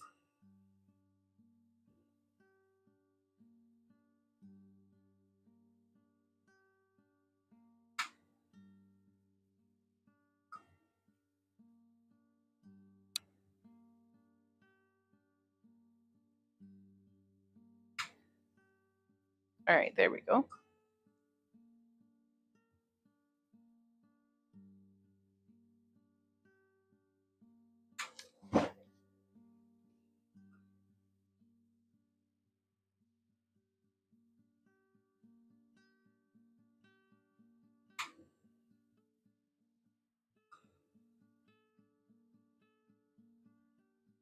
There we go. Okay, I think everything's back up now.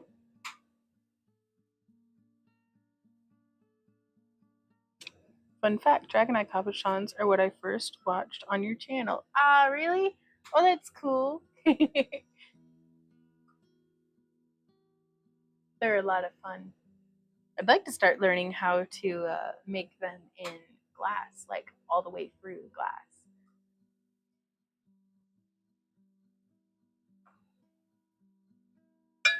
Whoops. All right. Whew, getting back to it.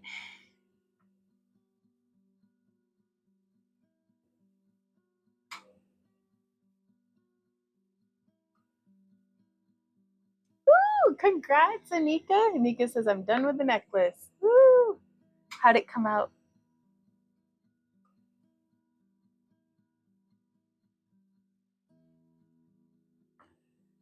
So just getting this heated up. My work surface is so messy for me right now. Like some folks I've seen have like very organized chaos work surfaces, but mine's like legit messy. Like there's a bunch of it needs cleaned up.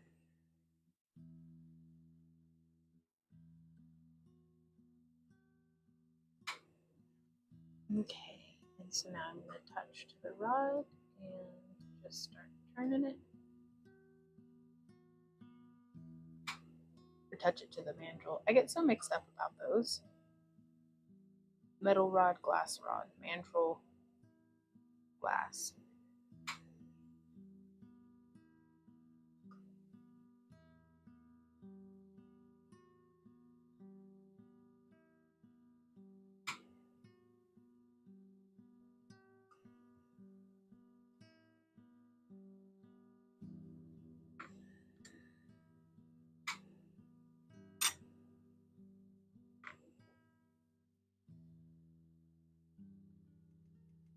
Right on, Lydia. Oh, well, thank you, Anne. She says, well, if it can be done, you can. Thank you. That means a lot to me. I can certainly try, that's for sure. Oh, it's our pleasure, Anika. So we're just heating that in. So this feels mild and peaceful after trying to make a marble.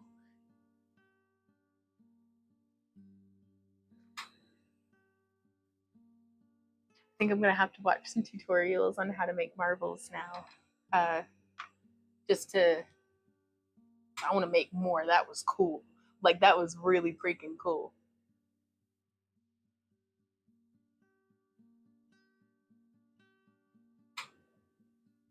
Okay, so I'm gonna need to heat the glass and kind of ooze it around.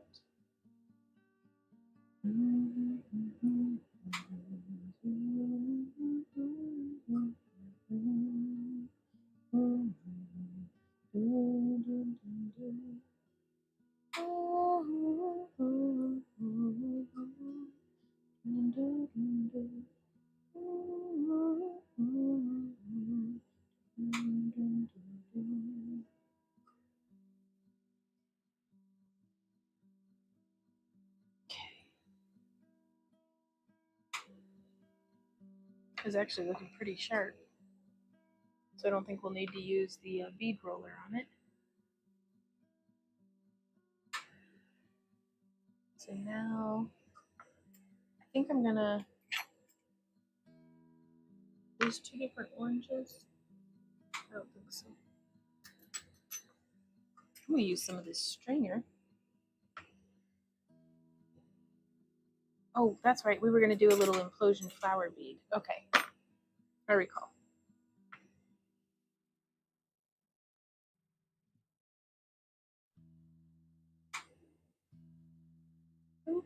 And cut,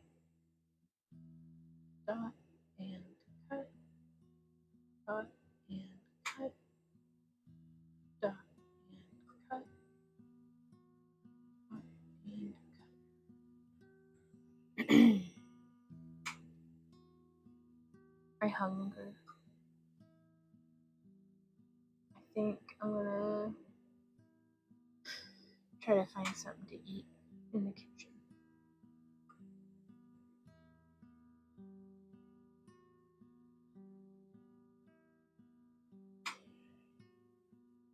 Ah! Faye says, watching your tutorials led me to the chainmail that I'm currently working on. Thank you for the push. Oh, I'm so glad. That's awesome. Oh, hey, Beth from Indiana. Very cool. Welcome to the chat. How are you doing today, Beth? Then, boop, there's that one. And then, boop, there's that one. Boop. 4 and 5. Excellent. And that one is now officially a little too short for me to use for comfort.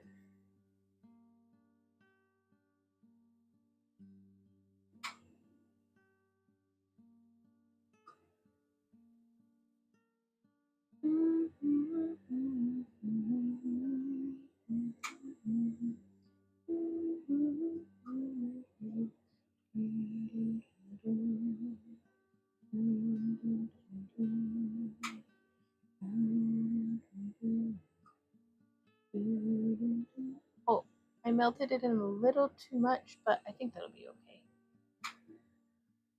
All right, into the kiln.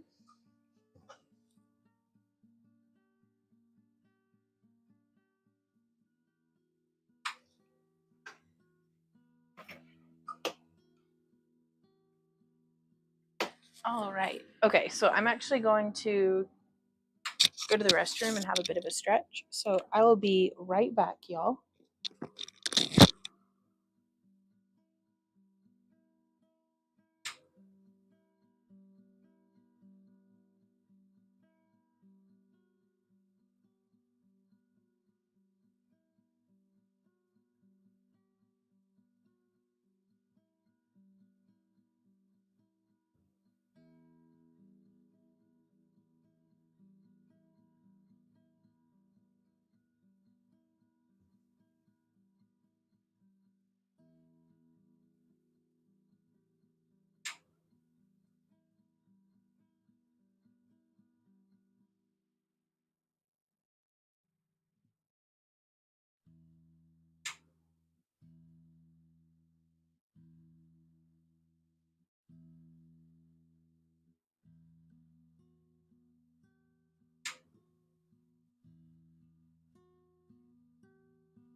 Okay, guys, I am back.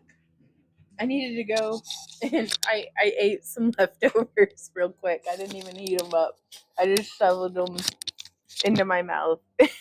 So, whew. Okay. Let me see. Ooh, Beth says my sister and I are watching you while we video chat and crochet together. Glasswork is so fascinating to me. Right on. Well, hey, Beth and Beth's sister. White Hawk says, hey, y'all, and Beth's sister watching from Alabama. Oh, that's so cool. It says, it still amazes me that people from all over the world can watch this wonderful woman teach. Aw, and yeah, now practice internet safety, but also everybody put where you live in the comment, like in the chat, so we can all like shout out to wherever you are. You don't have to, but it'd be cool to see where everybody's from.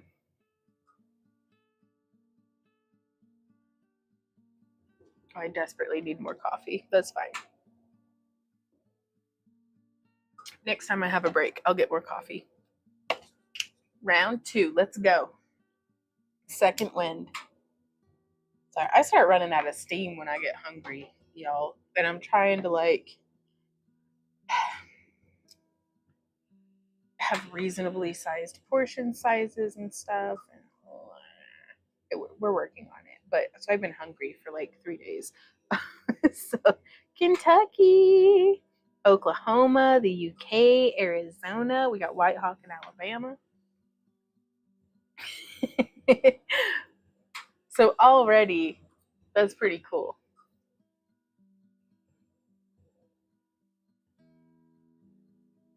Iowa City. Nice.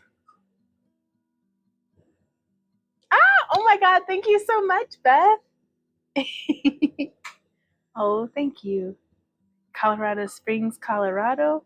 Some small nibble at your station would help. It would. I try to not keep snacks or open drinks over here though, because sometimes glass pops and I don't want to risk getting glass into my food or my drink. So yeah, Isle of Wight in the UK. That's cool. Well, we're here in southwestern Missouri.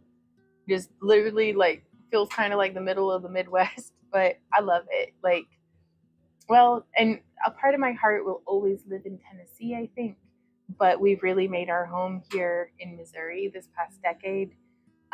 We still have goals to move back to Tennessee one day, but the future will be what it is.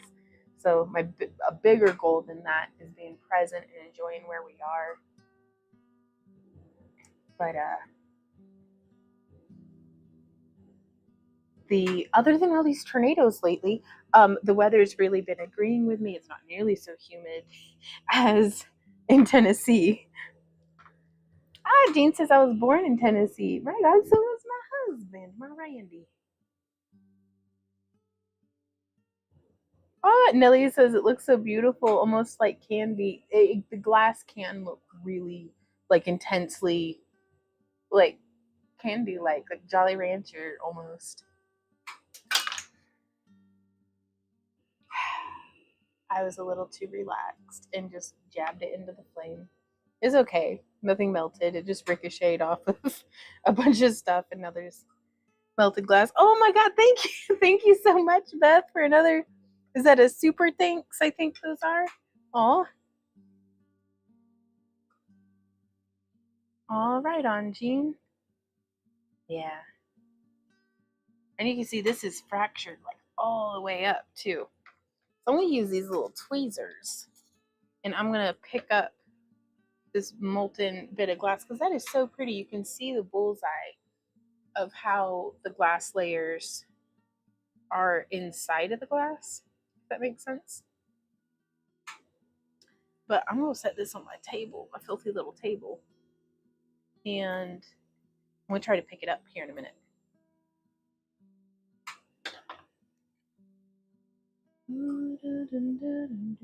Walk in the Rain says close to the Ozarks. We have to drive for like an hour and a half before we start hitting genuine Ozarks. But we're on the western side of the Ozarks before it tapers out into Little House on the Prairie territory, where it's just flat and open.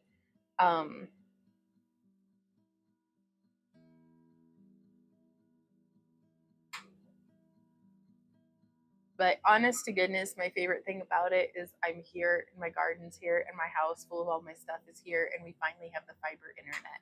So it is what it is. Because fortunately, we have the luxury of being able to travel with our work, so we can go and get to see our family in Tennessee like twice a year. We travel for work and things like, so we get to go all over the place. But our house is our house is paid for, and like we're working towards like maybe one day actually being able to retire. So while we had this dream when we were younger of, we wanted 200 acres and to be off-grid homesteaders, it's like, well, I'm perfectly content currently with making it on a quarter of an acre, and I've got more garden than I can handle anyways. I do wish I could keep goats and a pig and a horse, or like five. But that's fine. So,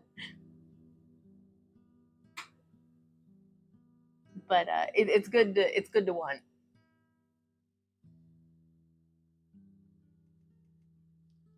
Bloop. So I'm just gonna glob that right on there, and I like heating it up from the backside. When you move to Tennessee, part of your heart will be in Missouri. And that's gonna be how it goes. Because some of our friends from Tennessee actually moved here to Missouri. And then we've got our one family that we're local friends with that we just love to death. We'd miss them terribly. So there's no telling. And now our niece is here in Missouri, and she might be starting her life here. Like, I don't know where she wants to go. She's still so young, but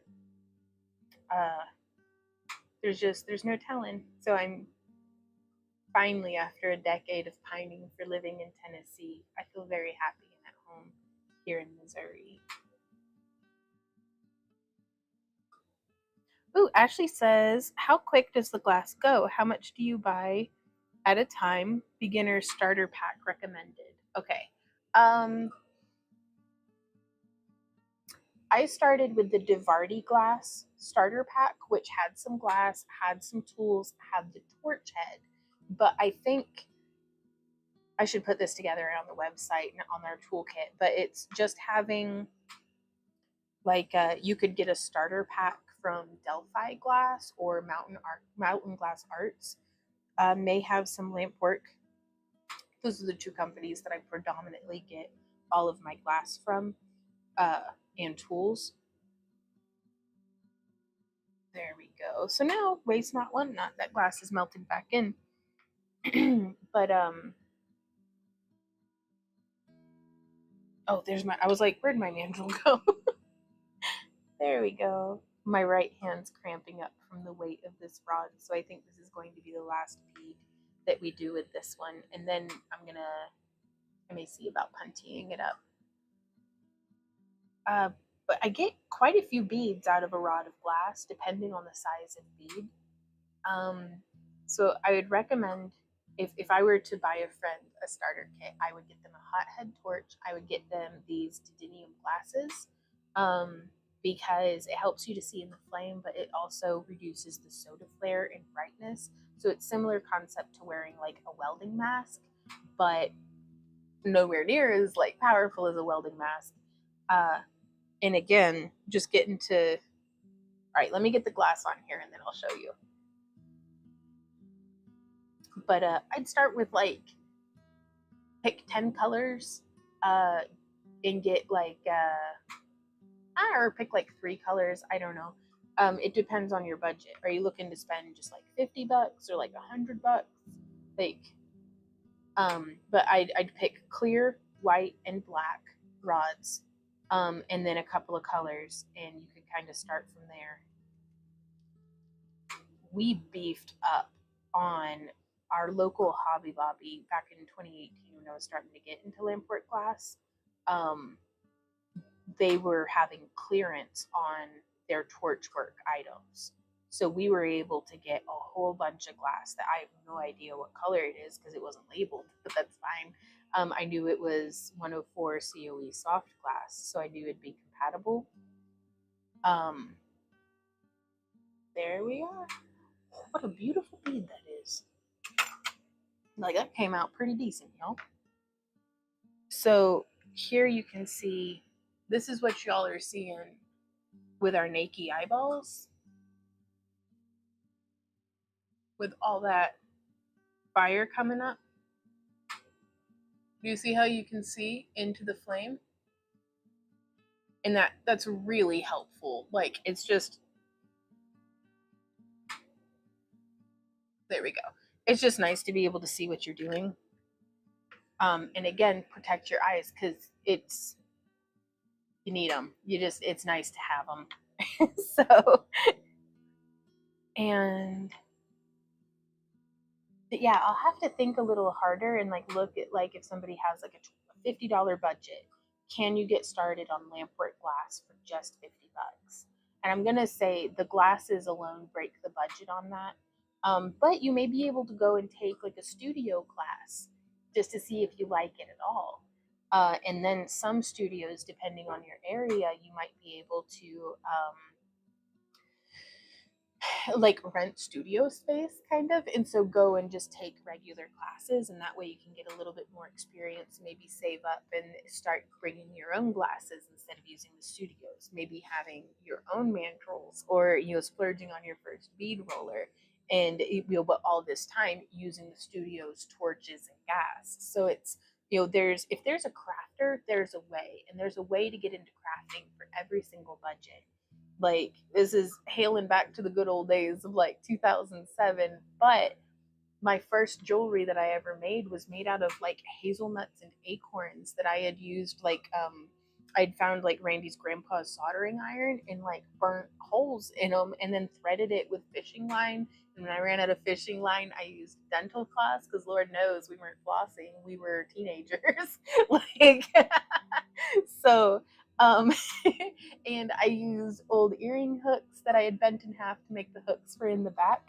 And bless her heart, that Judy at the bank bought a necklace from me, and she knew how poor we were at the time. Because we were always in there being like, I know we overdrafted, but we're gonna pay. Like, and so, but yeah, those were some of our first jewelry pieces. Were literally made out of scavenged acorns.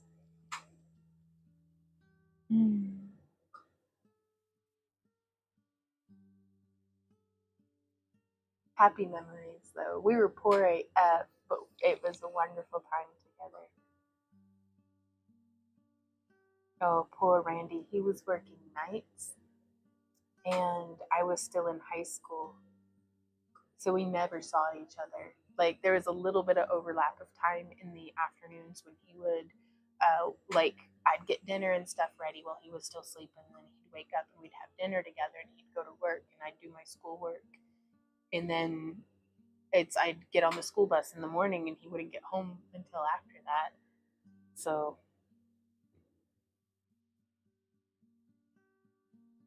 his hair grew out into such a thick afro, because I've been the one cutting his hair since then.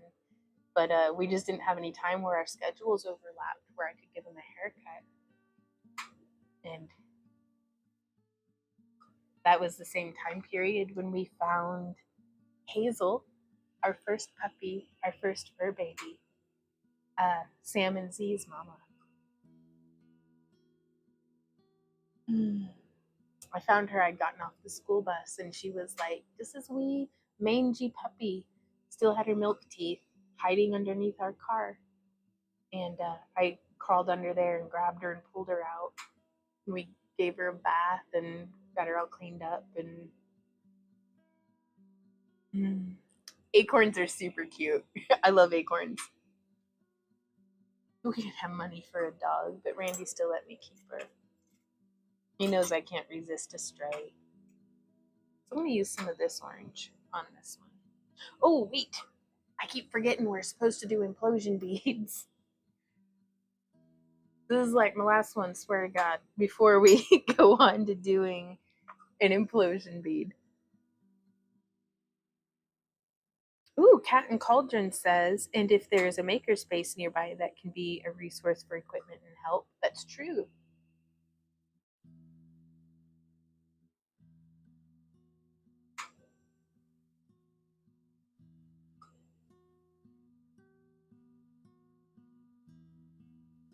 The acorns work great as ammo, like slingshot. Ooh. There's one. Two.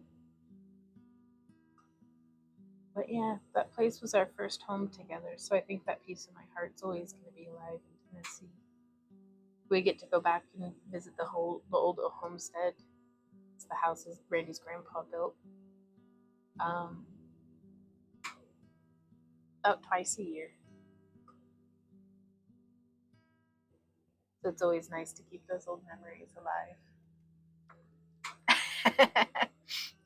Fairy asks, yes, ask my sister. I'm sorry, I keep saying implosion bead, but I mean a flower bead. And it's where the petals get kind of pulled in a little bit. Hopefully we'll be able to see here in a minute.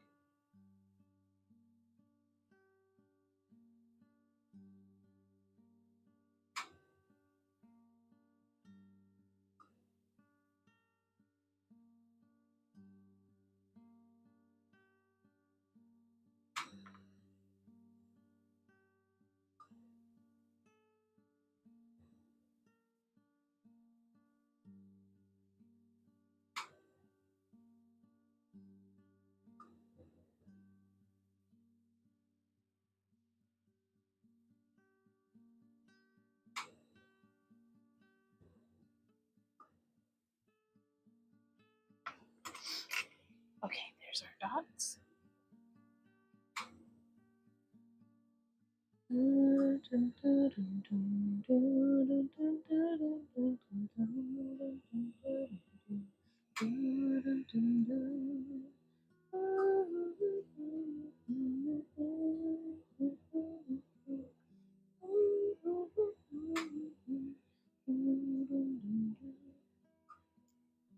You gotta love siblings. No, nothing in this world provides resilience training like having a sibling. Oh, Ashley says, I know you'll be crafting either way, but thanks for going live and letting us hang out and distract you. Oh my gosh, it's my pleasure. Like, I love it. Thank y'all for being here and keeping me company. This is very lonely work. So it's nice to have y'all to distract me. Hopefully I can distract you from whatever you like distracted from, or at least be helpful. And there we are with a beautiful little lumpy bead. The lumpster. All right, opening the kiln up, putting the bead in, and closing the kiln. Okay, so now we are going to do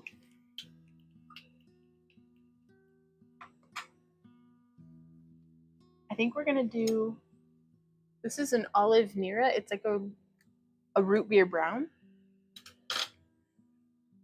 And I'm gonna do a thin mandrel and give my hands a little bit of a break. And so just rolling this around. Oh my gosh, this is so much easier.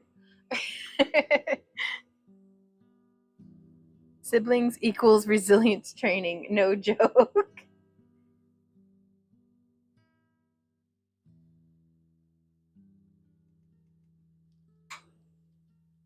That's good though. It is, I guess. Anyways. Yeah, I'm gonna use the olive nera. And I'm gonna try to do this is gonna be a honkin' chonkin' bead, y'all. It's gonna be massive, it's gonna be ridiculous.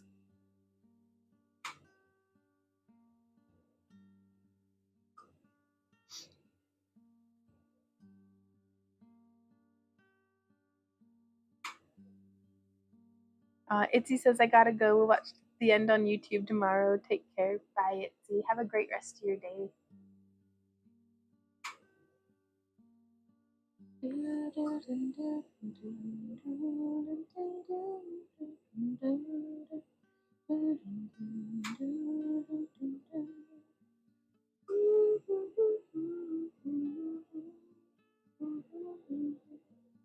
So I'm trying to lay it kind of, oh heck.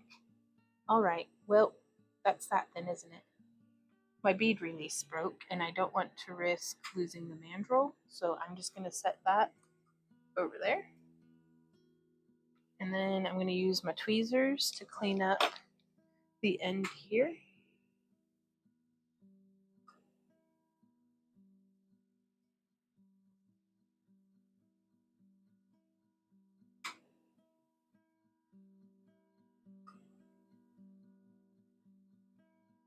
There we are. We'll set that over yonder. And we're going to try again.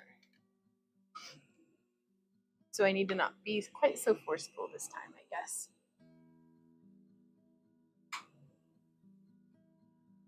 Oh, Jean says, I didn't know you had siblings. Yep. I have 3 siblings, and that's all I talk about my siblings.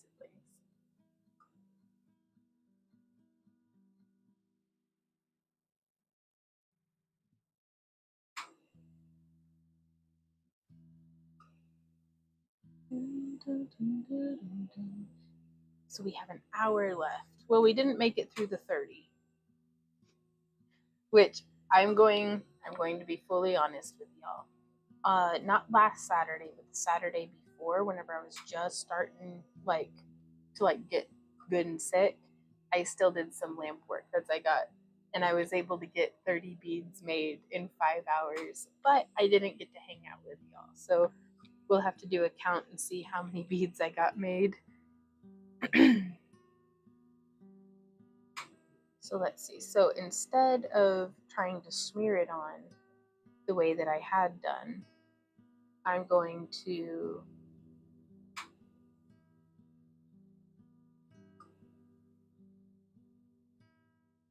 try to make a little bit of a barrel bead. So there we have our color on.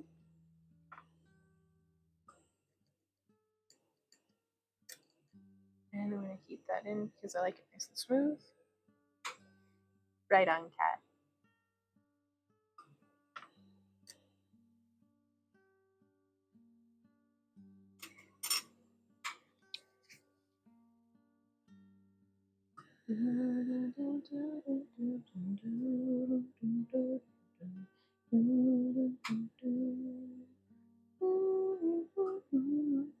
Wow, 9 siblings, Jean. That's wild. And only 3 girls left. Oh, man.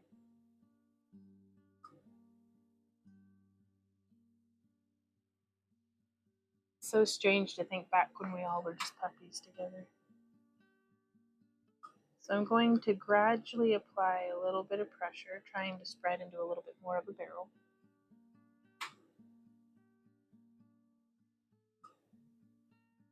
Okay, Ashley says, what if you don't have a kiln for cool down?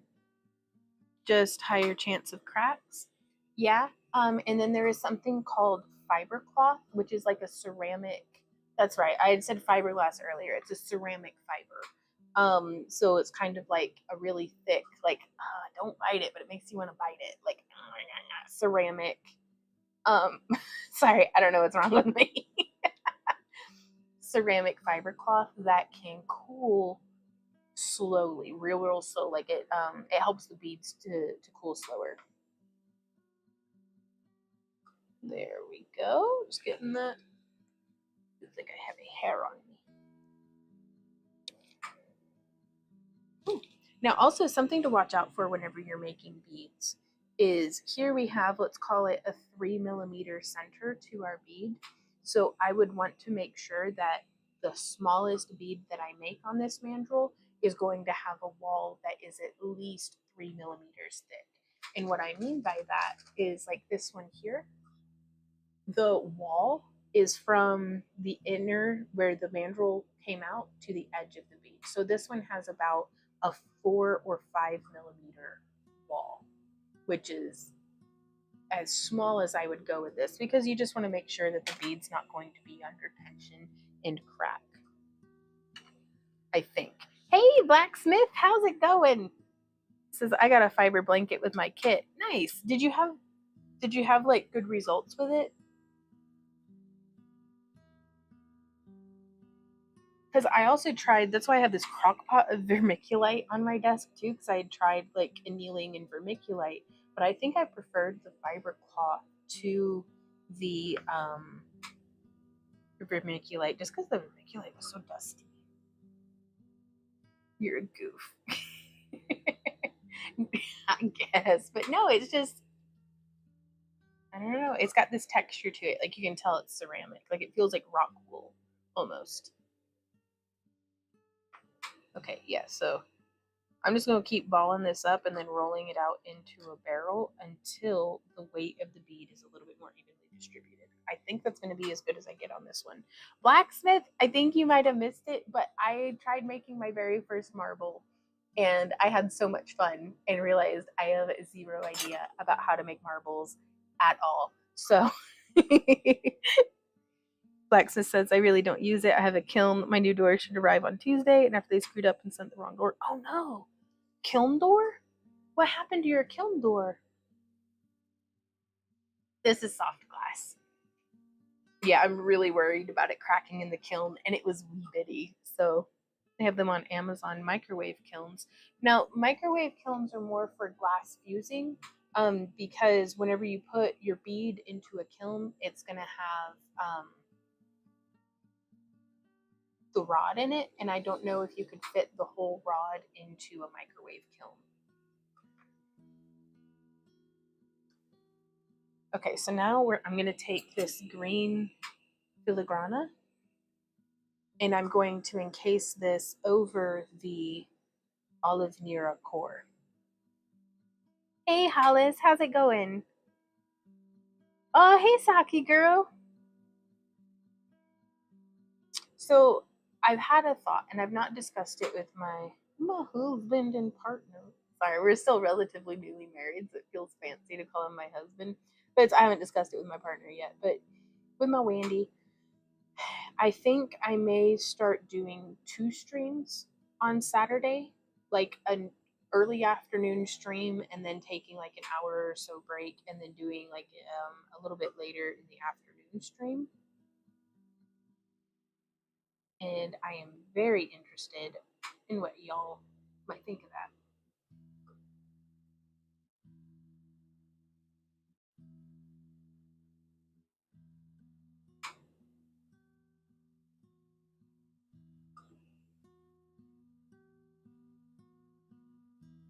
Okay, so there's that. And now I think I have, they're not quite parallel mashers. Ooh, Hollis says good, just got off work. Nice. Hope you had a good day at work. Do I not have parallel meshers?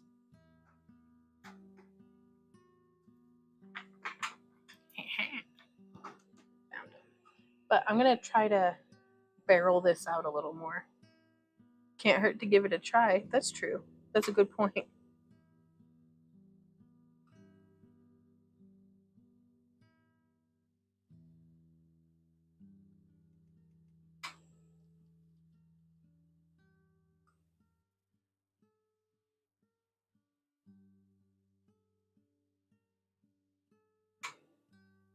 Oh, well, I have all sorts of distorted this bead. Now we know. Remember not to get overloaded, but saying that I would love it. Well, I figure I already have pants on for today anyways. It would give me like an hour to go and do garden chores and stuff.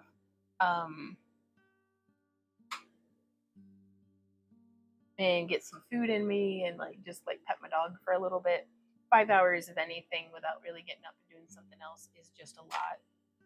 I think nothing we couldn't salvage with our right ankle marver, rolling it into a little barrel. I vote yes, please. More streams is right on. Because it would still just be on Saturday, but it would be an early afternoon one, and then I'd get on again in the late afternoon and stream into the evening.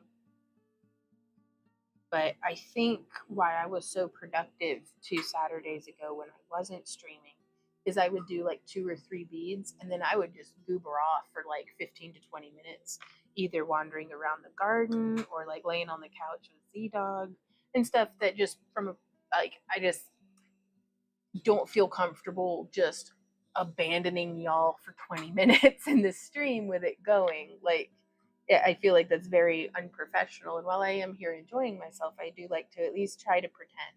Like being like LARPing a professional is one of my favorite things. To be like, oh yeah, so I'm totally professional. No, I'm not. No, I'm not. But I like to try.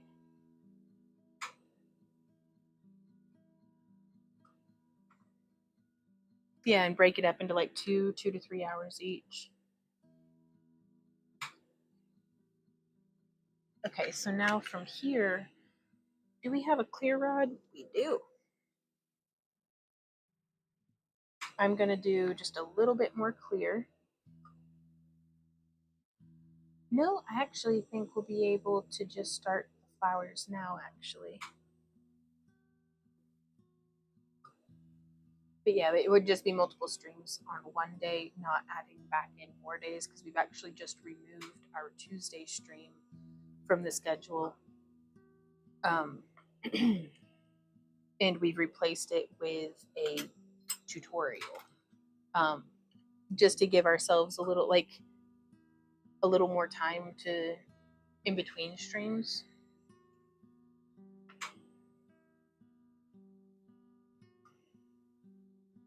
So there's 1 dot, 2 dot, 3 dot, 1, 2, 3, then 1, 2, and 3. There we go. And now we're going to melt those in. Hey Joette, how's it going? Says, wow, I am so late. I have to rewatch. We had a barbecue. Oh, my granddaughter, she graduated from high school. Congratulations to the new graduate. Is she excited? I was so happy to be out of high school. Yeah, that's why we weren't live on Tuesday, but we do tutorials at noon and we have the live chat premiere. It frees us up for being able to travel, and we're fixing to be having Maddie for the summer, and so I can record a tutorial. Sometimes I can get 2 or 3 tutorials recorded just in a single day, and then I can schedule them out, and then from wherever we are, I can be on my tablet or my phone and be in the chat with you guys, but I don't have to be like at home. And so that frees us up to like go to other gem mineral shows, to go to like Renaissance festivals, and to essentially to just do more stuff that makes me more interested in like crafts and things. Like I want to go and take classes, and so it's like it keeps me inspired and interested in my own life. Whereas if I get a little too humdrummy and stuck to a schedule, even if it's like Squidward and Happy Squidward Land, sometimes I just need some SpongeBob vibes and to mix it up a little bit. Like, y'all know what I mean? Like, hopefully. Walk says, watching you having fun craft is one of the reasons I watch. If you were all serious about it, would not watch as much. That's fair. Oh, right on, Barfa says, I could not see it live, but I would rewatch it. I'm hoping so. And always trying to find a balance of, work life and, well, work and life, I guess.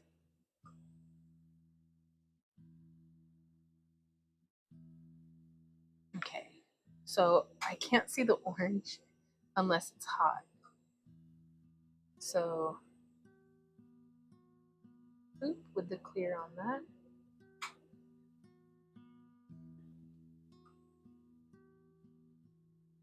With the clear on that.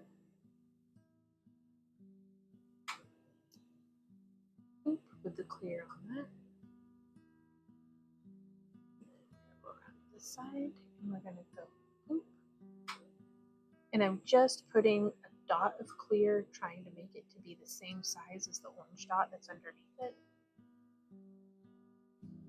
but trying to cover the whole orange dot.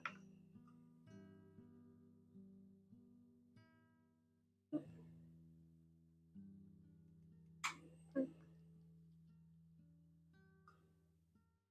boop. Melt this in now. Oh, Blacksmith says, oops, I had to go get food out of the oven, so I didn't hear your answer on if this is soft or boro. This is a soft glass, the 104 COE. What's for dinner? Hey, Brooke, how's it going?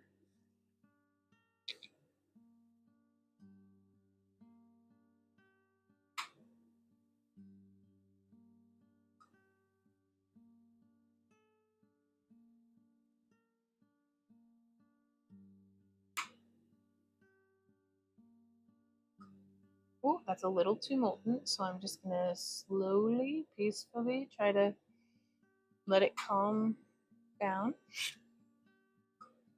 Because worst case scenario, we can always turn this into a gravity bead, but I really want this to not like screw up. Which I need to not look at it in such a closed-minded way. It's okay if it becomes a gravity bead. It might be the coolest gravity bead. In fact, just to make myself let go of that mindset, I'm going to turn it into a gravity bead. Because my greatest disappointments have come from not being able or willing to let go of my own expectations of what a project should be. And expectations, like perfection, is just the meeting of your expectation. And I know that my own creativity is so limited by, well, being my own creativity. So if all I ever do is meet my own expectations, I might be doing things perfectly to my own eye, but I won't be hitting exceptional. And I'm seeking out the things that make me feel exceptionally creative, that really exceptionally inspire me. And so one of the best things that I do for myself as an artist is to try to let go of those expectations, almost in a full rejection of them, to just let the piece be what it's going to be. And it's tricky because as artists, we're both the archer, the bow, the arrow, and the target. And so when we're the archer, that's us planning the project. Oh, I think I'm going to make this bead. And so the bow, it's getting the materials put together, having the colors of glass that we're going to use lined up, or the wires and cabochons and clay colors that we're going to be sculpting with. And whenever we're the arrow, we're doing the thing. And we need to not forget when we're the arrow that the target is important, but we're already shot to it. It's the journey there. So I hope that makes sense. I'm just rambling at this point, but Joette says, I think gravity beads are awesome. I think so too. Oh, Saki, I was just babbling away. A gravity bead is whenever we take the bead and we put dots on it, and then we heat it up. I want to zoom in a little tight. There we go. You can kind of see the shape of the bead. Oh, it's a little off center because the gravity's pulling it. Like if you think of the Jupiters of the moon, how they get distorted into like spheres and then stretched back out depending on how close they are to the planet, the gravity is pulling this bead towards the center of our Earth. So we let it pull down and then we turn just a little, like the ticking of a second hand on a clock, to bring the bulge that's like sagged down around just a little bit. And then that heat's applying to the bottom again, so that bulge is going to come around to the bottom. And so we can make it chase the pull of gravity, and it's very slowly just pulling it up and around.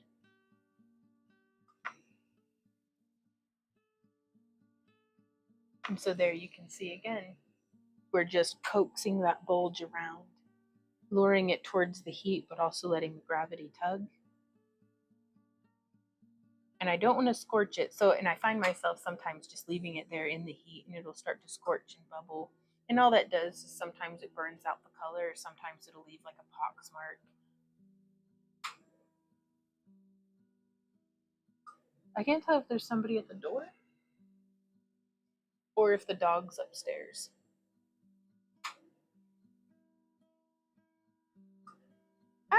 Joette says, for me, a gravity bead is something that you do with a bead that you messed up and can't fix and it comes out great. Yes. That is why a gravity bead makes the design that I've messed up swirl around and look great. Because if the colors are going to look good together, they're going to look good together in whatever pattern.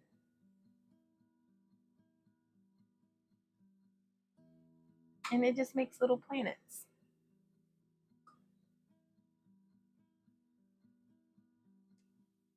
So now on the shape of this one, you can see it's a little imperfect, and that's okay, but I am going to put a little bit more glass on it. Yeah, oh, it's my pleasure. Right on, Brooke.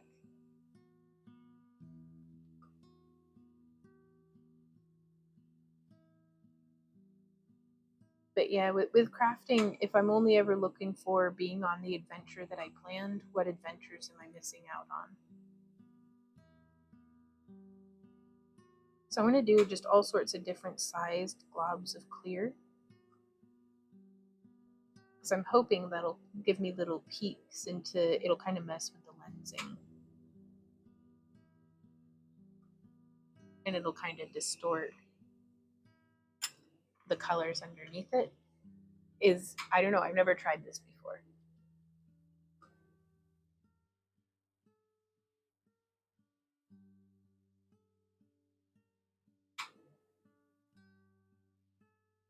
Oh, yes. Oh my gosh.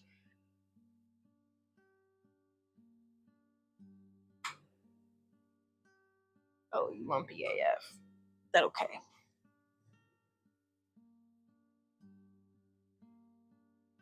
I don't know if y'all can see this.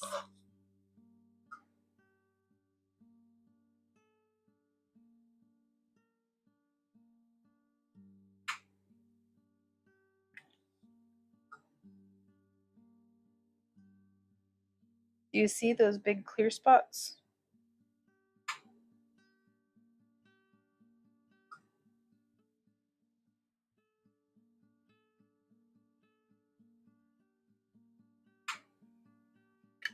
The camera just doesn't pick up on them as well as what my eyeballs are, but it's doing what I was hoping it was doing, and I wanted to make it look like the storms of Jupiter.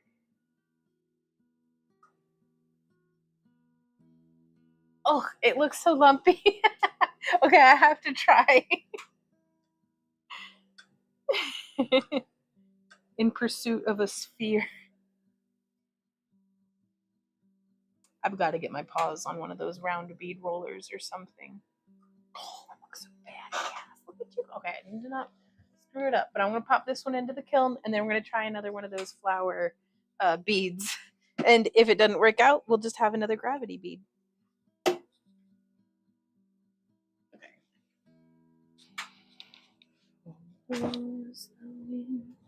To my true love.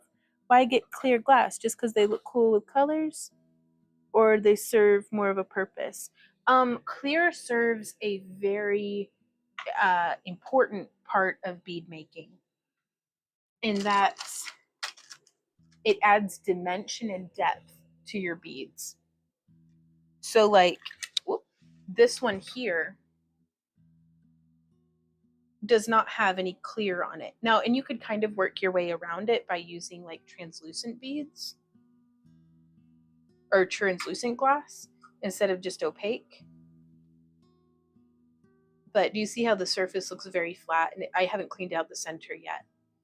But so that's just solid opaque. Whereas here we have a translucent glass. So you can see how you can see through it. And do you see how it kind of does that lensing like a water droplet, like a dewdrop on a leaf or something? And if we melted that in, that can actually give us little peeks into the inner workings of the beads. So here's another one with the dots. But let me see now if I can rummage and find a bead. River is flowing, flowing and flowing.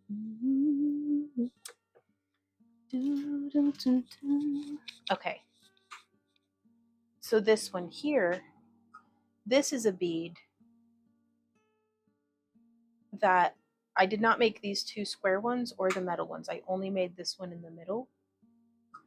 But I used a light turquoise or a light sky blue actually, and then did a dot of a pale blue, I think, a translucent, which gave us that slightly different tinge color of blue.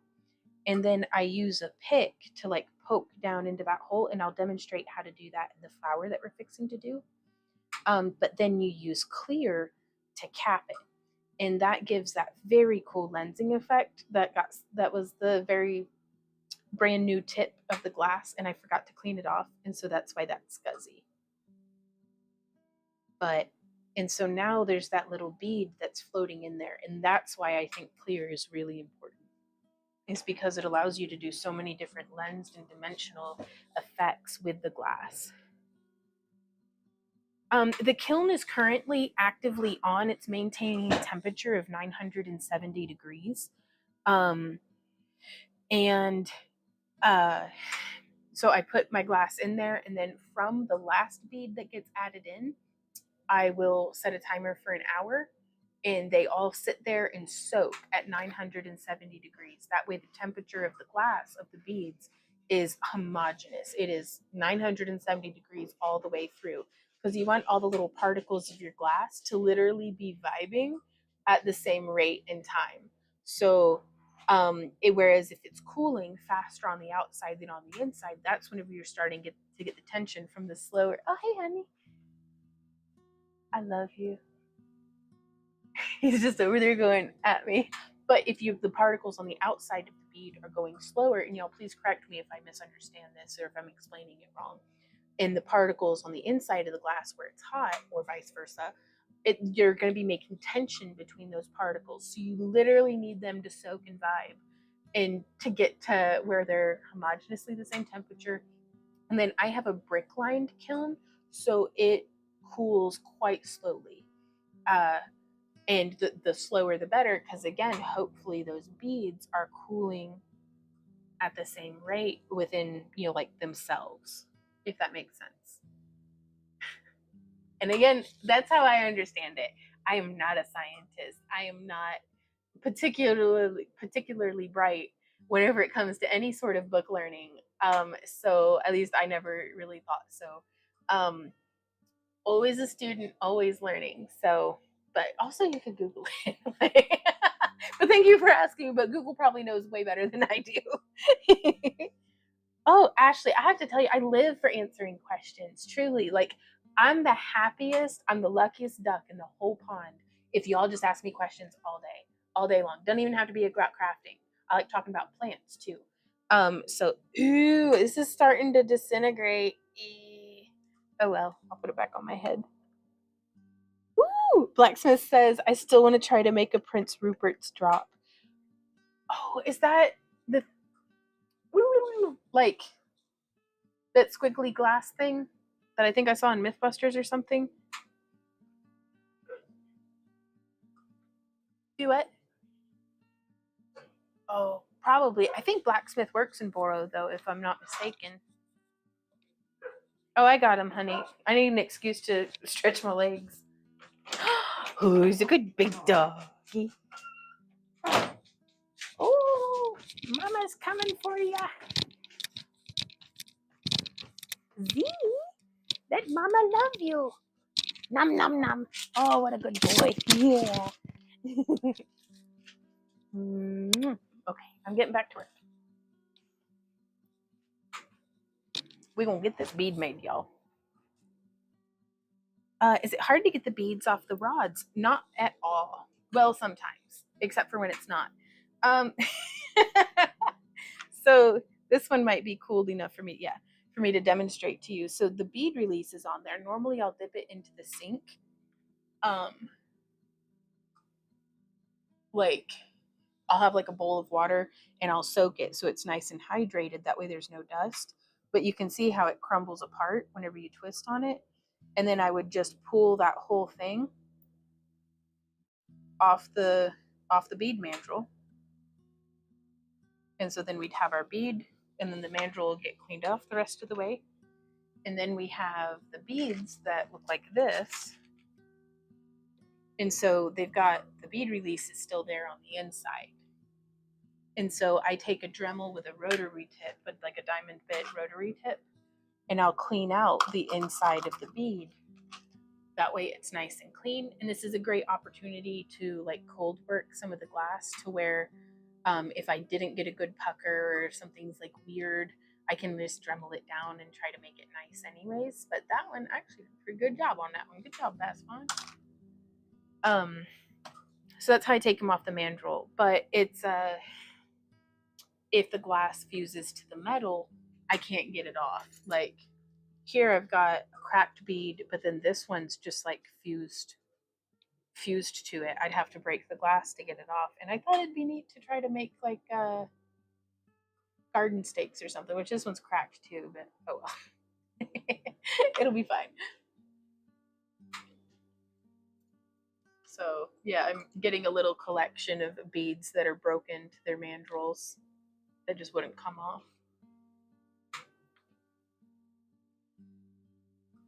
It's yeah, that's taking them off the mandrel is one of the easiest things. Like I've got some pliers that I keep in the kitchen that'll hold on to the mandrel and then just kind of pull that off of there. Blacksmith says, yeah, it's an unbreakable teardrop. You can take a hammer to it and it won't shatter, but take a tiny pair of needle nose pliers to the tail of it and it will shatter. Ah, that's so cool. I'm messing with Boro lately. I still have some soft glass from Devarty from the kit. Oh, that stuff is as dangerous as fireworks. Like it is popping all over the place, unexpectedly volatile. Yeah, donut, the red one with dots. I love donuts.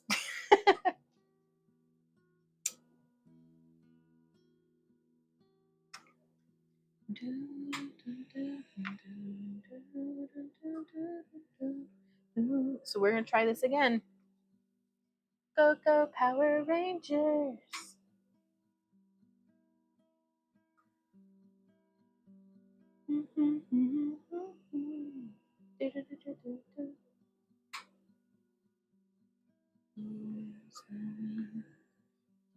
My true love and gently falls through.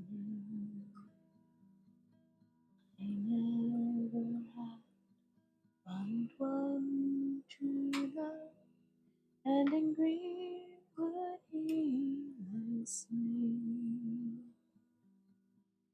I'll do as much for my true love as any I know. Sit and mourn on his grave for 12 months and 12 months and a day have passed, and the ghost did rise and speak. And do you sit on my grave, and will not let you sleep? 'Tis I, thine own true love, who sits on my grave.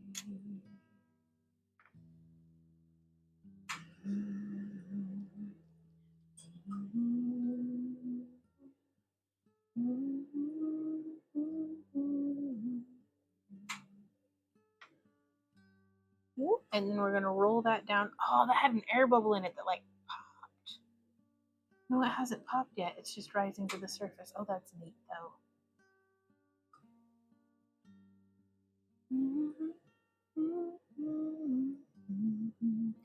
Becca says, I have a starter kit from them too. Good to know that they pop, they're like pop rocks. The way that I've salvaged all of my Devarty glass is Randy hit it with a hammer a bunch for me to make frit out of it. And then I'll just pick it up. Like that's what this is right here, is just smashed up rods of glass. They are popping anyways, but I'll just pick them up with a different color, melt it in, and then go about our business. Okay,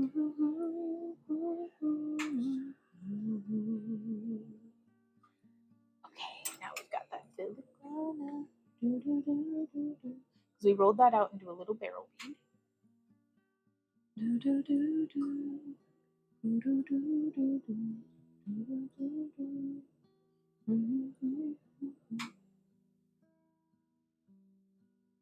Yeah, the glass popping always makes me so nervous. I'm like, I don't want to die. Hence the safety goggles, hence the blast shield.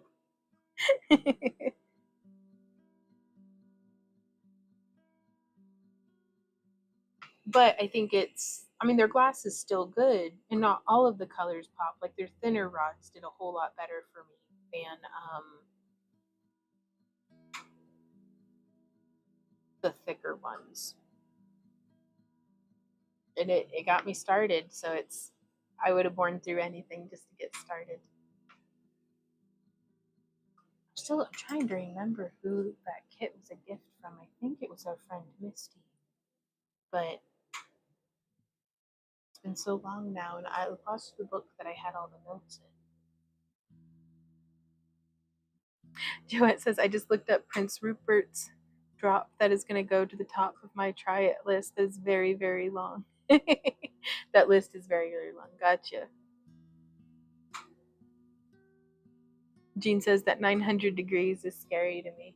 Yeah, and that's just the kiln. The kiln's cool compared to the torch because the beads don't glow in the kiln. I think the torch is what, like 1,400 or so.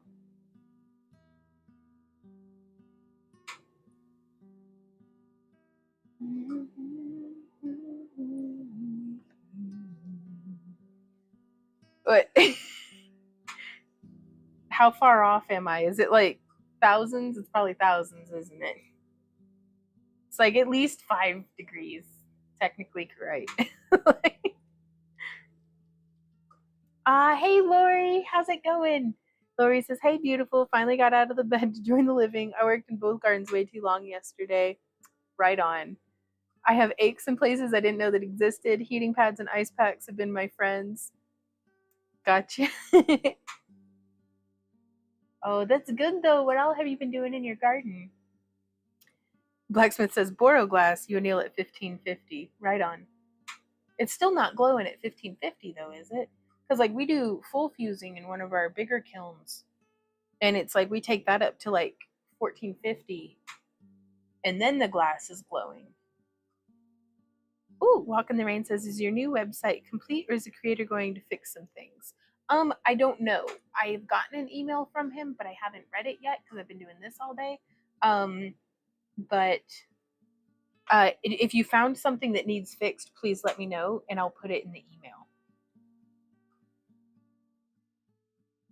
Just to be like, yo, what's up?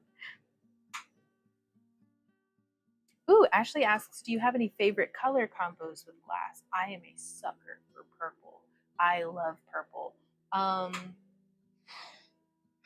don't know. I don't know which one. Probably the purples. The purples and the blues are probably my favorites. I really like a lot of the greens as well and the way they interact with each other.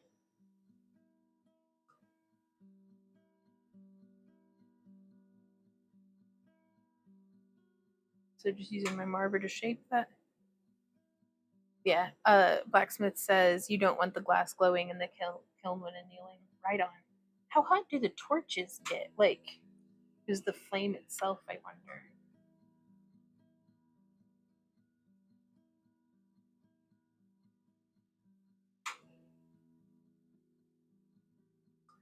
Right on. Well, we're adding some more beads this Monday, Lori. So I'm pretty excited about that too.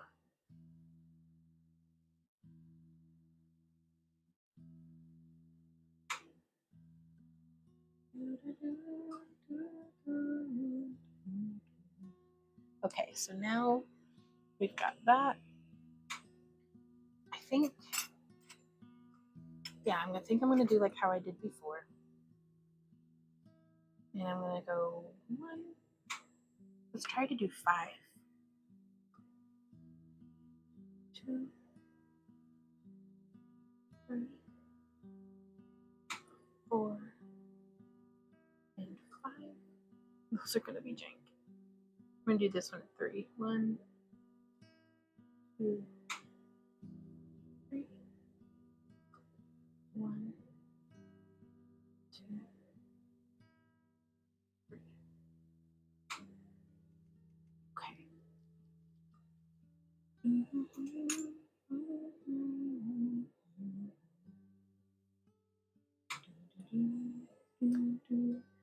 Oh, Lori says, Yvonne, I love your new website. The style of font is beautiful. I'm placing quite the order with you. Love me some glasswork beads.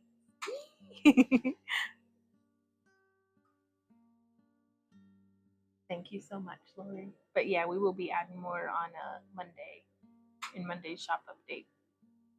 But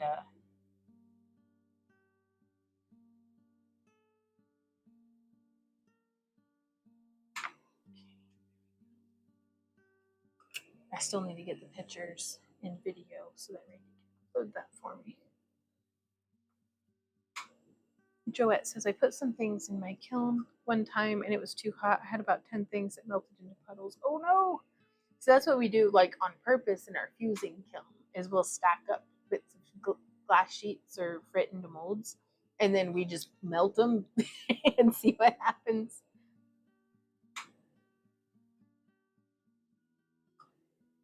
Y'all, I am so interested in getting a Cab King. We saw one in person at the Gem and Mineral show. Oh man. Because even if we never did any gemstone cabbing, just what we'd be able to do with making our own. So if you're not familiar with how gemstones are cabbed, this is roughly how I understand it. Is you take just a big old hunk of rock and you cut it into slices, the way that you would cut a log into planks of lumber. And then you can cut the shapes, and I'm probably not using the right terminology, but you can cut the shapes out of the slabs for the cabs that you want to make. So if you want to make them ovals or circles or teardrops, that's the stage where that decision would be made, and then you cut it out. And then you use a material to attach it to a stick called daubing it, I think. Putting the daub on, like, I don't know what the terms are, but again, it's you attach it to a stick with, I think, some sort of like thermal lock, like really something, like, again, I'm murky on the details, but we're just starting to learn. And then you use these different grits of wheels that have basically sandpaper and like, or, you know, and it gets finer grit, but it's also, as you get farther off to the right where the finer grits are, there's like, it's like a padded wheel.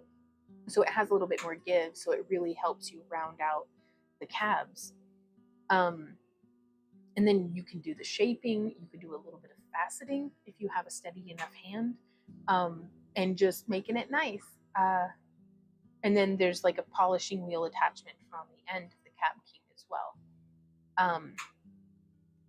We could just make our own glass slabs or big old hunk and chunk and nuggets, cut them up into planks, you know, or into slabs the way that you cut a log into lumber, and then just cut them out from there. And that would give us so much more variation in our cabochon shape for our fused glass.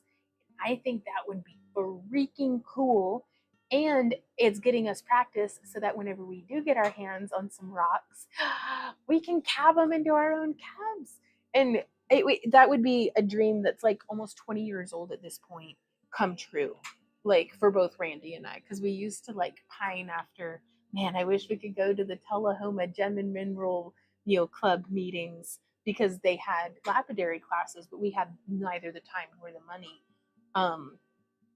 to drive an hour, you know, to go take a class. Like, that was not in the cards back then. I barely leave my house for Sam's Club now, shoot. But so yeah, that's kind of what we're thinking about a Cab King. And also, whenever we get detrification, which is whenever the glass on the surface of, like, the surface layer of glass kind of gets this crystalline structure and looks a little like scuzzy and foggy. New live stream idea and kick to get to your income goal, right? Like, do you mean like saving up for it or like a monthly income? Because that'd be hot dog. I don't know what I'd do with myself. Ooh, Joe. Oh gosh, I've been missing comments. All right on, Ashley. Thank you. Yes, Back to Earth Creations is the website. I'm sorry, I was playing with bead and jibber jabber. And ooh, the website is very cute, easy to find everything. Awesome. That was the goal because it was our old website was not necessarily easy to find everything. I built the thing and I still know where stuff was. Becca says your monthly income, you and Randy to work a couple rocks each stream. Oh, that'd be cool. I wonder if multiple people can use a Cab King at the same time or if it only turns one wheel at a time. Like, can multiple wheels be going? I'll need to find that out. Joette says, I put some things in my... I ended up with a couple of good cabs. Right on. Those puddle cabs, they're beautiful. I love them. Have you ever tried that with like any dichroic glass or anything, Joette? Okay, so now we have done that. We have done the little dots that are the petals, and then we capped them in clear to kind of like stretch them out a bit. And now I'm gonna heat this up so that I can find one, heating it up and letting it soak in. Because I'm gonna set it over here, and then I'm going to press in the middle. So I don't know if you can see how we added that dimple in. But there's that dimple. And I'm going to heat up over here. And this is just a, I don't know if this is tungsten or stainless steel. But it's a metal pick. I've used an aluminum on this one too, and it worked okay. It just got hot real fast, so I'd have to have a cup of water to dip it in.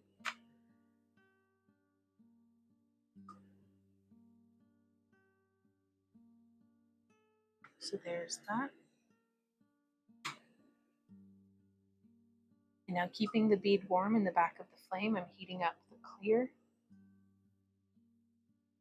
That would be so cool. Your triangle Lampwork beads are super cute. Oh, thank you, Ashley. I love making those. They're so much fun.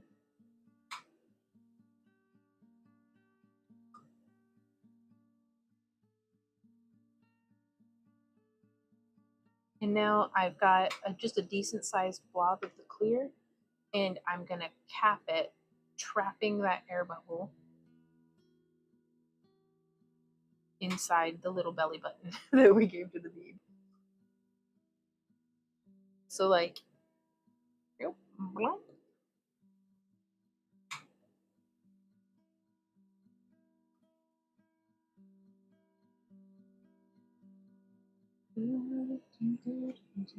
and now I kind of need to encase the whole thing before melting it in. Otherwise, we're going to start getting some weird distortion. So I'm just going to melt some, and I like to do a pull-to-pull encasement as opposed to where I'm wrapping it.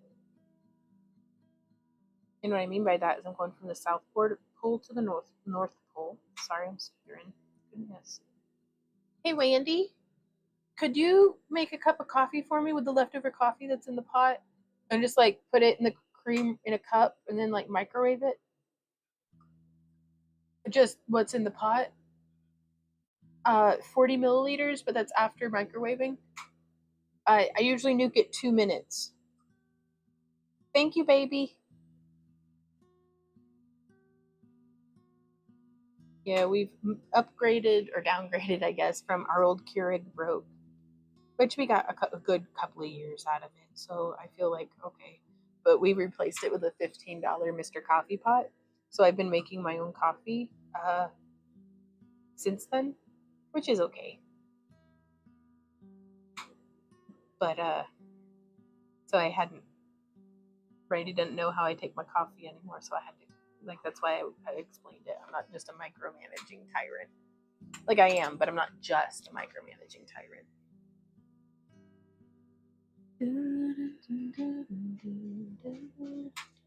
So that's a very lumpy and weird encasement. Let's see if it works.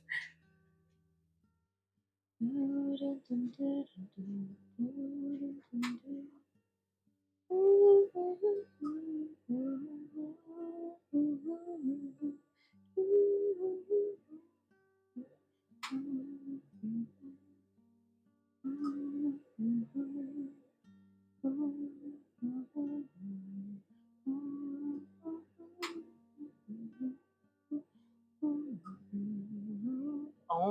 my Lanta. This is looking so cool. Oh, it's so lumpy and weird. Okay, it's fine.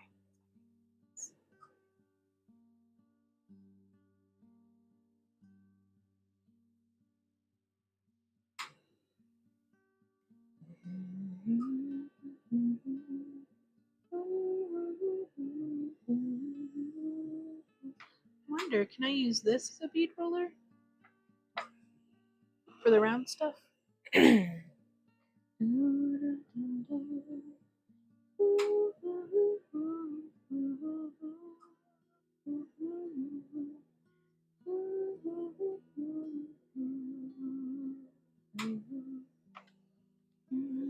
it's got crud in it too.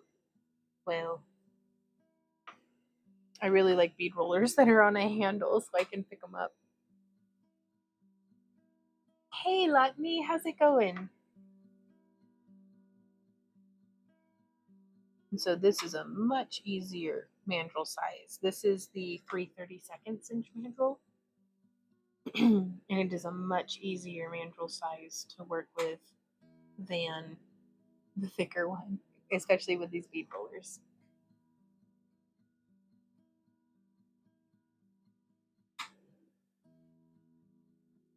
And so it's probably going to distort the flowers a little bit, but I am trying to just distribute the material a little bit more evenly.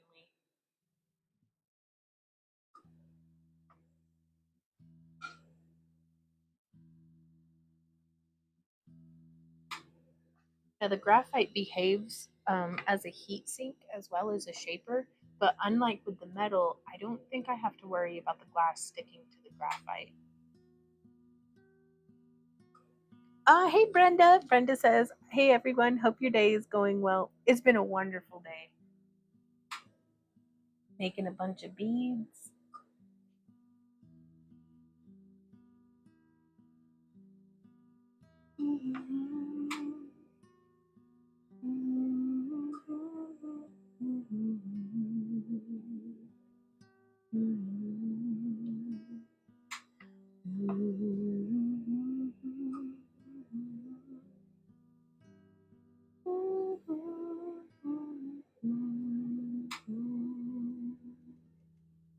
Okay.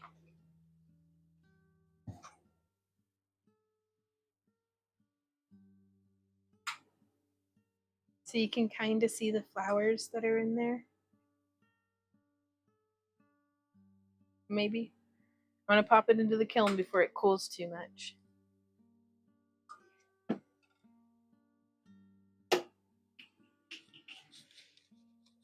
Oof.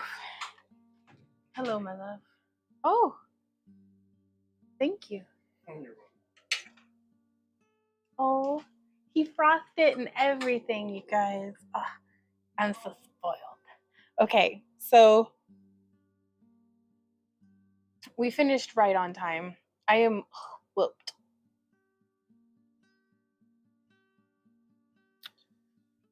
Northwest Arkansas wave. Hey, Bobby. Whoop. Oh, I got stuck on the rug. So I was coming over here. Finally got some sun and did some planting in the garden. Oh, right on, Brenda. So I'm going to enjoy a cup of coffee with you guys for a little bit before we boogie on. Oh, I am whooped. I tell y'all what. Woo. My makeup's holding up though.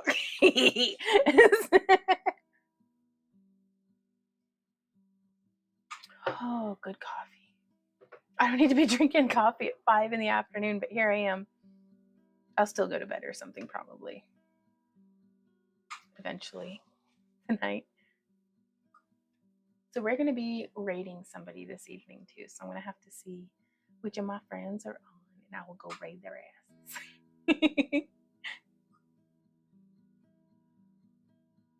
But I've had such a good time hanging out with you guys today. Do you want to see how? I'm going to show you anyways. Behold, this is how our dragonfly is coming out. There we go. Like, so that's the back side, and that's his tummy. And he's going to kind of sit like this. And I have these wings that I got on AliExpress, and I don't think these are going to be the ones that I use, but my frustration with these ones is what has spurred the I'll just make it my own self with translucent sticker paper out of the printer, adhered to cellophane. And then I don't know if I'm going to cover it in UV resin, because I found this, like, it's like Let's Resin has like a dippable resin that you can put, like, make like a wire frame and then dip it into the resin. And I'm like, if I could do that, but with the little like dragonfly wing veining on the sticker paper, like on the inside, that would be cool. Like, that's what I want to do, I think. And so we'll figure it out. But he gonna have some big wings, and he's gonna have some slightly smaller wings. And it's my friend Tracy's idea, because she was like, that reminds me of a dragonfly. And then I just saw it, like, ah. So I'm pretty excited about that. Remember those shrinky dinks? I never did get to play with shrinky dinks, but you know, that would be a really cool way of making wings, wouldn't it? Does that work? I wonder. Right on, Becca. I think we'll be doing a tutorial probably, because I've got like 4 more that I'm going to wrap like this.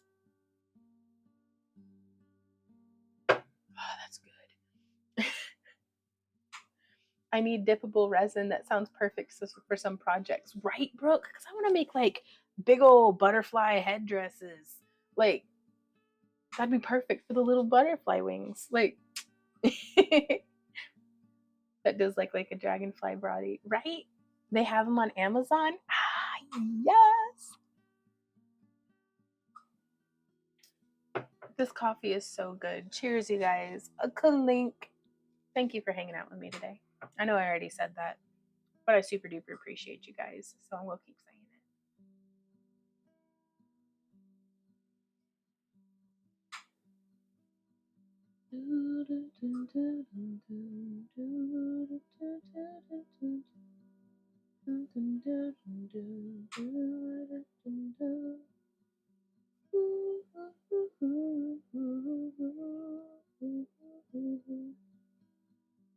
This thinking thing. There we go.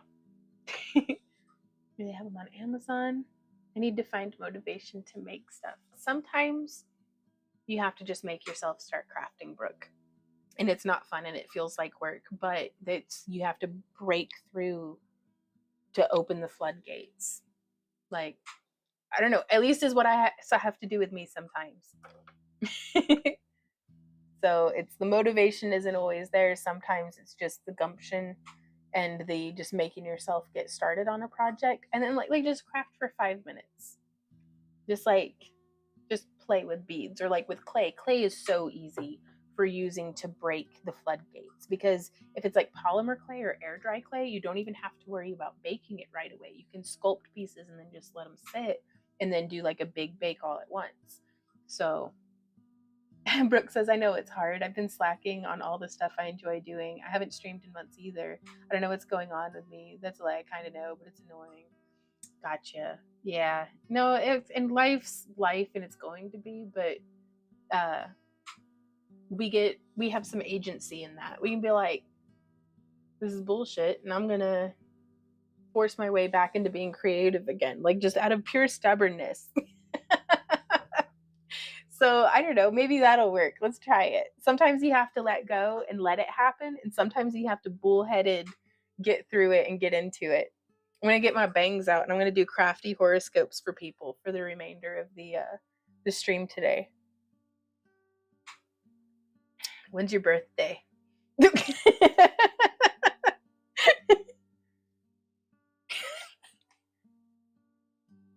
I need to cut my bangs. Leo, same, Dianica. Ah! Brooke is like, LOL, June 26th. Is that Cancer or Gemini? Are you a cusp? My niece is a cusp. She's the last day of it being a Taurus. Cancer. Right on. Meant make earrings out of the little girls. Oh, I made a cute little girl out of Shrinky Dinks, and I'm going to use resin on them. Oh, I understand, Jean. Well, that's cool.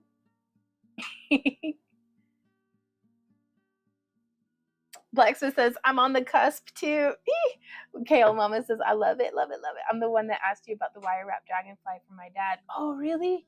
Right on. 723. Oh, y'all so sassy.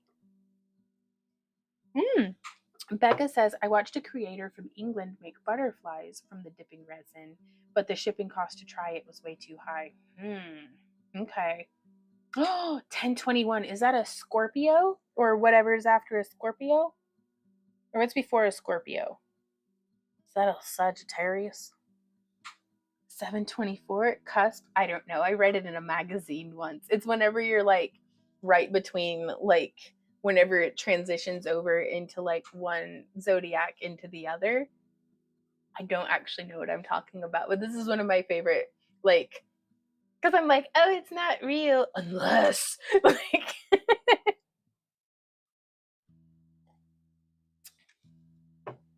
Brenda says, sometimes it helps to have another person alongside to do stuff if possible to inspire. Yes. Blacksmith says, yeah, I'm a Cancer Leo. Right on.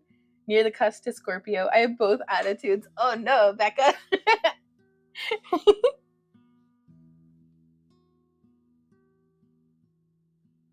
December 31st, Capricorn. Ooh. Capricorns are either always my best friends or my heartbreakers. So, but that's okay. September 8th. Ooh, are you a Virgo? This is just a me guessing now. There are a bunch of YouTube videos of Shrinky Dinks grown-ups using them. Right on. Well, I felt very much like it was whenever we had first started streaming here on Kick and I was playing The Sims and Randy was playing his video game, just hanging out. And I was playing The Sims and I was like, we're doing exactly what we did when we were children. And I love it. So we all just being a grown up, like the whole point of adulthood is to make a stable enough life that you can do all of the things that you liked doing as a kid, but now you're a grown up and have hopefully the money and time and you're tall enough to reach things. Ooh, Jean says, do you garden by the almanac, like the Farmer's Almanac? I do not. I like to. It's one of our bathroom books. if you get what I'm laying down on that one. And I garden on when it gets done, it gets done. Like when it gets started, it gets started. It's never too early to plant the first time. So. But I think it's cute that they have like a schedule and stuff of when you're supposed to do things. Oh, Brooke says the Farmer's Almanac is super cool. I always wondered how accurate it is. Oh, I don't know. The Weather Channel doesn't even get it right half of the time, so I don't know. But I love the artwork. I love all of the ads and stuff. Like, it's really cool. I like old Farmer's Almanac books. Like, if I ever had like a personal library, like a whole like 2-story room in my house with a dramatic like ladder and everything, I would probably start collecting vintage Farmer's Almanacs. I just think that would be really neat to see because I like to see how the adverts change, like the advertisements and like the writing styles and the articles. And it's like I don't know. I'd also low-key hoard Reader Digests too. Like I have that in my heart. Oh my God, dream a library with a ladder. Technically, I could drag our little paint-covered step ladder over next to the bookcase and be like, boom. Denise says, love you. I watched everything. Very good work. Love it. Right on. Okay. Y'all have any questions before we head out? Oh, Becca says, my dad used to plant by it. Right on. I think our parents had the blessing and the curse of not having Google, because it's a blessing in that it's like, well, this is when the book says to plant it, so that's when I'll plant it. But it's also, you can't get the Google stuff. So Libra, October 13th. And for whatever reason, I end up starting myself a Gemini. What does this mean? No clue. Jean says I cut my hair by the almanac. Oh, right on. Blacksmith says the Farmer's Almanac is usually fairly close to right on as to how the season is going to go. Okay. I bet there's some place on the internet where people are placing actual cash money bets on how accurate the Farmer's Almanac is.